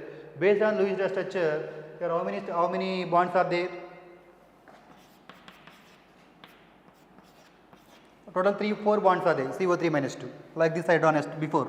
2, 3, 4. Total number of bonds are 4. Resonance structures are 3, that means n minus 1. 4 by 3. 4 by 3 means 1.33. This is the bond order for CO3 minus 2. Not only this, any molecule like this you have to calculate. This is the explanation about bond order, resonance and formal charge and Lewis-Dot structures.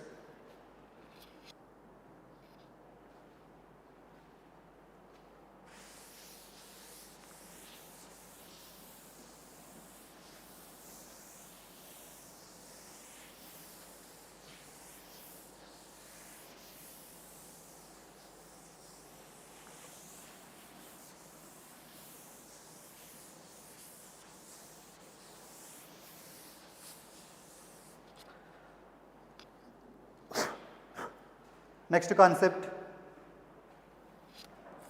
Fajans rules, very important.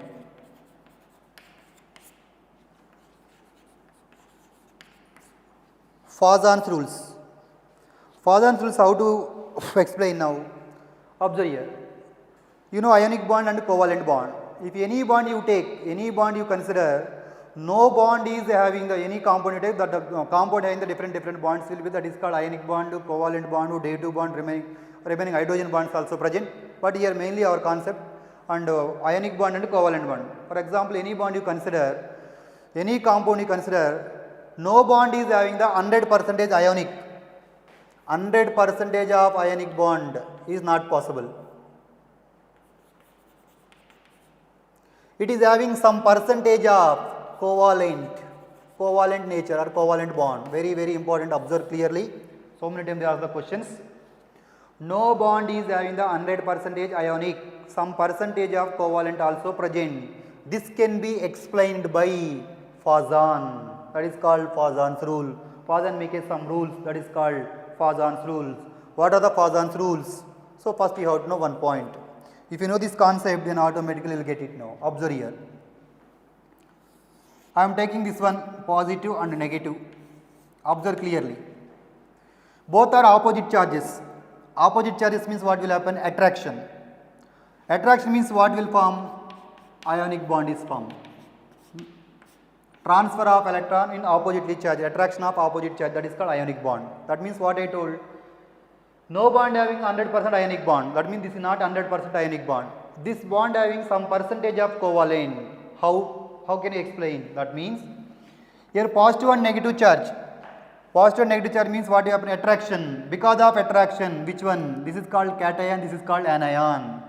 So the ability of polarize the anion, the ability of attraction, polarize means attraction of, which one is polarized? Cation.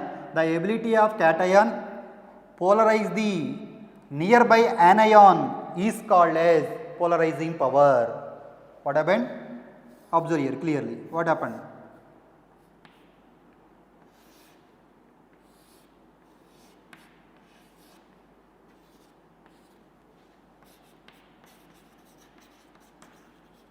That means ionic bond it changes to covalent bond. How it is changed? That means this is not having 100% ionic, this is having some percentage of covalent. How it is having covalent means this is the reason. Opposite charges are there, the ionic bond compulsory. In this, opposite charges are there means what will happen? Attraction will happen. That attraction is called as polarization. That means the ability of cation, which one cation is attract, polarize. The ability of cation to polarize means attract the nearby anion is called as polarizing power. Polarizing power means what will happen? Polarizing power means what happened? This anion come closer to the cation. Come closer to cation means instead of transfer of electron, it is happened mutual sharing will takes place. That means this cation is attracted by anion means anion come closer. Come closer means what happened? Whatever these electrons are there, these electrons are sharing to this one. That means mutual sharing of electron. Mutual sharing of valence electron is called which bond? Covalent bond. When it is formed covalent bond, when cation is attracted by near anion, attraction is called polarization. That process is called what is called polarizing power. Polarizing power is more. Polarizing power is more. That means that bond is converted to what? Covalent bond. Polarizing power is more. Covalent character or covalent bond is more. Covalent bond is more. What about ionic bond? Less. That means inversely proportional to ionic bond. That means only two bonds are there. One is ionic, other one is covalent. Covalent bond is more. Compulsory. What happened? Ionic bond will be less. Ionic bond is more. What about covalent bond? Less. That means some percentage of covalent bond, some percentage of ionic bond. That means no bond having the 100% ionic, no bond is having 100% covalent. That is explained by Fajan. Once again, finally, polarizing power is more, covalent character is more. Why? Because of this is called polarizing power. In this polarizing power, this bond is called what bond? Covalent bond. That means polarizing power is the covalent bond. Polarizing power is more, covalent character, covalent bond is more. Covalent bond is more means what about ionic bond? Ionic bond is less. This is the point. So when it is polarizing power is more, two cases. This is cation, this is anion. Very, very important. Observe clearly. In this, what is the observation? What the observation means? This is the cation, this is anion. In case of size, cation size is small. Cation size is small. Smaller size. What about anion size? Anion size is more. That means size will be disturbed, size is disturbed. Why is disturbance happened? Because of attraction. Who is attracted? Cation. Who is come to closer? Anion. That's why sizes will be disturbed, means destroyed.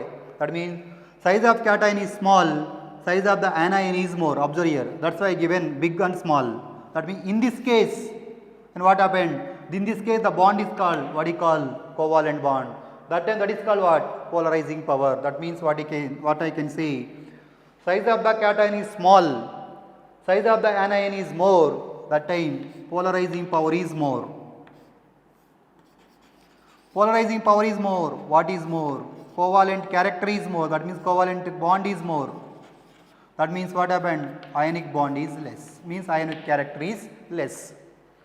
This compared to this size and charge. In case of cation,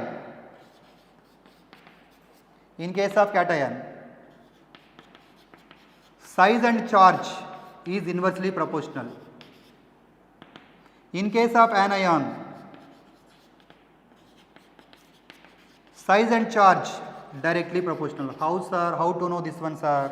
This is explained by periodic classification. Just I will explain one point. Observe clearly. Na and Na plus. These are both are cation. This is cation. This is neutral. Right. Z by E ratio how to find? What is Z by E? Z means proton, E means electron. Proton to electron ratio, that is called effective nuclear charge. Z by E ratio, proton to electron ratio is called as effective nuclear charge. Effective nuclear charge is more, attraction is more. Effective nuclear charge more, effective nuclear charge means attraction between nucleus and outermost electron is called effective nuclear charge. Effective nuclear charge is more, attraction is more. Attraction is more means what about size? Size is less. So that is the concept. Observe here. Z means first one is proton. Z is equal to P means proton, 11 proton. Here also 11 proton. How to know atomic number? Electrons. Electrons how many here? 11 electrons only now. Here how many electrons? Total protons are 10, 10 minus 1, that is called 10 electrons. Find Z by E ratio. Z by E means proton to electron ratio. 11 by 11, that is 1. 11 by 10, that means how much here? That means 11 by 10, that is meaning of 1.1. Which one is having the effective nuclear charge is more? 1.1. 1.1 means Na plus. Means cation is effective nuclear charge is more. Effective nuclear charge is more means what happened? Attraction is more. Attraction is more means what happened? Size is less. So which one is small size? So Na plus is small size, Na is small, Na is what happened? More size. Then what is observation? A charge. Charge of the cation is more. Compared to this, here charge is 0, here charge is 1. Understanding point of view, 0, 1. Charge of cation is more, size is less. But what I told, charge of cation is more, size is less. That means charge of cation is more, size is less. That means which relation? Size and charge inversely proportional. So this is the explanation. In case of that one, O minus 2. Anions. Z by ratio 8, 8, 8 means protons. Electrons 8, this is 9 because negative charge 8 plus 1 9, this is 10. Find Z by E means proton to electron ratio, that is called effective nuclear charge. Here 1, here 0.88, here 0.8. That means what happened? Effective nuclear charge which is highest? Effective nuclear charge in these two. Later leave this one, leave it now. Effective nuclear charge in this, which one highest? This one. Effective nuclear charge is more. Effective nuclear charge is more means what happened? Attraction is more. Attraction is more means what will happen? Size is less. Effective nuclear charge is less here. This is 0.8. Effective nuclear charge less. Attraction is less. Attraction is less means what about size? Size is more. That means what I can say? Which is highest size? O minus 2, O minus and O. So that means what? Charge is more, size also is more. Charge is more, size also is more. That means what I can say? Size and charge, which relation? Directly proportional. In case of anion, in case of cation, inversely proportional. And finally, what you have to say? Size of the cation is small.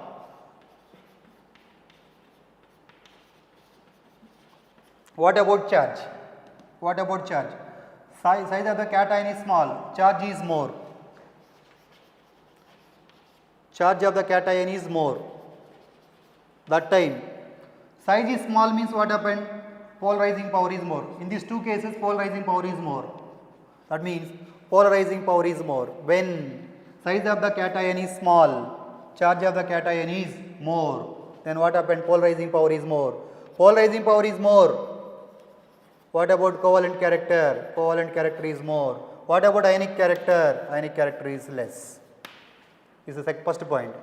Second point, size of the anion.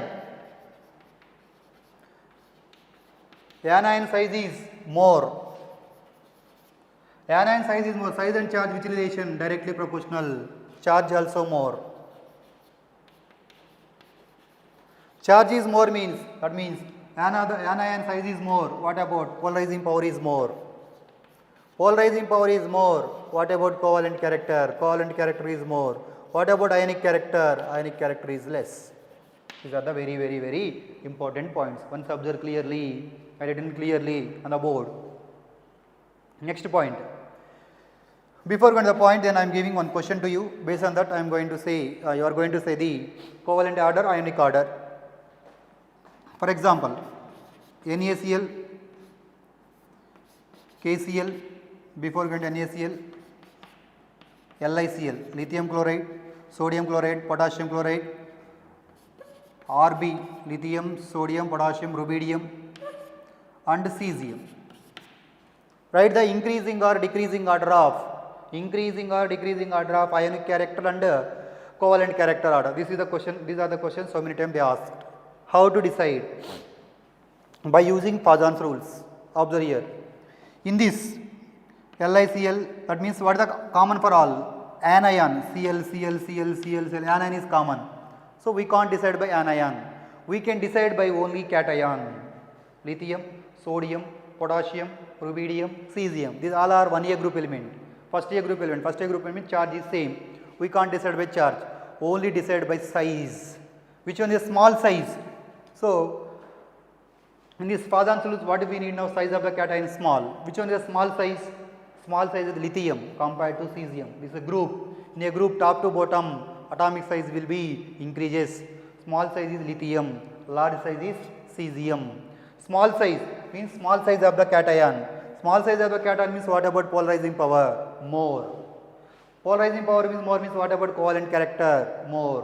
What about ionic character? Less. That means first one Cc and Ic. What is Pc? Covalent character. Covalent character order. So which one is polarizing power is more? Lithium. So lithium, sodium, potassium, rubidium. Now in case of ionic character, exactly reverse. Like this. This is the question.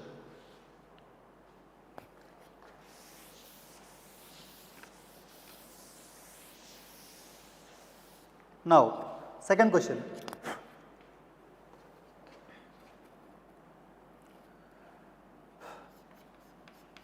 AlF3, AlBr3, AlCl3,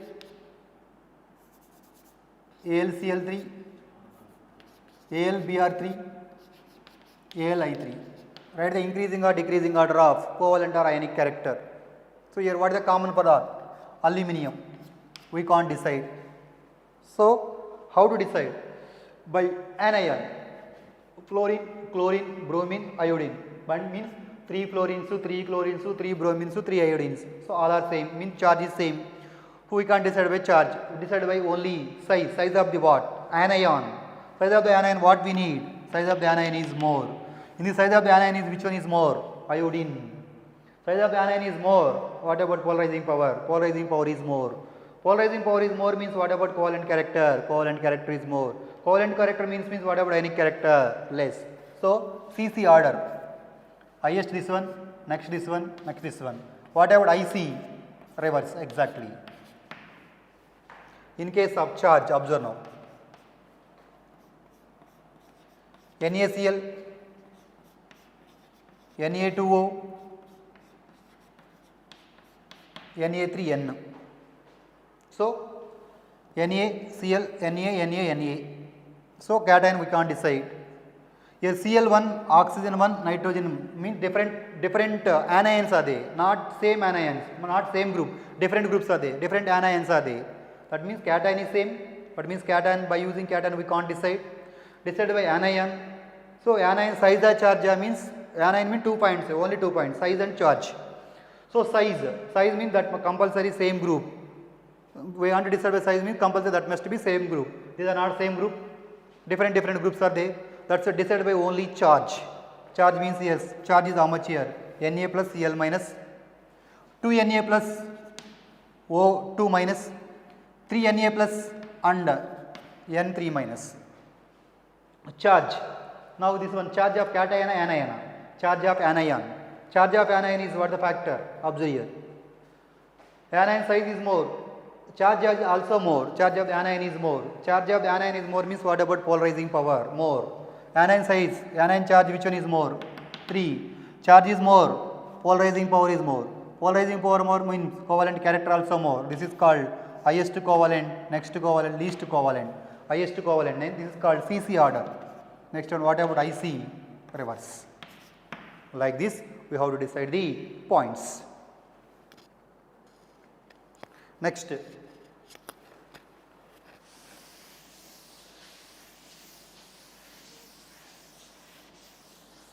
One of the point, next point, last and final point of Fajans rules. I am taking CuCl and NaCl. One of them they ask the question, this one you know. In these two, which one is covalent? Which one is ionic? Covalent order, ionic order. Match the following type, one of the time they ask. Some other also there. This is one of the question. So how to decide? Here cation is copper, here cation is sodium. Anion is chlorine, anion is chlorine. So we can't decide by anion. Okay, leave it. We can decide by cation. We can decide by cation means, so both cations are different. Both are not a different group. Both are not same group. That's why we can't decide by size. We can decide by charge. Observe the charge here. Here plus 1, here also plus 1. Cu plus 1 and Cl minus. But here also we can't decide by charge also. That means we can't decide by size, we can't decide by charge. So how to decide now? Some other factor is there. That is what now? Pseudo octet.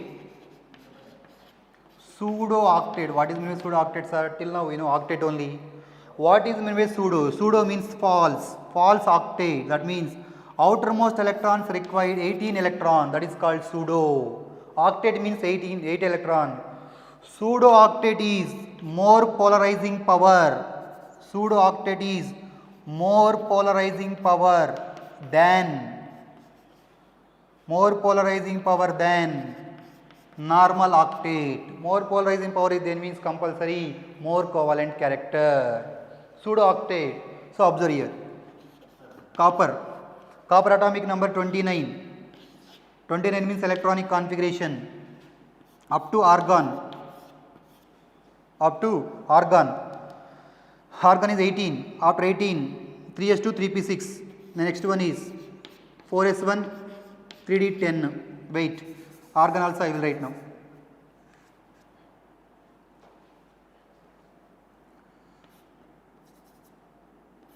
One s2, 2s2, 2p6, 3s2, 3p6, 3d10, 4s1. Total 18 electrons are total.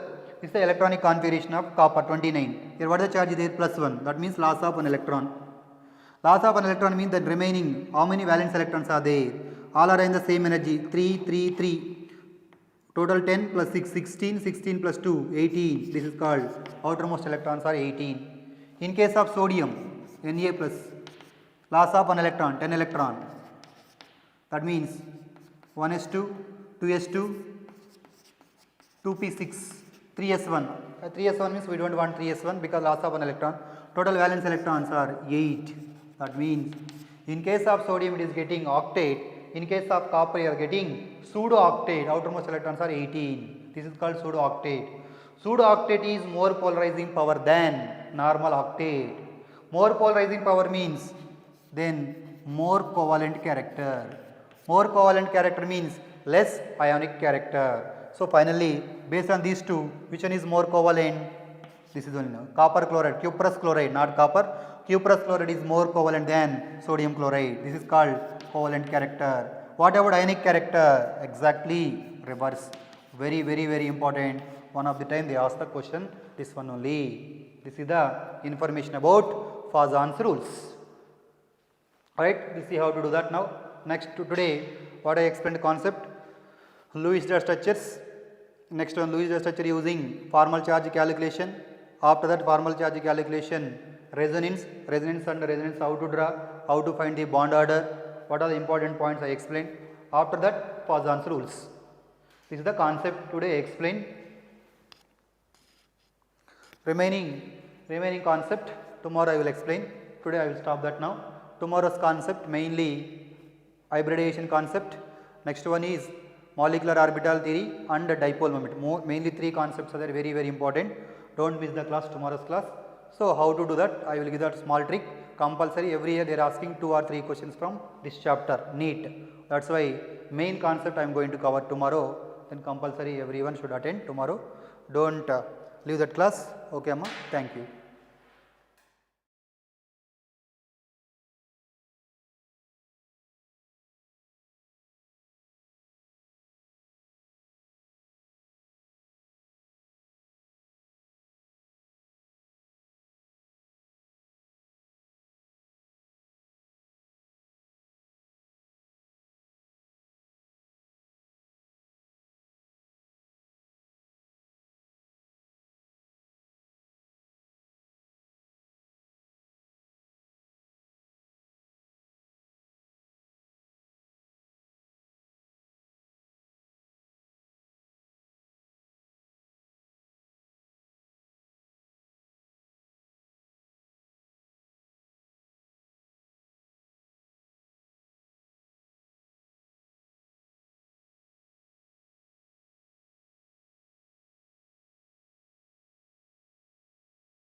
ఒకసారి net కూడా check చేయండి మళ్ళీ నిన్న.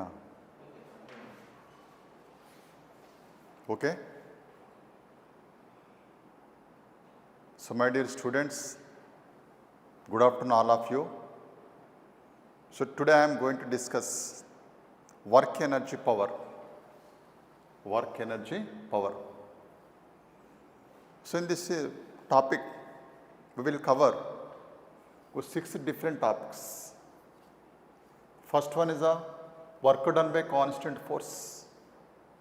Second one is the work done by variable force. Third one is the kinetic energy, potential energy, law of conservation of mechanical energy. Next, work energy theorem, power, and also vertical circular motion. Among all the topics, so previous year, so previous year questions asked like this. Work done by constant force given only one time, that 2016. Work done by variable force only given one time, that 2019. Last 10 years. I took here last 10 years. Next, energy, kinetic energy, potential energy, gravitational potential energy, and also spring potential energy, and total energy, and law of, among all the topics here. Because 4 times, given this topic here 4 times, 24, 23, 22, 21. Work energy theorem given 2 times, 25 and 24. Power given so many times this power is most important So question given on power so many times, there is 26, 24, 23, recent year your question asked on the power and also vertical circular motion 2 times, given 2 times. First of all, so most important topic is the power after the energy for this year. Okay, you have to cover or you have to read, you have to concentrate. Only these 2 topics here, that is a power and energy. Okay, question may come, so most of the questions are come from these 2 topics. Yes. First let us see the concepts of different topics.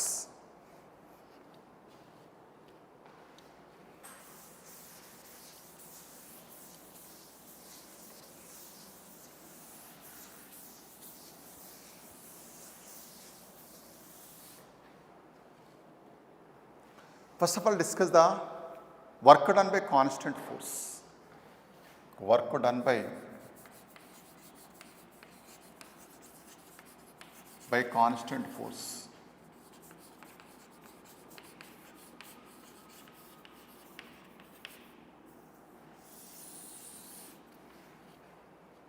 So what is work done by constant force?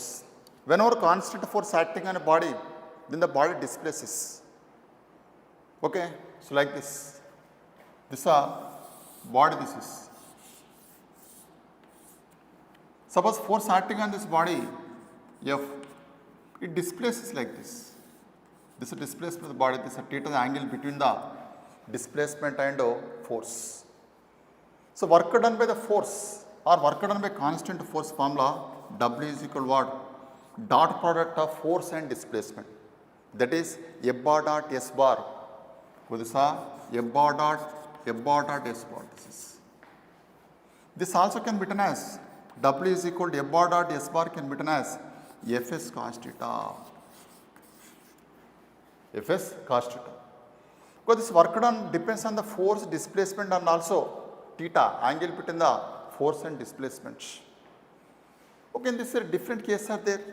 Work done may be positive, negative and also 0. Different examples are also there. Okay, later we discuss this. Next one is a work done by variable force. So work done by variable force.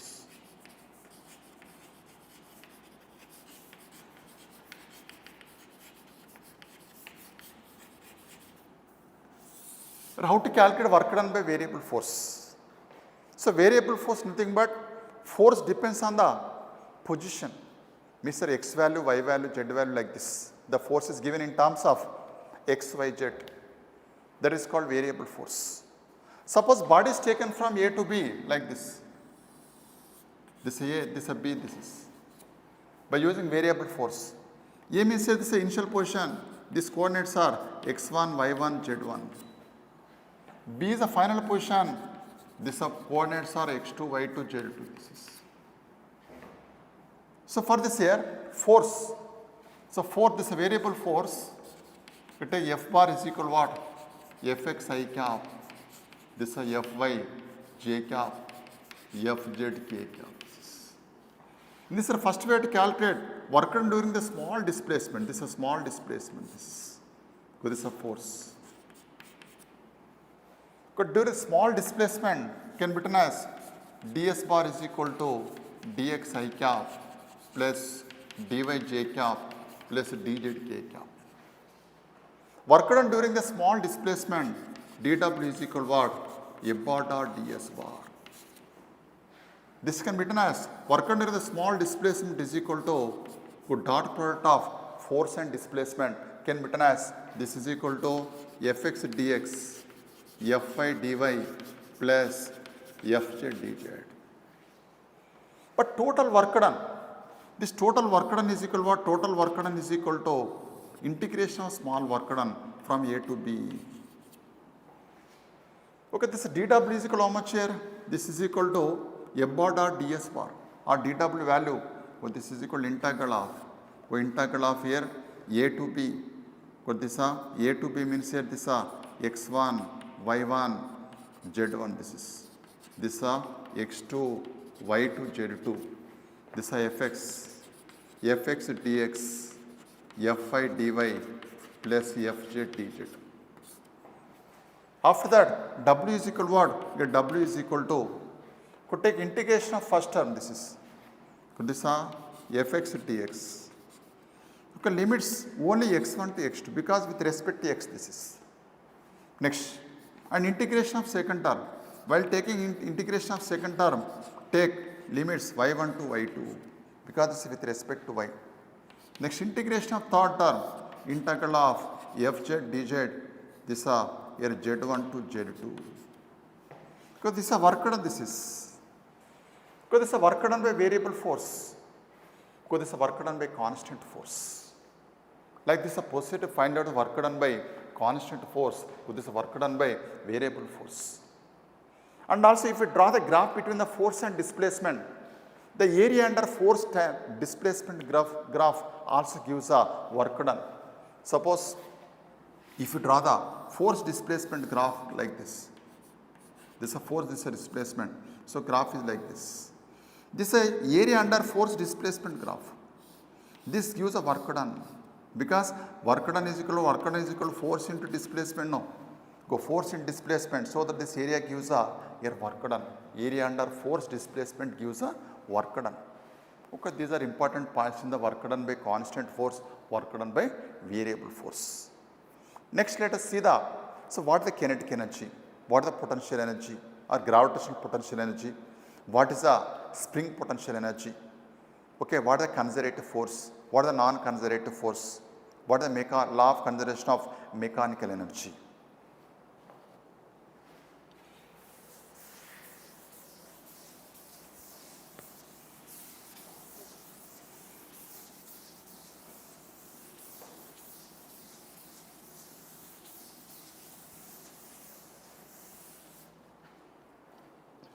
Yes, kinetic energy.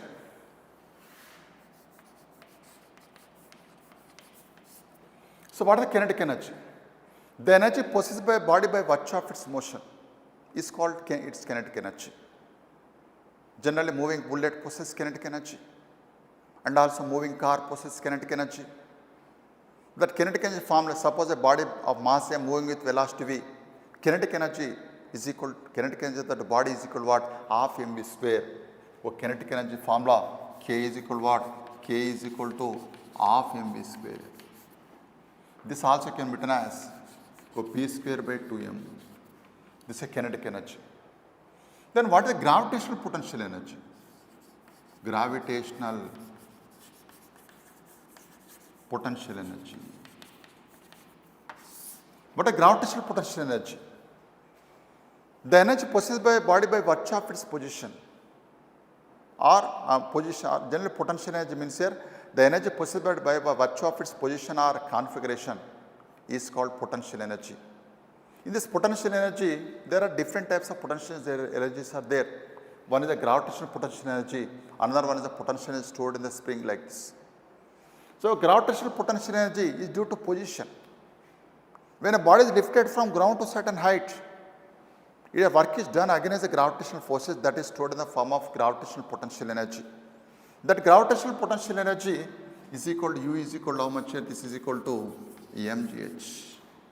When a body is certain height from the ground, your potential energy. Suppose, example, water in the dam possesses gravitational potential energy. Whenever body is certain height, okay, that also possesses gravitational potential energy. Any body certain height from the ground, it possesses gravitational potential energy. Next one, spring potential energy. When the spring is compressed or elongated, it stores some energy that is called spring potential energy. The spring potential energy is equal to how much here? The spring potential energy is equal to half kx square. Okay, these are the spring potential energy. So, what is the mechanical energy? Mechanical energy. Mechanical energy. So, mechanical energy is equal to sum of the potential energy and also kinetic energy. This also can be written as this is equal to U plus K. This is mechanical energy. Then what is the law of conservation of mechanical energy? Law of conservation of mechanical energy. When only conserved force acting on a system, total mechanical energy remains same. So, means the total mechanical remains same means here, this potential energy plus kinetic energy is equal to constant. For two different cases, this can be written as here, this U1 plus K1 is equal to U2 plus K2. But this also gives a loss in potential energy is equal to gain in kinetic energy, or loss in kinetic energy is equal to gain in potential energy. Because this is a law of conservation of mechanical energy. According to conservation of energy, energy neither created nor destroyed. It can be converted one form to another form. That is, kinetic energy converted to potential energy can be converted into kinetic energy. These are the law of conservation of mechanical energy. Okay, next.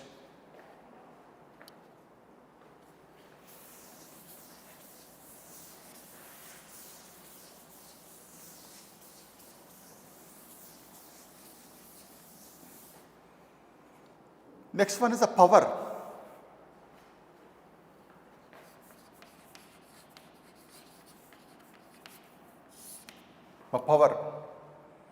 Power is the rate of doing work is called power, or work done in unit time is also called as power. That power is equal to how much? So, power is equal to work done by time. So, another formula, work done also can be written as dot product of force and displacement. So that this also can be written as your power is equal to F bar dot V bar. Okay, test two formulas. One is a work done by time, another one is a P is equal to F bar dot V bar. So this is a power. Okay, let us solve the problems on these different topics. Okay, yes. So now what are the questions given on these topics?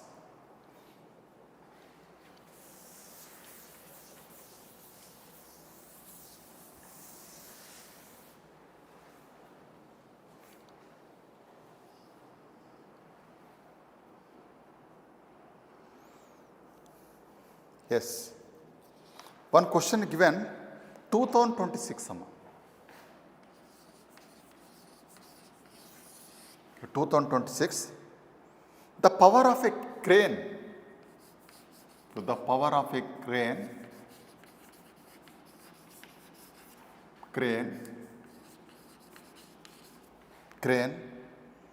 which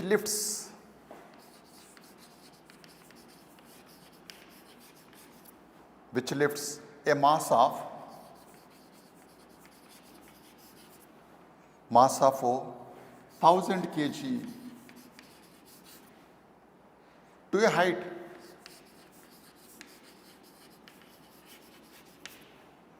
of 20 meter in 10 seconds.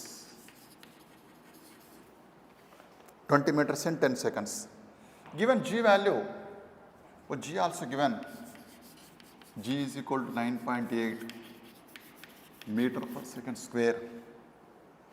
Okay, one crane, this is a recent question, 2026 question. This is.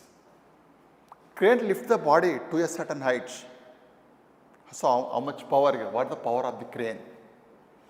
Okay, when the crane lifts your body, power is equal to work done by time. This is. So that power is equal to work done lifting the body is equal to what? mgh, stored in the form of potential energy, mgh by t.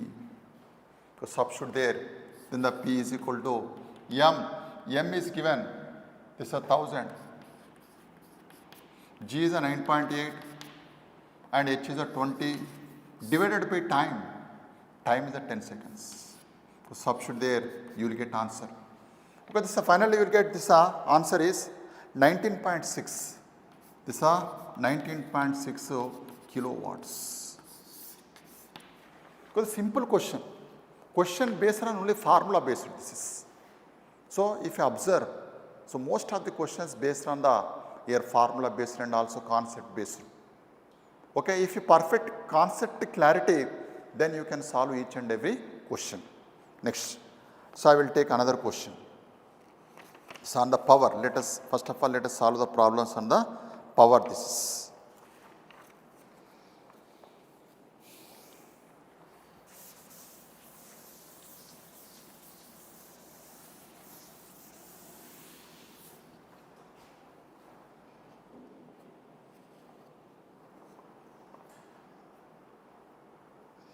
Yes, 2024.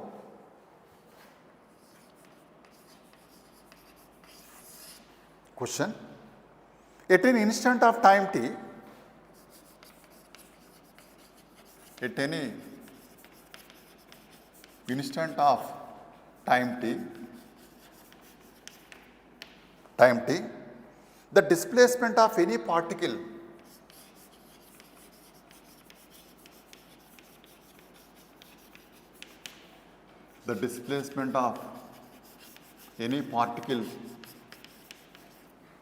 particle is given by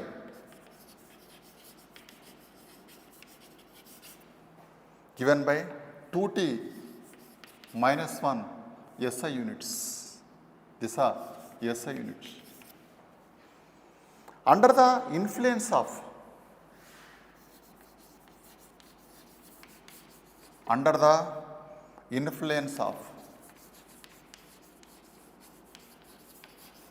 influence of 5 Newton force. So find the value of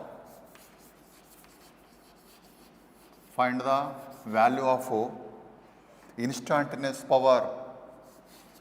Find the value of instantaneous power. So this is a question. Yes. Okay, this here displacement given. This is displacement. Displacement is equal to what? 2t minus 1. So displacement is equal to 2t minus 1. And also given, force also given. This force is equal to 5 newtons. 5 newtons. Find the power. So instantaneous power is equal to how much? We need power is equal to what? F bar dot V bar. F also given. And also, so V. Now this here we want to calculate V. This is. So now V is equal to find out the V value given displacement. So if you differentiate this, you will get velocity. So that velocity is equal to what? Velocity is equal to rate of change of displacement. If you differentiate, you will get 2. This is velocity is a 2. Therefore, in this velocity is a 2. But power is equal to what? Power is equal to F into V. No? So that F is equal to what? 5 into 2. So that P is equal to what? 10 watts. 10 watts. So this question, recently, this also recent 2024 question. This is also formula based question or concept based question. Okay, it is not a difficult question, it is an easy question. Okay, next, I will give the one more question.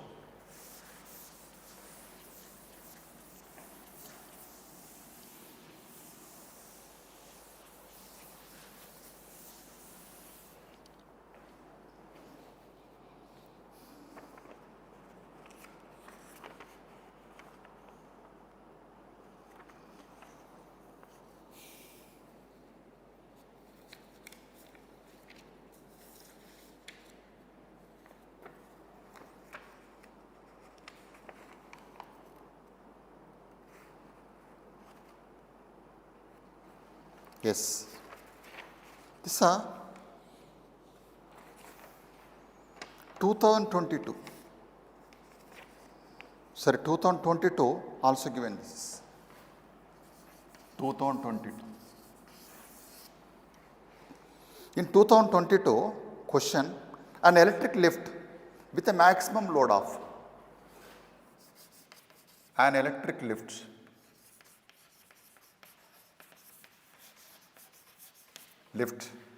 with a maximum load of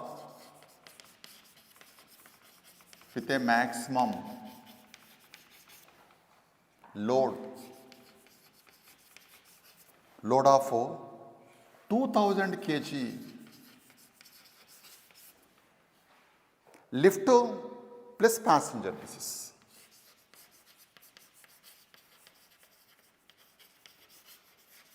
lift plus passenger is moving up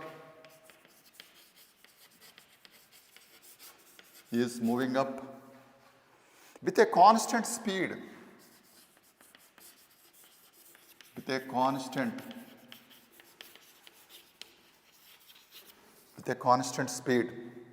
of 1.5 meter per second.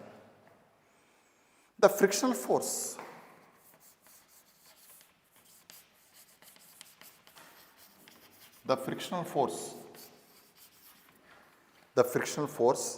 opposing the motion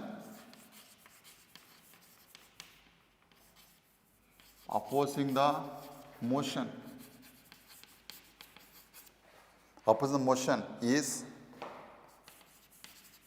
3000 newtons. The minimum power delivered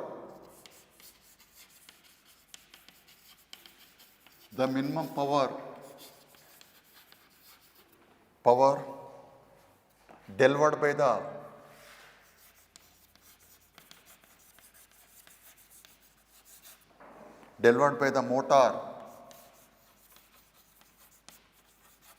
motor to the lift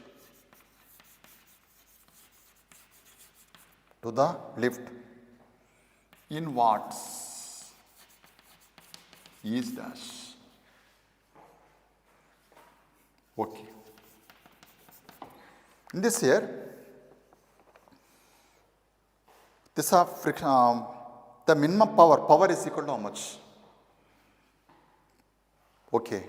This also formula based question. This is first of all force required. How much force is required to move up the lifts? This force is equal to how much force is required here? This are 200 kg. This are weight. This weight is what mg. This is m into g, 2000 into g plus. How much force here? This force is 3000 newtons. This is 3000. Okay, 3000 or this 1 minute. This 20,000. This is for 20,000. Okay, 2000 into 2. Okay, this is equal to 23,000 newtons. And also velocity also given. V is equal to 1.5 meter per second. By how much power delivered by the motor? P is equal to how much? Okay, but this is also direct question. Force given and also velocity is given, but force and velocity are the same direction. So that theta is equal to 0 degrees. So that F bar dot V bar can be written as Fe cos theta. So that Fe cos 0 degrees. So that P is equal to how much here? So P is equal to P is equal to F into V. So that P is equal to 23,000 into 1.5. 1.5 means 3 by 2. So that you will get your power. Okay, if you calculate this, you will get this is equal to 34,500. This 34500 watts. Okay, this also so based on the power. This is next, and also one more question.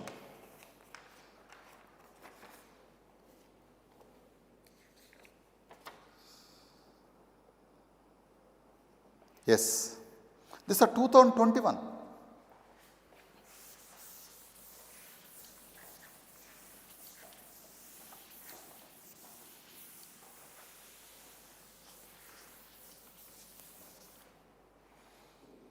2021 question. In 2021, water falls from a height of falls from a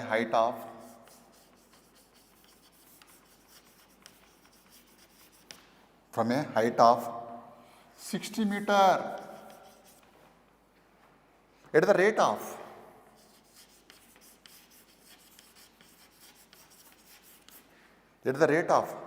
15 kg per second to operate a turbine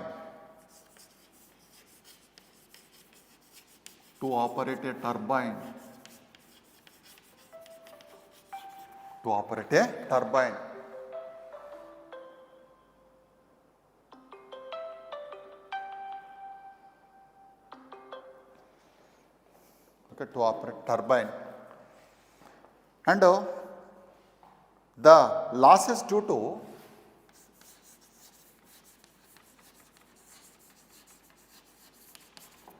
to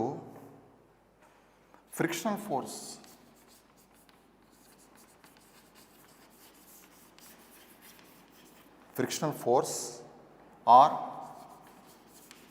10% of the input energy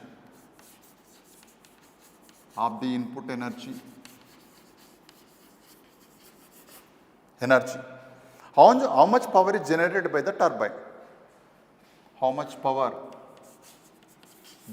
by the turbine? This is a question. Okay, in this also, here, so water falls from certain heights. Okay, now so that P is equal to how much here? This P is equal to work done by time. Work done is equal to what? mgh by T. Water is certain height. So that work done is equal to how much here? mgh by T this is. Now this is equal to m. M by T value is given this is. M by T how much here? 50. Okay, G is not given. Okay, take here G value. This G is actually this G also given. G value 10 is given. Or G is equal to 10 meter per second square. Substitute there. This is equal to 10 into H. H also given 60 this is. Okay, if you calculate this is equal to 15 into 6. Okay, yeah, this 900 into 10, 9,000 this is. This is 9,000 watts. Or this is equal to 9 into 9 kilowatt this is. But in this 10% loses. So this 10% of P is equal to how much? This is equal to 10% means 10 by 100. So divided by 10, this is equal to 0.9 kilowatts. Answer is 0.9 kilowatts. Okay. So this is a 2021 question on the power. Next. And also,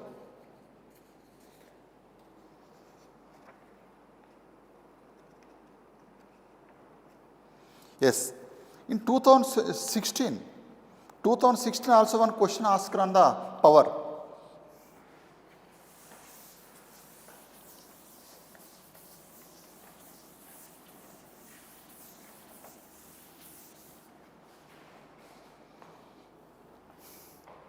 This is 2016. A body of mass,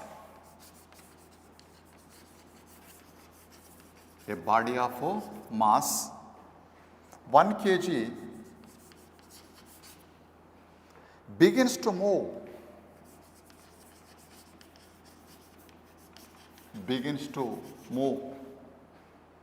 under the action of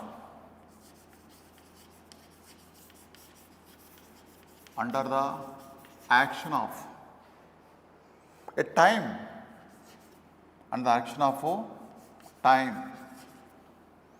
time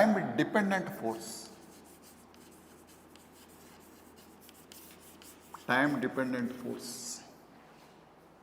F bar is equal to F bar is equal to 2t I cap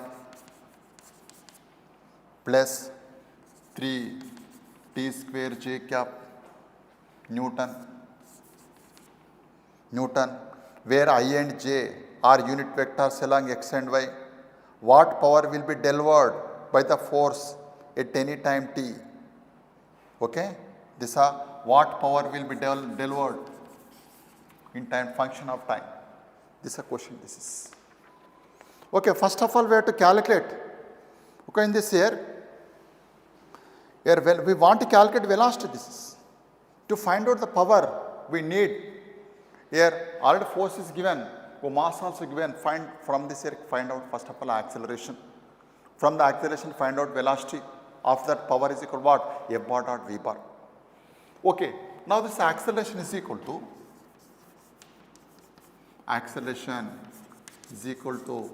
F bar by m. Then the acceleration is equal to F bar, mass is equal to 1 kg. So that this is equal to 2t I cap plus 3t square j cap. Okay. Now this if you know the acceleration, how to calculate velocity? Velocity is equal to integral of a into dt. Okay, a into d. So that v bar is equal to how much? Integral of this 2t I cap plus 3t k cap, okay, into dt. Then from this here you can calculate velocity v bar. V bar is equal to integral of this t. Integral of t value t square by 2. This is I cap. Next, this is 3. Integral of t square value t cube by 3. This is j cap. This is 2 cancel, 3 cancel. Then the v bar is equal to v bar is equal to how much here? T square I cap plus t cube j cap.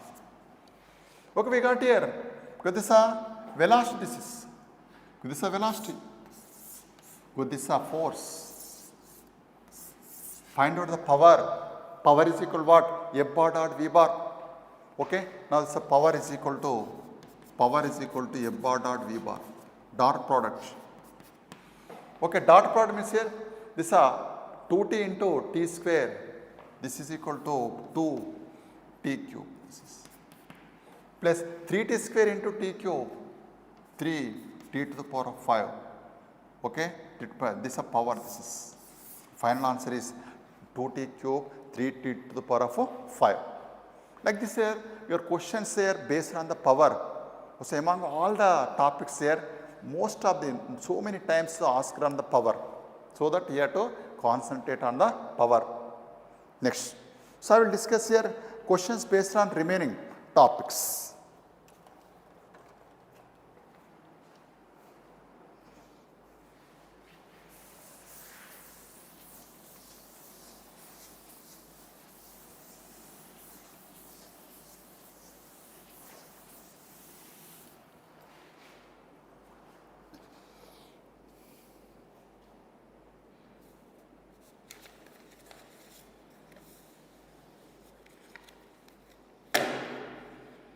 Yes.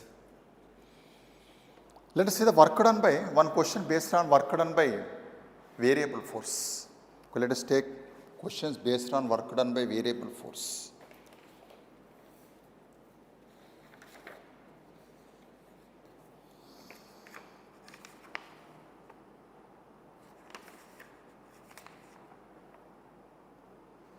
Yes. This is 2019 question. A force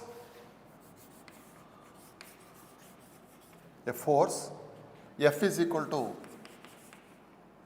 20 plus 10y acts on a particle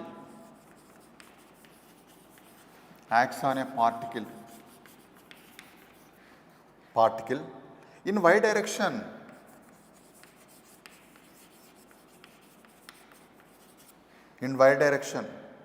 where F is in newtons, y is in meters, F is in newtons, Y is in meters.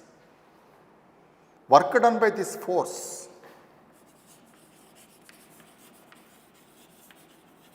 Work done by this force. Force to move the particle.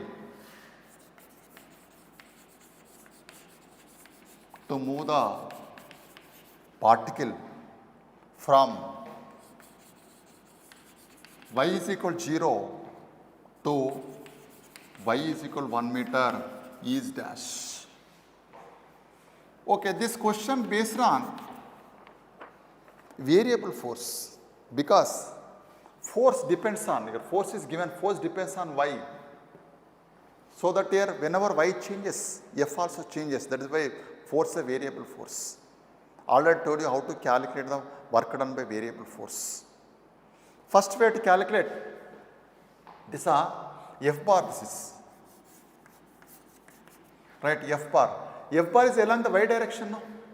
So that this can be written as 20 plus 10y j cap. Next, small displacement for ds bar is equal to what? dxi cap plus dy j cap plus dz j cap. But work done during the small displacement, dw is equal to how much here? F bar dot ds bar. So the work done during the small displacement, F bar dot ds bar, how much here? Well, j cap dot j cap 1. So that this can be written as 20 plus 10y into dy. Total work done in this here, your total work done is equal to how much here? Total work done is equal to integral of dw. This is for limits changes from y is equal to 0 to 1. So that w is equal to integral of y is equal to 0 to 1, dw is equal to 20 plus 10y into dy. Okay, if you integrate this, this is equal to what 20 into dy plus this integration of second term is what? 10 integral of y dy, limits y is equal to 0 to 1, here y is equal to 0 to 1. Okay, apply limits. This is equal to 20. Okay, integral of dy means here y. So limits. This limits is y is equal to 0 to 1. Plus this 10. This integral of y dy value y square by 2. So this y square by 2 limit 0 to 1. Now this is equal to 20 into upper limit minus lower limit 1 minus 0 1.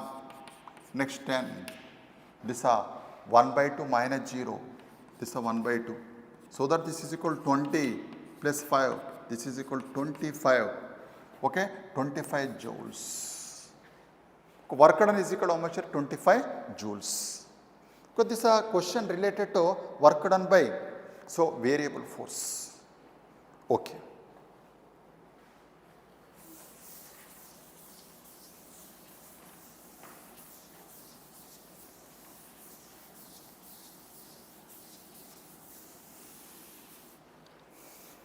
Next.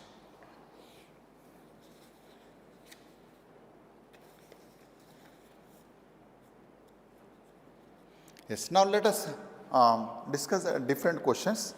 This problem is based on the work energy theorem. This question given at 2026. This is 2026. This is 2026. This is. Sorry, 2025. This is 25 question. Okay, in this here the kinetic energy of two bodies are A and B. The kinetic energy of two similar cars,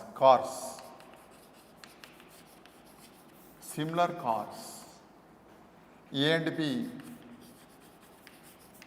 similar cars A and B are 100 joule and 225 joule, 225 joules respectively.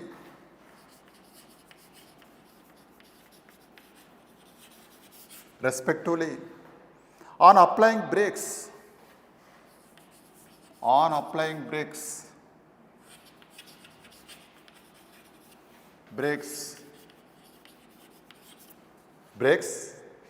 car A stops.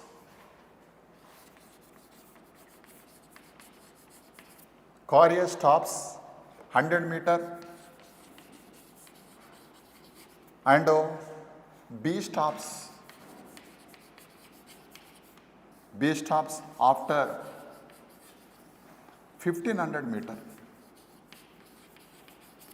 1500 meter. If FA and FB are the forces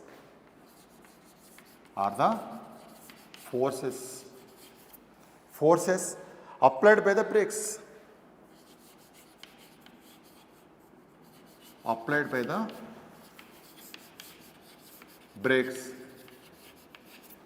brakes on the cars A and B respectively. Find the ratio of FA by FB is equal to how much?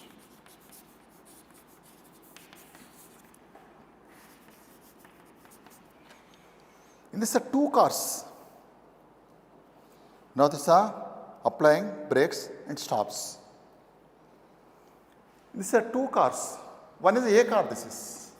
Another one is the B car. So moving like this. First of all, it possesses here initial kinetic energy is 100 joules and 220 joules and force applied. Then F by FP is equal to how much? We know that according to Work's theorem, work done by force acting on a body is called change in its kinetic energy. That is, W is equal to such change in kinetic energy means final kinetic energy minus initial kinetic energy. Okay, here force. This is a force and displacement, opposing force. This brake force means opposing force. So that here work done is equal to F into S cos theta. So that this is a minus F into S is equal to this is a final kinetic energy 0 minus initial kinetic energy. So that Fs is equal to what? To initial kinetic energy. Apply this formula for the here two cases. For the first car, now this A car, this is Fa. Displacement how much here? Displacement for the A car is 100. Initial kinetic energy is 100. This is equation number 1. Apply same formula for the second B car, that is Fb into 1500 is equal to 225. This equation number 2. This is. If you divide this, you will get Fa by Fb. Fa by Fb this is. Okay. Now you will get this is equal to how much here? This is 2 by 3 this is. Fb is equal to how much here? 2 by 3. Next. And one more question.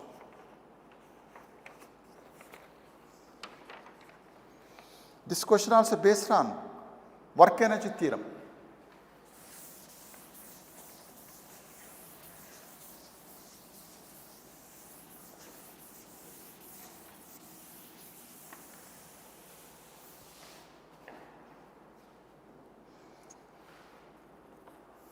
These are 2024 question this is. 2024 question. An object moving.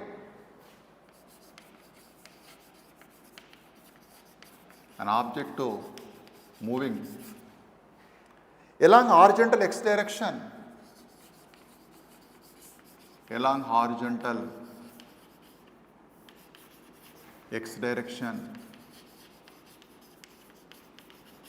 Direction with the kinetic energy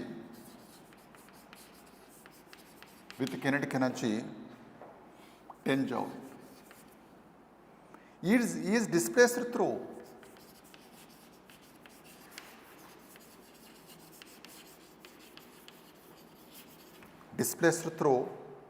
x is equal to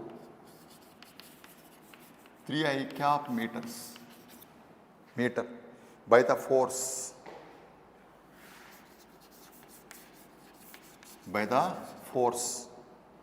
F bar is equal to minus 2I cap plus 3J cap Newton. The kinetic energy of the object, the kinetic energy of the object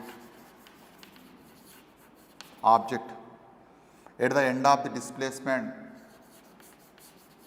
at the end of the displacement, at the end of the displacements. Okay. So this question also based on the work energy theorem. Work done by all the force is equal to what? Change in kinetic energy. So that W is equal to how much? W is equal to this is finite kinetic energy minus initial kinetic energy. But object is moving along horizontal x direction with kinetic energy 10 joules. This is initial kinetic energy. This is my initial kinetic energy. This is displacement. Displacement also same direction. This is x is equal to along the x direction, xi. Okay, but now this x is first of all we have to find out this f bar w is equal to what? W is equal to f bar dot s bar. No? This is equal to f bar because f bar is equal to how much here? Minus 2I cap plus 3J cap dot product of 3I cap. So that this is equal to W is equal to how much here? Minus 2 into 3, so minus 6, minus 6 joules this is. Okay, we know that work done is equal to what? Minus 6. We want to find out final kinetic energy, initial kinetic energy, how much? 10 joules. So that final kinetic energy is equal to 10, this is minus 6 plus 10. So that final kinetic energy is equal to 4 joules. Final kinetic energy how much here? 4 joules. This is because this is your kinetic energy. Yes. And also in this here one more important topic is there, that is vertical circular motion. Vertical circular motion. Okay. So now this is vertical circular motion.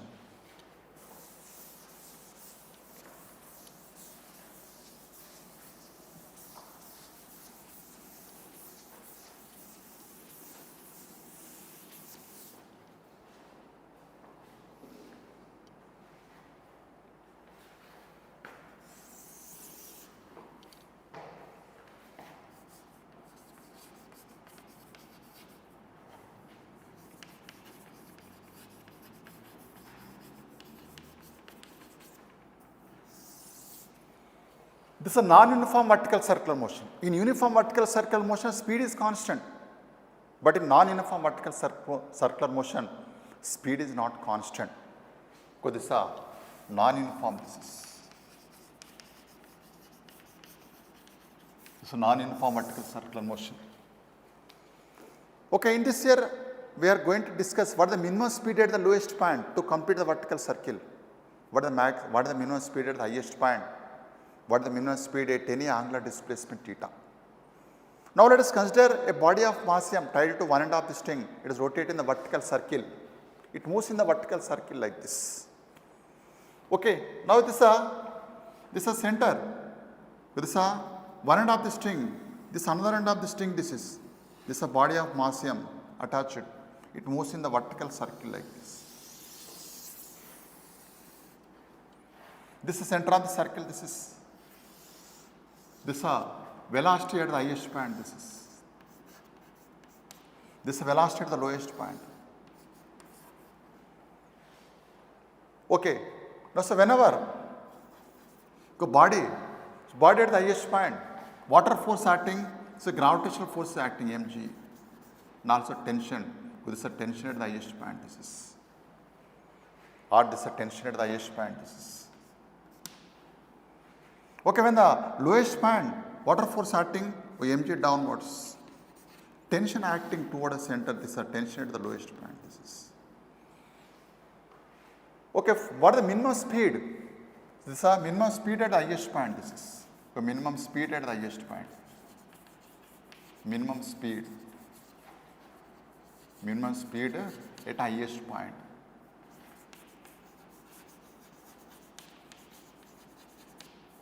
So minimum speed at highest point. What a minimum speed at highest point? Remember this formula. Vh is equal to root over gr. This is r is the radius of the circle. This is r. We can take L also, root gl also.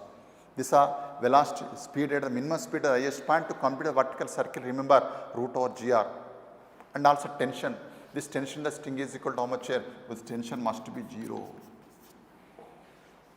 What a minimum speed at the lowest point to complete a vertical circle. This is minimum speed at lowest point. Lowest point to complete a vertical circle. Remember the lowest point, minimum speed at the lowest point is equal to how much? This is equal to root over 5gr. Root over 5gr this is.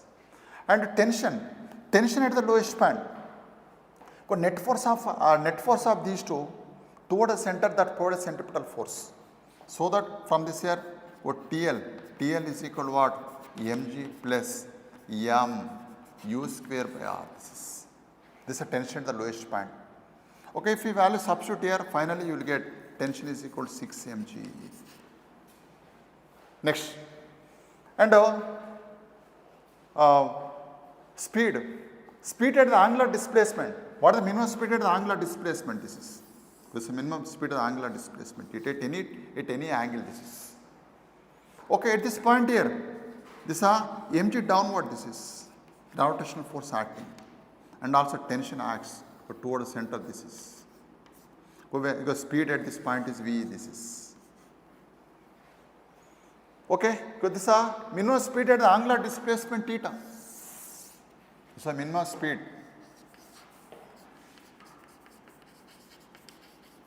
Minimum speed at an angle theta. At an angle at theta. This is the angular displacement theta. This is actually we have to apply conservation of mechanical energy. This is the total energy at the lowest point is equal to total energy at the highest point. Okay, this is total energy. This is take here ground level. This is okay. Now this radius because this height is this h. This is h. If it is L, this radius r. This is equal to what? R cos theta. This is r cos theta. By applying conservation of mechanical energy at this is the lowest point, and this is suppose this is A. This is this is P. This is total mechanical energy. Total mechanical energy potential energy plus kinetic energy is equal to here also potential energy plus kinetic energy. If you apply this now finally you will get one formula. This velocity is equal to how much here? Velocity is equal to root over u square. Remember this formula, u square minus 2gh. Okay, after applying here derivation, you remember one shortcut formula. So v is equal to what? Root over u square minus 2gh. In a vertical circular motion, remember when a body moves from lowest point to highest point like this here. Okay, if you know the velocity at the lowest point, you can calculate velocity at any point. Formula v is equal to how much? Root over u square minus 2gh. It comes from the law of conservation of mechanical energy. Okay, this here u square minus 2gh. But u is equal to how much? Root u square how much? 5gr. This is 5gr minus 2g. H value. H is equal to how much here? R minus r cos theta. So this is equal to r minus r cos theta. So finally you will get this is equal to how much here? Root over gr into 3 plus 2 cos theta. This is a minimum speed at the angular displacement theta. Similarly, we can find out the tension. This is a mg. Mg can be resolved into two components. So this if it is theta, this also theta. This is mg cos theta. This is net force of these two provide a centripetal force, that is T minus mg cos theta is equal to mv square by r. So the tension is equal to how much here? This is equal to mv square by r plus mg cos theta. Because this is a procedure to find out the tension. So this is a v value substitute, you will get shortcut formula. This tension in the string is equal to 3 mg into 1 plus cos theta. With this tension It is the angular displacement of theta, this is. Okay, so this is a concept of vertical circular motion. And also in this one more condition is there. Condition for leaving the circle, well, this is a condition for not complete the circle, this is leaving the circle like this. For this here, velocity at the lowest point is u must be less than root over 5gl greater than root over 2gl. This is a condition for leaving the circle. But a condition for oscillation, if it oscillates like this, for this here oscillation, condition is a u less than, velocity at the lowest point less than root over here 2gl greater than 0. Okay, remember these points. Next. And also, yes, one question in this here on vertical circle motion, only two times questions are given. Okay, so now, so almost all time is over. Okay, thank you. Have a nice day.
So again, good afternoon everyone. Morning, the discussion related to this replication part and details. After that we have covered this transcription part, related gene, cistron concept, monocistronic, polycistronic and everything we have completed in the morning. At the end of the morning class, we are under the discussion related to this transcription in eukaryotes. So let me touch it and let me move ahead. So transcription in case of the prokaryotes, what we have discussed, so the enzyme involved in the transcription is going to be RNA polymerase enzyme. This enzyme is dependent on the DNA template and producing the RNA, and it does not require any primer. At the same time, it does not require the help of the helicase enzyme. So, but it is going to bind the template strand at the point called as promoter with the help of a initiation factor called as sigma. Then it will start opening the helix and enter into the elongation phase. By the time it is producing the new RNA strand, the work of the sigma factor was completed, it will be fallen off. Then the RNA polymerase will move on the template strand from 3' to 5' direction, producing the new RNA from 5' to 3' direction. It will move towards the 5' end until it reaches the terminator. Once the RNA polymerase enzyme has entered into the terminator part, it will stop and does not move ahead. Then at that point, the transcription termination factor called as Rho factor come and bind to this RNA polymerase enzyme and cut the connection between the DNA template strand and this newly formed RNA. We can call it as a nascent RNA. So I told you, in case of the prokaryotes, the polymerase, how many polymerases are there? Only one RNA polymerase can synthesize all the 3 types of RNAs, every RNA. Next, here the primary transcript primary transcript is directly mRNA is formed. No transport, nothing is required. And at the same time here in this, after producing the RNA, no processing is required. No processing is required. That is the thing.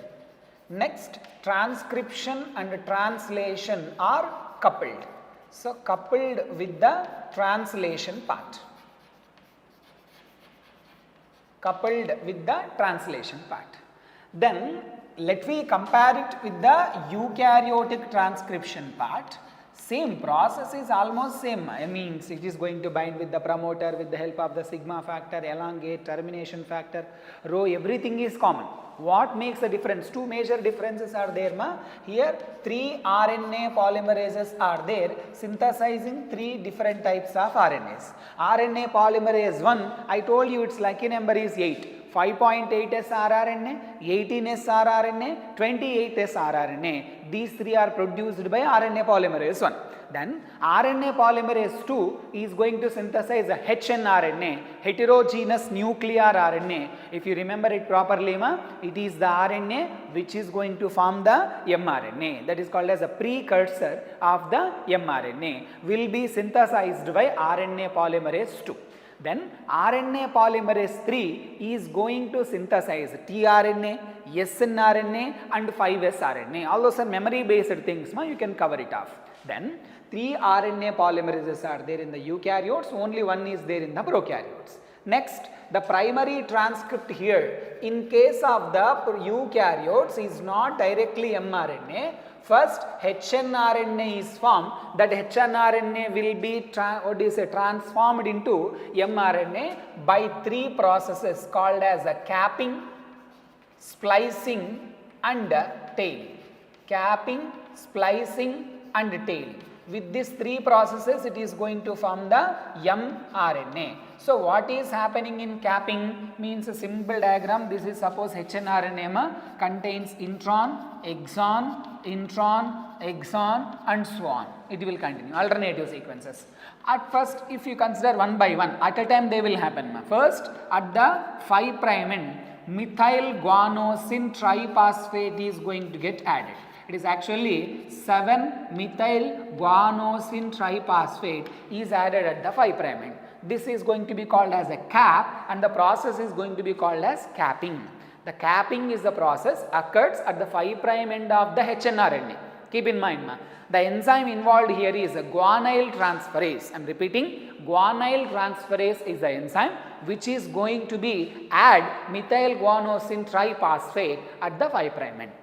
Next, in the middle what is going to happen? Splicing part. Splicing will happen here. So, related to the splicing, removal of introns and the joining of the exons going to happen. Removal of introns and joining of the exons will happen here. At the 3' end of this RNA, what is going to happen? Tailing. What is meant by tailing? The tailing means addition of the adenylate residues. How many? 200 to 300 adenylate residues are added at the 3' end. Just a minute, ma.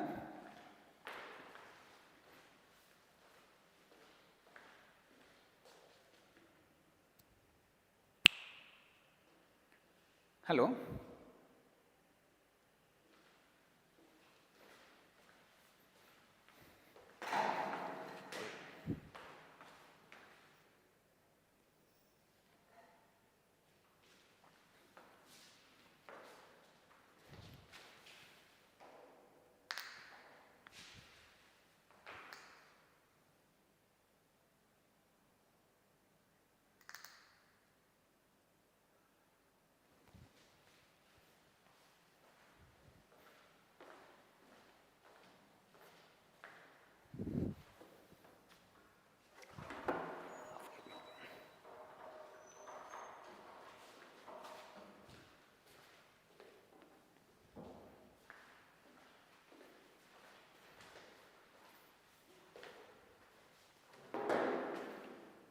So, a small interruption, let it be. So, here if you observe,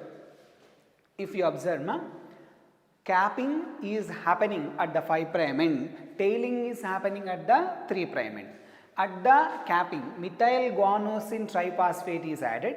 At the tailing, adenylate residues, 200 to 300 adenylate residues are added at the 3' end.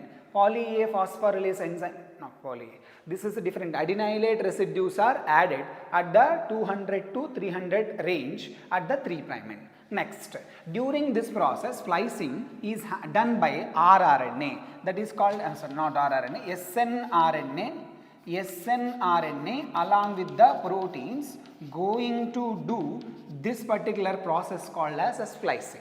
So here the removal of introns and the joining of exons, ultimately because of these three, that is at the cap at the 5' end, tail at the 3' end, only exons are present at the particular end product. It can be considered as mRNA. It can be considered as the mRNA. So it is a primary transcript, it is a secondary transcript as final transcript. So which sequences are found in the final transcript? It is going to be the exons, which are not present, that is going to be the introns, which are present in both, that is going to be the exons.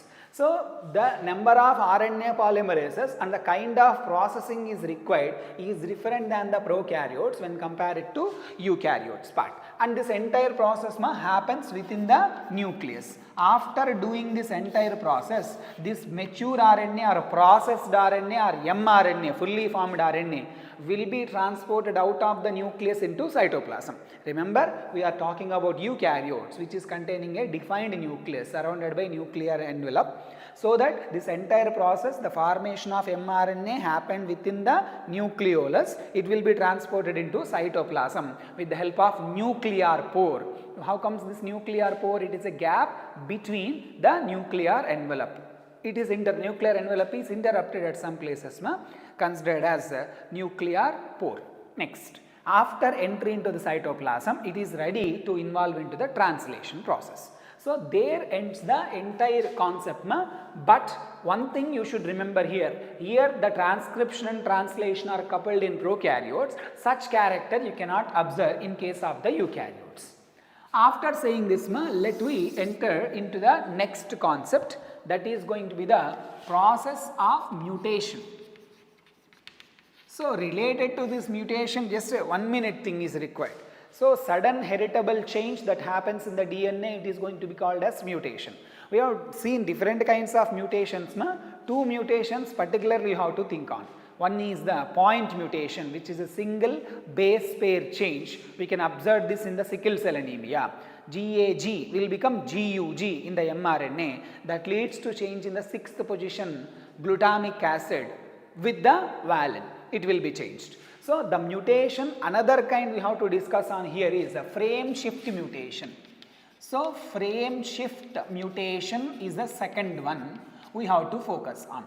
So this frame shift mutation, how it is going to happen? Suppose it is a DNA sequence, entirely it is a DNA sequence.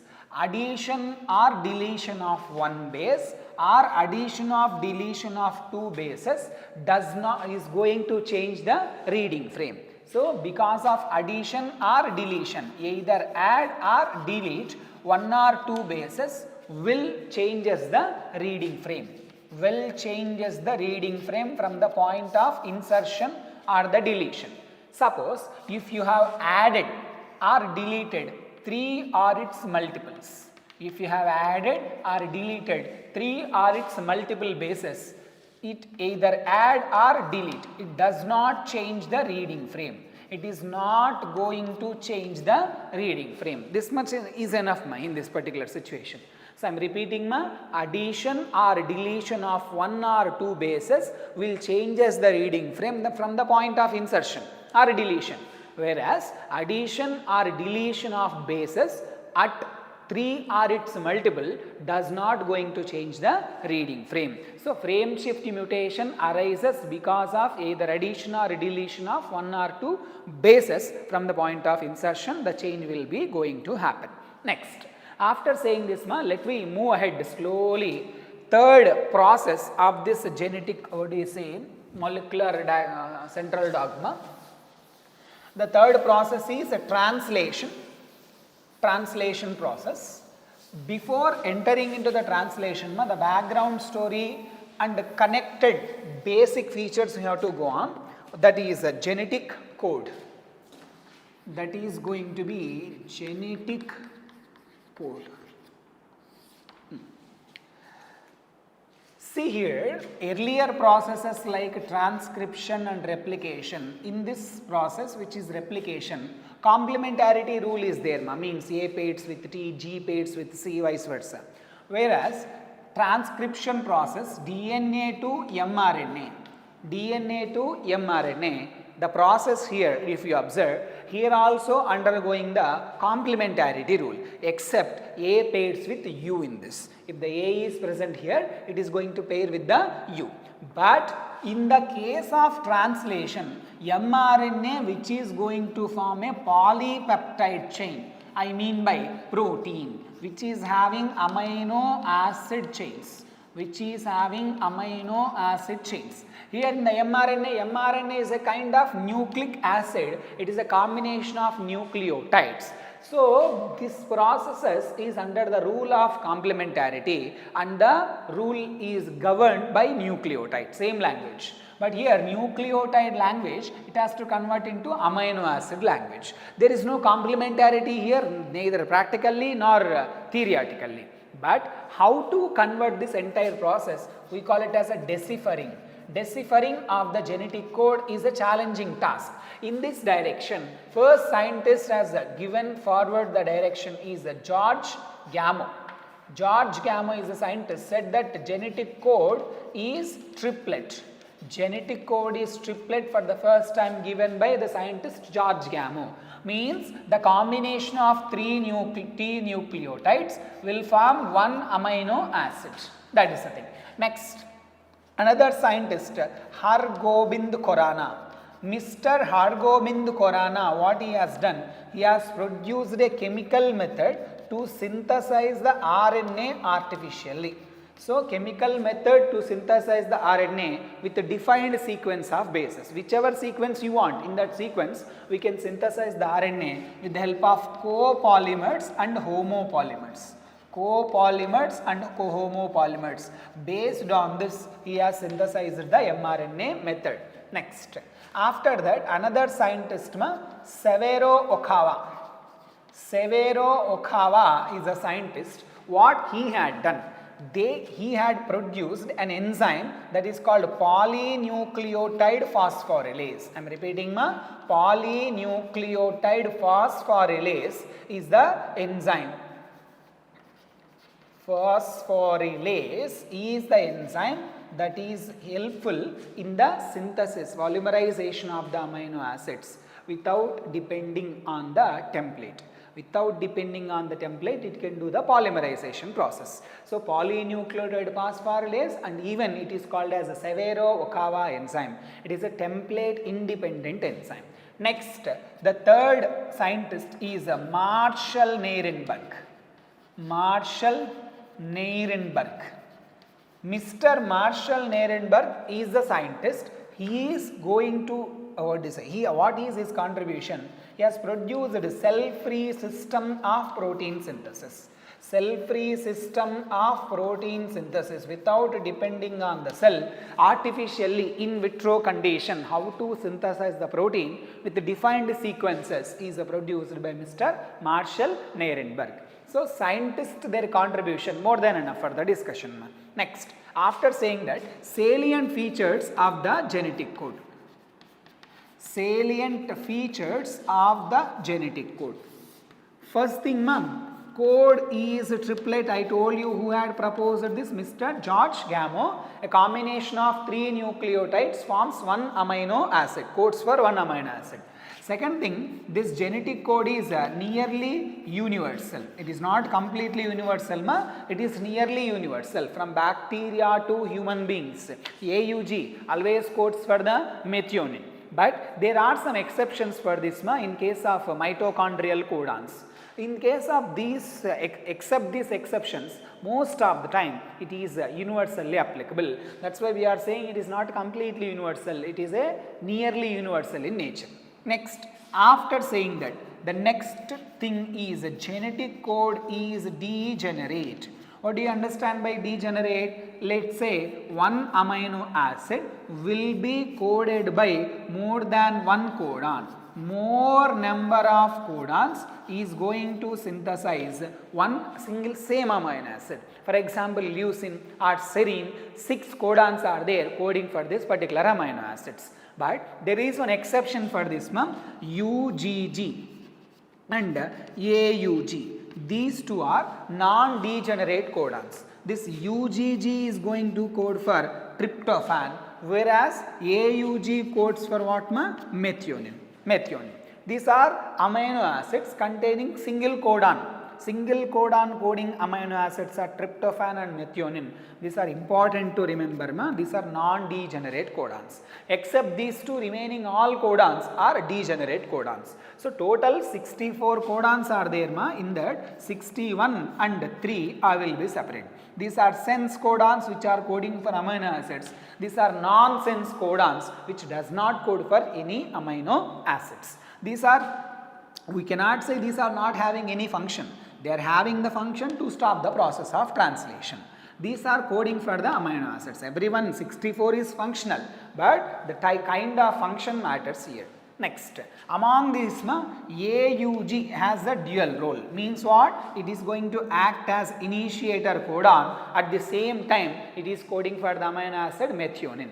Methionine is the initiator amino acid coded by the initiator codon called as AUG. That is the thing. Next, after saying this, terminator codons are there. We can call them as stop codons. How many stop codons are there? 3. What are those? UAA, UAG and UGA are the 3 codons which do not code for any kind of amino acids. They are the codons, we can call them as stopping points for the process of translation. Next, after saying this, we can say another hidden point which is used to be there. Now it is not there in our syllabus. Genetic code is unambiguous. What is mean by unambiguous? Ambiguity means dual nature. Unambiguous means there is no dual nature. Means what? Suppose there is a codon called GGG or AUG. This will code for one particular amino acid. This cannot code for any other amino acid. So genetic code is unambiguous, degenerate, universal, and it is a triplet. And another one, genetic code is commaless or without any punctuation. Suppose if the sequence is like this, A, U, G, G, G, G, U, U, U, C, C, C, like that, we have to read it in 3, 3, 3, 3 contiguous fashion. There is no comma, there is no full stop, no need to stop anywhere until it reaches the stop codon. That is the thing. So those are not having any punctuations. Without any punctuation, genetic code will run without any stop and all. Next. After saying this genetic code, let we enter into the process of the translation.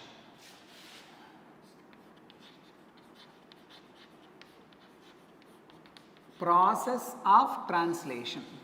What do you understand by this particular word called translation? So it is a process by which the mRNA is going to form the sequence of amino acids. So before to this, what is the location of this translation? Cytoplasm, both in prokaryotes and also eukaryotes. Whereas replication and transcription happening within the nucleus. In case of eukaryotes, transcription and replication happens within the cytoplasm. In case of what? In case of the prokaryotes. Whereas the translation in any kind of organism, it is going to happen in the cytoplasm. The reason is the ribosomes. Ribosomes cannot be formed inside the nucleus, they are present within the cytoplasm. So what I told, at the end of the transcription, in case of prokaryotes, transcription and translation are coupled. Why coupled? They are happening within the same compartment, that is within the cytoplasm. Whereas in case of the eukaryotes, the transcription and the translation are not coupled because there is a compartmental separation is there. Transcription happens in the nucleus and translation happens in the cytoplasm. The mRNA or fully mature RNA, after capping, splicing and tailing from the nucleus, it will be transported into cytoplasm. Once it entered into cytoplasm, the process of translation chances there for to start. So before explaining about translation, the requirements here is mainly ribosomes. The cellular factories for the synthesis of protein is going to be the ribosomes. Related to these ribosomes, from the first year itself, cell the unit of life, two types of ribosomes are there. In case of the prokaryotes, 70S, in case of the eukaryotes, 80S. 70S subunit have 78 having two subunits. One is a 50S large subunit, another one is a 30S small subunit.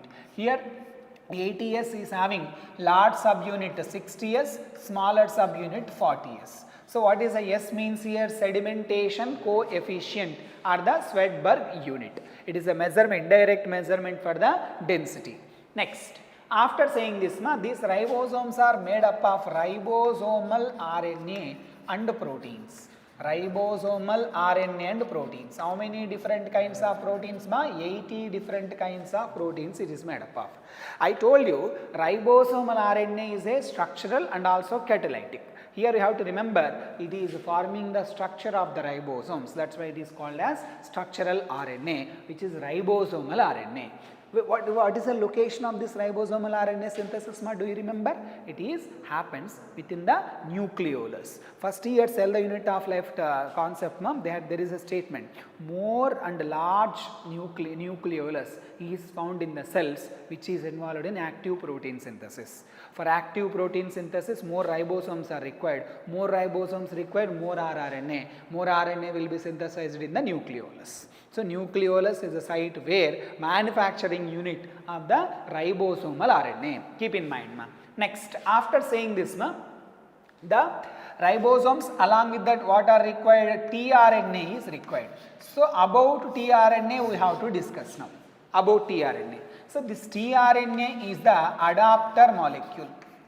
tRNA is the adapter molecule. One hand it is going to read the code, another hand it is binding to the amino acid. Means it is a connecting link between the mRNA and the amino acid. The proposal of tRNA was done by again Mr. Crick. The Crick name you can see in the central dogma, double helical model of the DNA. At the same time here the proposition of presence of a adapter molecule. Previously, this adapter RNA is used to be considered as the soluble RNA. What is the structure of this RNA? There are two kinds of structures which was proposed. One is the secondary structure called as a clover leaf structure, which is not there in our textbook now. And the present structure is the actual structure. It is the actual and the inverted L. The actual structure of the tRNA is the inverted L shape. Inverted L shaped structure. Next, in this this is the end where it is going to bind with the codes on the mRNA. Code on the mRNA it is going to bind. Suppose here AUG is there, 5' to 3'. It is going to bind with 3 to 5. Here is going to be UAC. UAC, that is the logic here.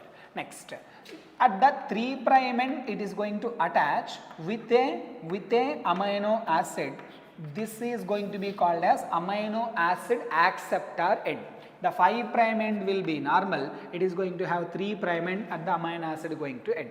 So here in the inverted L shaped structure, it is the amino acid acceptor end. It is going to be called as anticodon loop. Anticodon loop.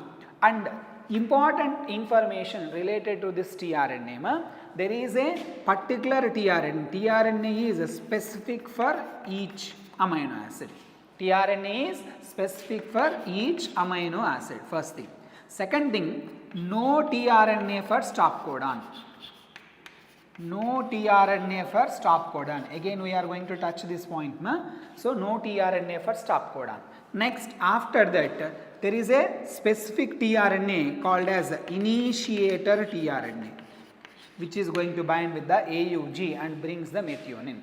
So the tRNA is specific for each amino acid. no tRNA for stop codon, and initiator tRNA is a tRNA which is going to start the process. It is going to bind with the AUG and it is bringing the amino acid methionine. After saying this, let we move ahead related to the concept. So the requirements are again come back. Translation is a process going on in which mRNA is going to form the protein in this particular direction. The requirements are ribosomes and the tRNA we have done, and the process is going to happen within the cytoplasm. Next.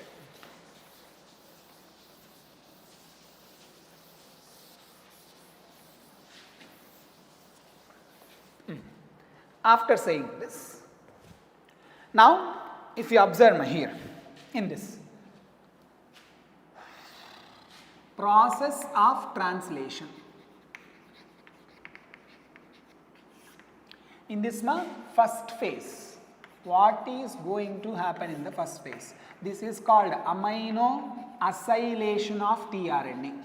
Amino acylation of tRNA are also called as the charging of tRNA. Amino acylation or charging of tRNA. In this, what is happening? Amino acids are activated in the presence of ATP. Amino acids are activated in the presence of ATP, so that it is going to form amino acid AMP complex.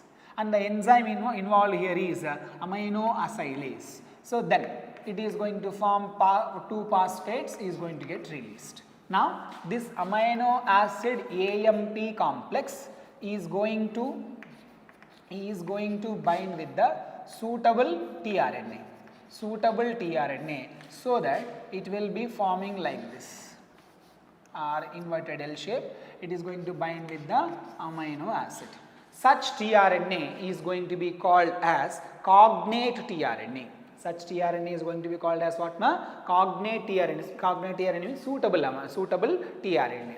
Here, after attachment of this tRNA, it will be considered as charged tRNA or amino acyl tRNA. Which tRNA? The tRNA which is handling the amino acid will be considered as charged tRNA or amino acyl tRNA. Then this AMP complex will be released. So what is the overall concept here? Before the process of translation to begin, here the process going on is amino acylation or charging of the tRNA. In this, what is happening? Amino acids are activated in the presence of ATP, forming the amino acid AMP complex. This activated amino acid will bind to the cognate tRNA or suitable tRNA to handle the amino acid, so that the charged structure which is having the amino acid is called as a charged tRNA or amino acyl tRNA. Next. Then next phase is going to be the initiation of the translation.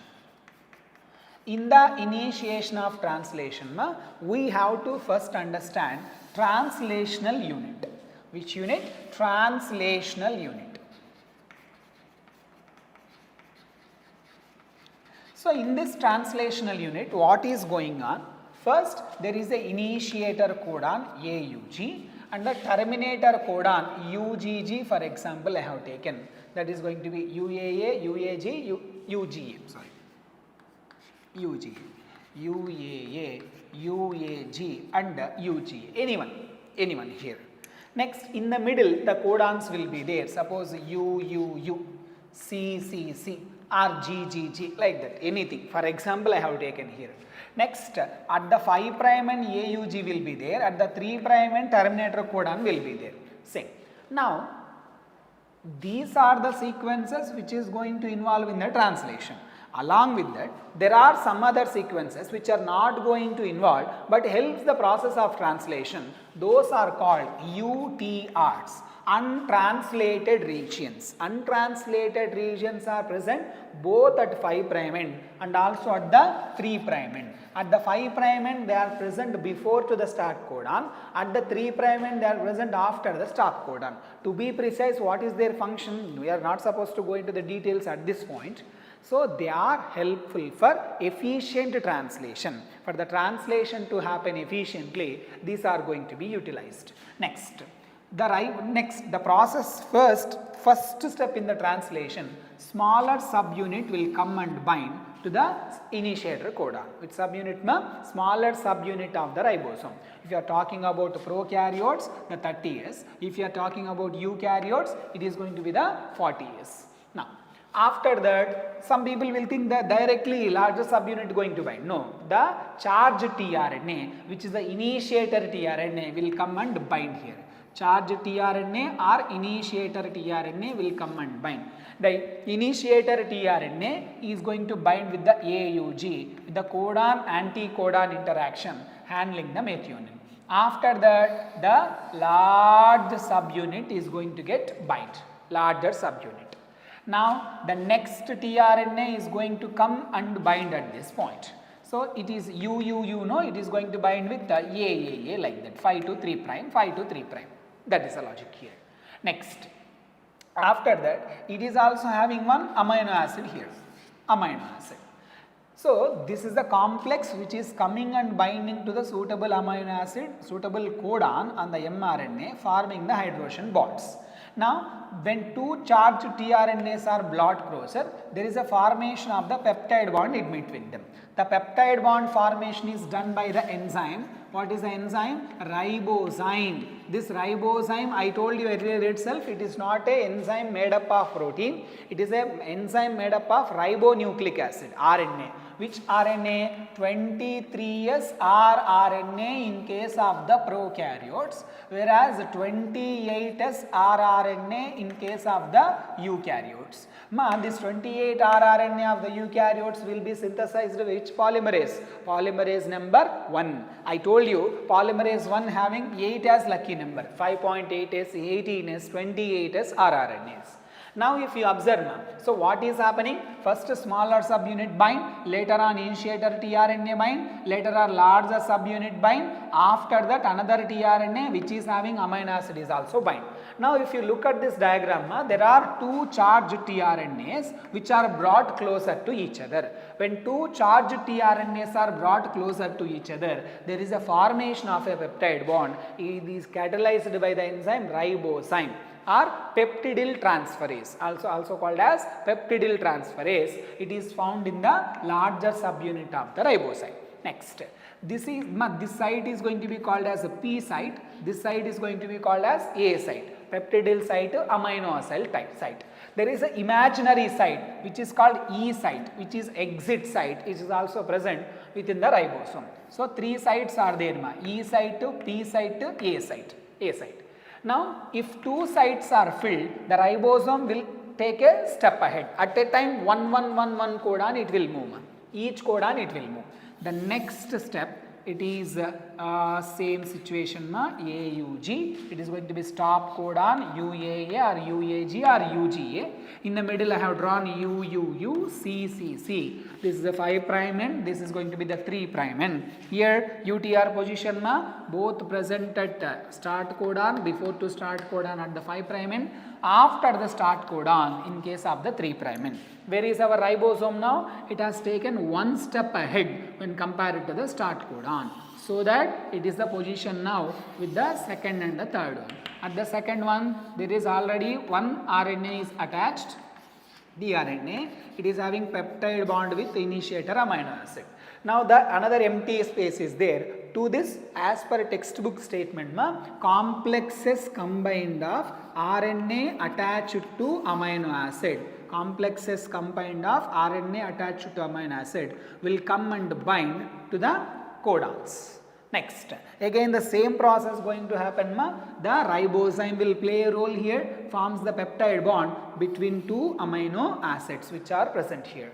So that this is going continuously moving one by one ahead. It is going to be like this, it will move one step. That is called translocation. The ribosome will move codon by codon, adding one by one amino acids. So that the length of the chain will be increased. It is going to be called as the ultimate chain, that is a polypeptide chain. until it reaches the stop codon. At the stop codon, what is happening? At the stop codon, what is happening? So CCC, here one amino acid attached with the another, attached with the starting one. For example, I have taken 3 amino acids. Now, once the ribosome has reached the stop codon site, there is a factor which is going to come and attach here. The factor here is going to be called as releasing factor RF. So the point here is where the releasing factor going to bind. There are many options are there, you can understand. So the releasing factor may bind to the amino acid, it may bind to the tRNA, it may bind to the mRNA, it may bind to the ribosome also. The releasing factor going to bind and attach to the stop codon. Remember I told you when I am saying about the tRNA, no tRNA for the stop codons. So there is no tRNA to recognize the stop codons. The factor which is going to recognize, come and bind to the stop codon are the releasing factors. Once the releasing factor come, it will dissociate the entire complex, so that it will release the amino acid chain, it will release the larger subunit, and it will release the smaller subunit part. So that entire process of translation is completed. So the main thing you have to remember is the translational unit, stop codon, start codon, middle codons, UTRs 5' and 3'. First smaller subunit binds, later tRNA binds, later large subunit binds, and another tRNA, formation of the peptide bond, one by one translocation until it reaches the stop codon. Once it reaches the stop codon, releasing factor binds and dissociates the entire process. So this is the entire concept of translation, to be simple. And the another point we have to remember is magnesium is a cofactor which is working in this. Magnesium is involved in many places, binding of larger smaller subunit and work amino acylation, different places magnesium is involved. Next, after the process of translation, we have completed the central dogma, to be precise. From morning class, we have covered the replication, transcription, related information with respect to the translation part. Next, if you follow the NCERT, the next concept to discuss is going to be the regulation of gene expression. Regulation of gene expression, that is a lac operon concept.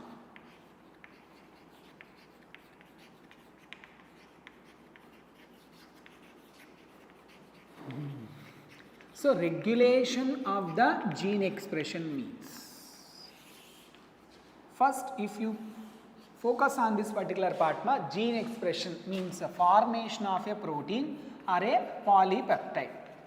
Formation of a protein or polypeptide. Regulation means control. Controlling the process of formation of the protein is going to be called as regulation of gene expression part. Now in this, when it comes to the eukaryotes, 4 levels of gene regulation is there. If you observe below to this heading, there are side headings are there. First is a transcriptional level, second one is a processing level, which is by splicing, third one is a transport level, the transport of mRNA from the nucleoplasm through the nuclear pore into the cytoplasm, and the fourth one is translational level. These are the 4 levels present in case of the eukaryotes, where the formation of the protein, by gene expression, will be regulated. Whereas in case of the prokaryotes, the predominant site, major site for controlling the gene expression is the initiation of the transcription. So initiation of transcription. Initiation of transcription is a predominant site of gene regulation when we talk about the prokaryotes. Next, there are additional information is there. Once you go through it, I am going to discuss mainly related to the lac operon. So this lac operon, for the first time the concept of operon is proposed by Jacob and Monod. So Jacob and Monod are the two scientists as explained about the concept of operon. What is a operon? Polycistronic structural gene. I am repeating ma, polycistronic structural gene controlled by common promoter. There is only one promoter which is going to control the remaining structural genes. These polycistronic structure we can observe in case of the prokaryotes. Monocistronic is found in case of the eukaryotes. Here when I say the word operon, you have to remember it is related to prokaryotes and it is a polycistronic. That is the thing. This Jacob and Monod mainly explained about this lac operon. There are different kinds of operons are there. His operon, ara operon, val operon, trip operon. Different types are there. We are restricting ourselves related to this lac operon. So lac operon is related to metabolism of the lactose. Metabolism of lactose. So lactose metabolism or breakdown lactose related operon is lac operon. If you observe the construction of the lac operon, how many structural genes are there? We have covered the concept, no? Try to remember it, ma. How many structural genes are there in this? Think. Let me first write the sequence. Promoter, this is a regulatory gene called I gene. Another promoter, operator, Z, Y, A. So in this, different kinds of sequences are there, ma. Promoter is a place where RNA polymerase is going to get attached. I gene is a regulatory gene here. See, regulatory genes are the genes which are going to control the process. It may be of promoter, it may be of positive regulation, it may be of positive regulation or it may be of negative regulation. Positive regulation with the help of activators and negative regulation in case of what, ma? Repressors. The regulation of lac operon with the help of repressor is negative regulation. The regulation of operon with the activator is called as positive regulation. So the point here everyone has to remember, lac operon is under the control of positive regulation and also negative regulation. In our textbook they have highlighted the negative regulation part, I mean with the help of the repressors. So I gene is a regulatory gene which is going to produce regulatory protein. In this particular scenario it is going to produce the repressors. So this I gene having another feature, ma. This is a constitutive gene. It is a constitutive gene. Constitutive gene means it is going to express all the time, whatever the situation, whoever present, whoever absent, it is going to be continuously expressed without any delay. Next, if it is expressing, it is going to form the mRNA. The mRNA is going to be called as repressor mRNA. Repressor mRNA will form a protein called as repressor protein. Which protein, ma? Repressor protein will be formed here. Next, this repressor function is to go and bind to a sequence called as operator. So what is the function of the operator? Operator is a binding site for the regulatory protein, whether it may be an activator or it may be the repressor. It is going to bind at the operator position, repressor protein. If the repressor protein is going to attach the operator, the RNA polymerase will come and bind to the promoter, but its route is not clear towards the structural genes. Imagine we have drawn the transcription unit, promoter, structural gene, terminator. If you remember, transcription is going to be start here. So in this situation, the transcription start site is here, TSS, transcription start site. So the RNA polymerase has to go this process, downstream process, ma, this is, it is going to move like this, ZYA, it has to transcribe this. These are the genes which is going to form the RNA. But the RNA polymerase after binding with the promoter has to move ahead, but it is under the control of operator. Operator now is attached by the repressor. If the repressor is attached to the operator, it does not allow the RNA polymerase to recognize the transcription start site, so that the process will be inhibited. The lac operon will be under switch off condition. Will be under which condition, ma? Switch off condition. So it is like when there is a need, the gene has to be expressed. When there is no need, the gene is no need to express. That is a condition. Next, In case of the lactose, if the lactose is present, the above condition what I said, here lactose is absent. When the lactose is absent, repressor will be produced. I told you this is a constitutive gene, synthesized always. This repressor binding to operator does not allow the RNA polymerase to reach the transcription start site, and it is inhibited from transcribing the ZYA genes. Suppose if the lactose is present, how the situation is going to be? Let me draw PIPOZYA. How many constitutive genes are there? 2. How many regulatory genes are there? 1. How many structural genes are there? 3. 3 structural genes are present. What are those? ZYA. These are the cistrons and also structural genes, means they are going to produce protein. I told you cistron is a DNA sequence that forms the protein part.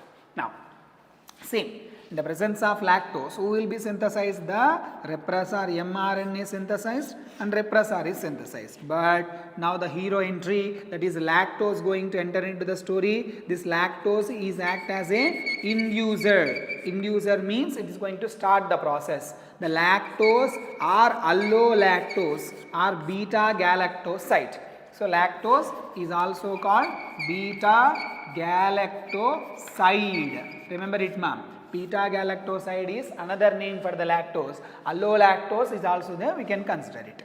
This lactose is going to attach to the repressor. Once it is attached with the repressor, it will become inactive. So, repressor will become inactive.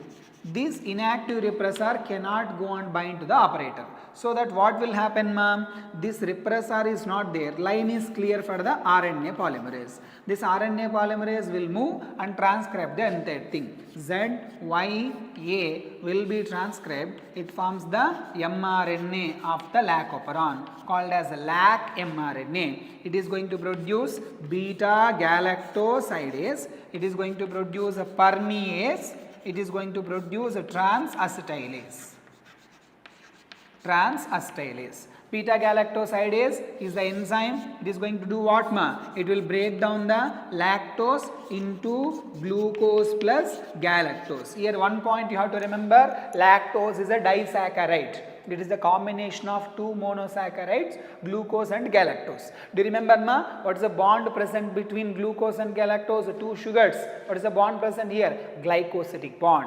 Glycosidic bonds will be broken by beta galactose enzyme in case of this lactose. So it is called as a hydrolysis. Hydrolysis. Next, permease will allow the entry of lactose into the cell. So lac permease is the enzyme that is responsible for entry of lactose into the cell, and transacetylase involved in the transferring of acetyl groups. Transferring of acetyl groups is the work of the transacetylase. So totally 3 structural genes are there. So here the logical question: if lactose is absent inside the bacteria, lac operon will be switched off. For the lactose to enter into the bacteria, permease is required. In the presence of lactose, permease is produced, but for the entry of lactose, permease is required. How come? So the answer is some little bit low level of expression is always there in the lac operon, so that it is a little bit amount of permease will be produced. Lactose will enter into the bacterial cell. Later on, it will switch on the process. Why lactose can act as inducer? Because it is making the repressor as inactive. Glucose cannot act as a repressor, because glucose cannot able to bind to the repressor and make it inactive. So when it comes to the competitive, I am saying, suppose there is a bacteria in a culture, E. coli bacteria. In this E. coli bacteria, if I have provided lactose in this, then what will happen? It is going to be switch on, switch off, lac operon will be switch on, because lactose bind to inducer, make it inactive. If we have given only glucose I have given, it is going to be switch off. Why switch off? Glucose cannot act as a repressor. Next, Whereas I have given lactose along with glucose. Lactose along with glucose. What will happen, ma? It is going to be switch off. Why switch off?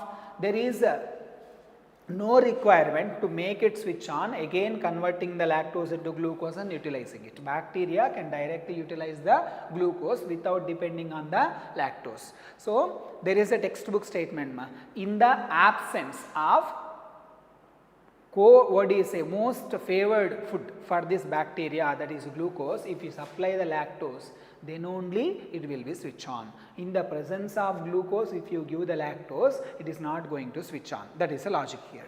So, there ends the process of the lac operon. So, observe the entire process, ma. Lac operon is under the control. There are 3 points, I have to say. Lac operon is under the control of positive regulation. Yes, correct. Lac operon is under the control of negative regulation. Yes, correct. Another point is lac operon is repressible or inducible. It is not repressible. It is inducible operon. Lac operon is a inducible operon. So, positive control under the control of activator, negative control under the control of repressor, both are there, ma. Inducible means it need a start. Repressible operon means what? Always switch off, it need a stop. That is called repressible. But the lac operon is always switch off, it need a start. Such kind of operon is called inducible operon. And in the summary part, they have given lac operon is a prototype of operon. Lac operon is a prototype, means sample. Different kinds of operons are there. Our discussion is one kind of operon, that is lac operon. So, it is a prototype. So, it is a positive regulated, negative regulated, inducible, and it is a prototype operon, but it is not a repressible. Maybe some people are confusing now, what is repressible, what is inducible. Some people will say presence of repressor makes it a repressible operon. No. Inducible means always off, which need a inducer to start. That is called as inducible. Always on, we need a repressor to stop. That is going to be called as repressible. But it is a inducible operon.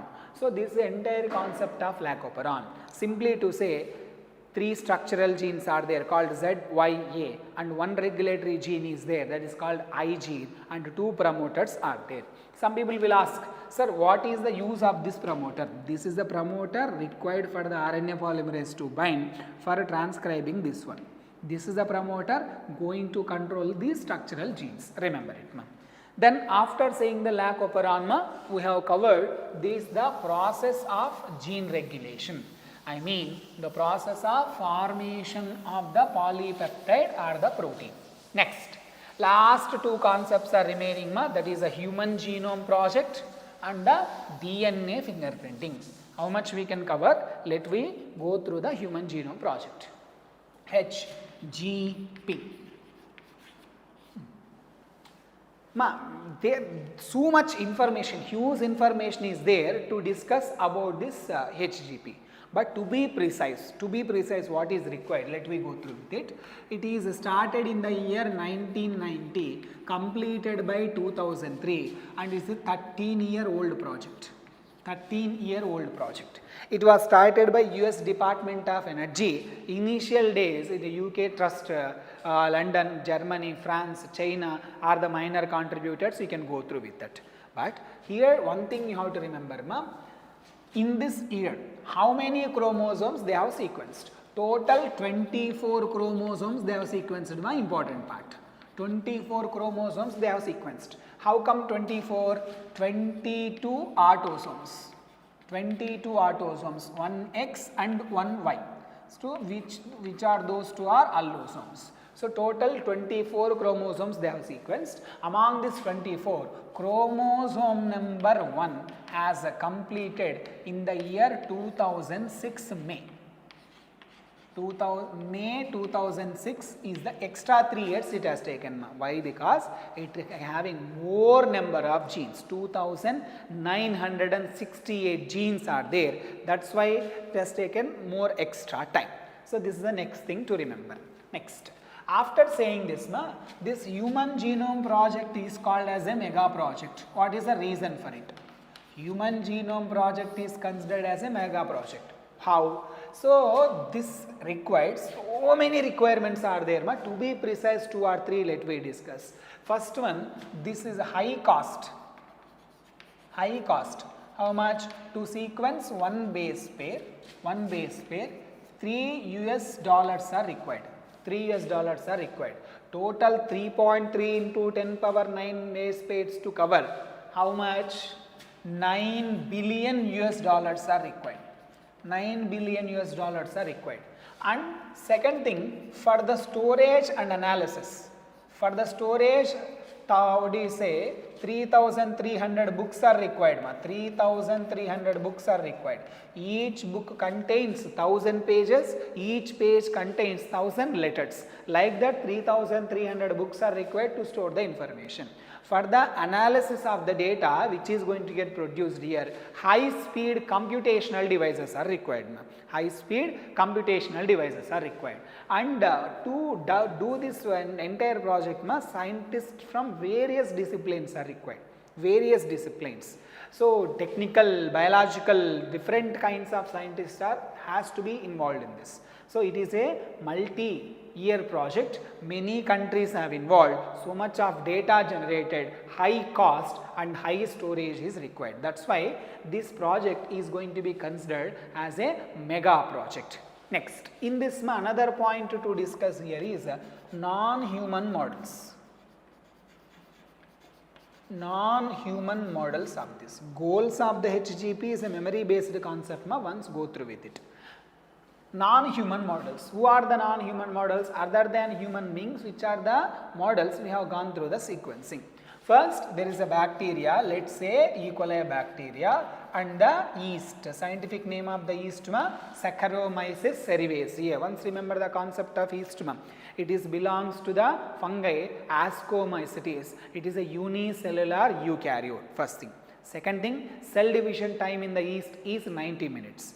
Third, it is going to undergo alcohol fermentation, lactic acid fermentation. It is undergoing alcohol fermentation. Yeast to poison itself to death when alcohol concentration reaches up to 13%. So different areas there is a discussion about the yeast. We know its sequence also. It is a unicellular eukaryotic organism. After that, there is a nematode. Non-pathogenic free-living nematode called as a Sinarhabditis elegans. In the biotechnology applications part, we have seen another nematode, Meloidegain incognitia. See, Meloidegain incognitia is a parasite and it is a pathogenic. But Sinarhabditis elegans. Sinarhabditis elegans is a kind of free-living, non-pathogenic nematode. We have covered that also. Next, after that, there are some plants called as Arabidopsis. Arabidopsis and the rice plant. There are different, even Drosophila also insect. Drosophila melanogaster. So these are the non-human models which we have covered under the Human Genome Project. Next, after saying this, okay, time was done. Let me stop here. Tomorrow we will continue. See, tomorrow we will go through the methodology and the salient features of the Human Genome Project, and we will go through the DNA fingerprinting part. So total we have done transcription, translation, replication and genetic code, mutations and everything. Once you go through with this, remember this is an important one, high weightage chapter. Let me meet tomorrow.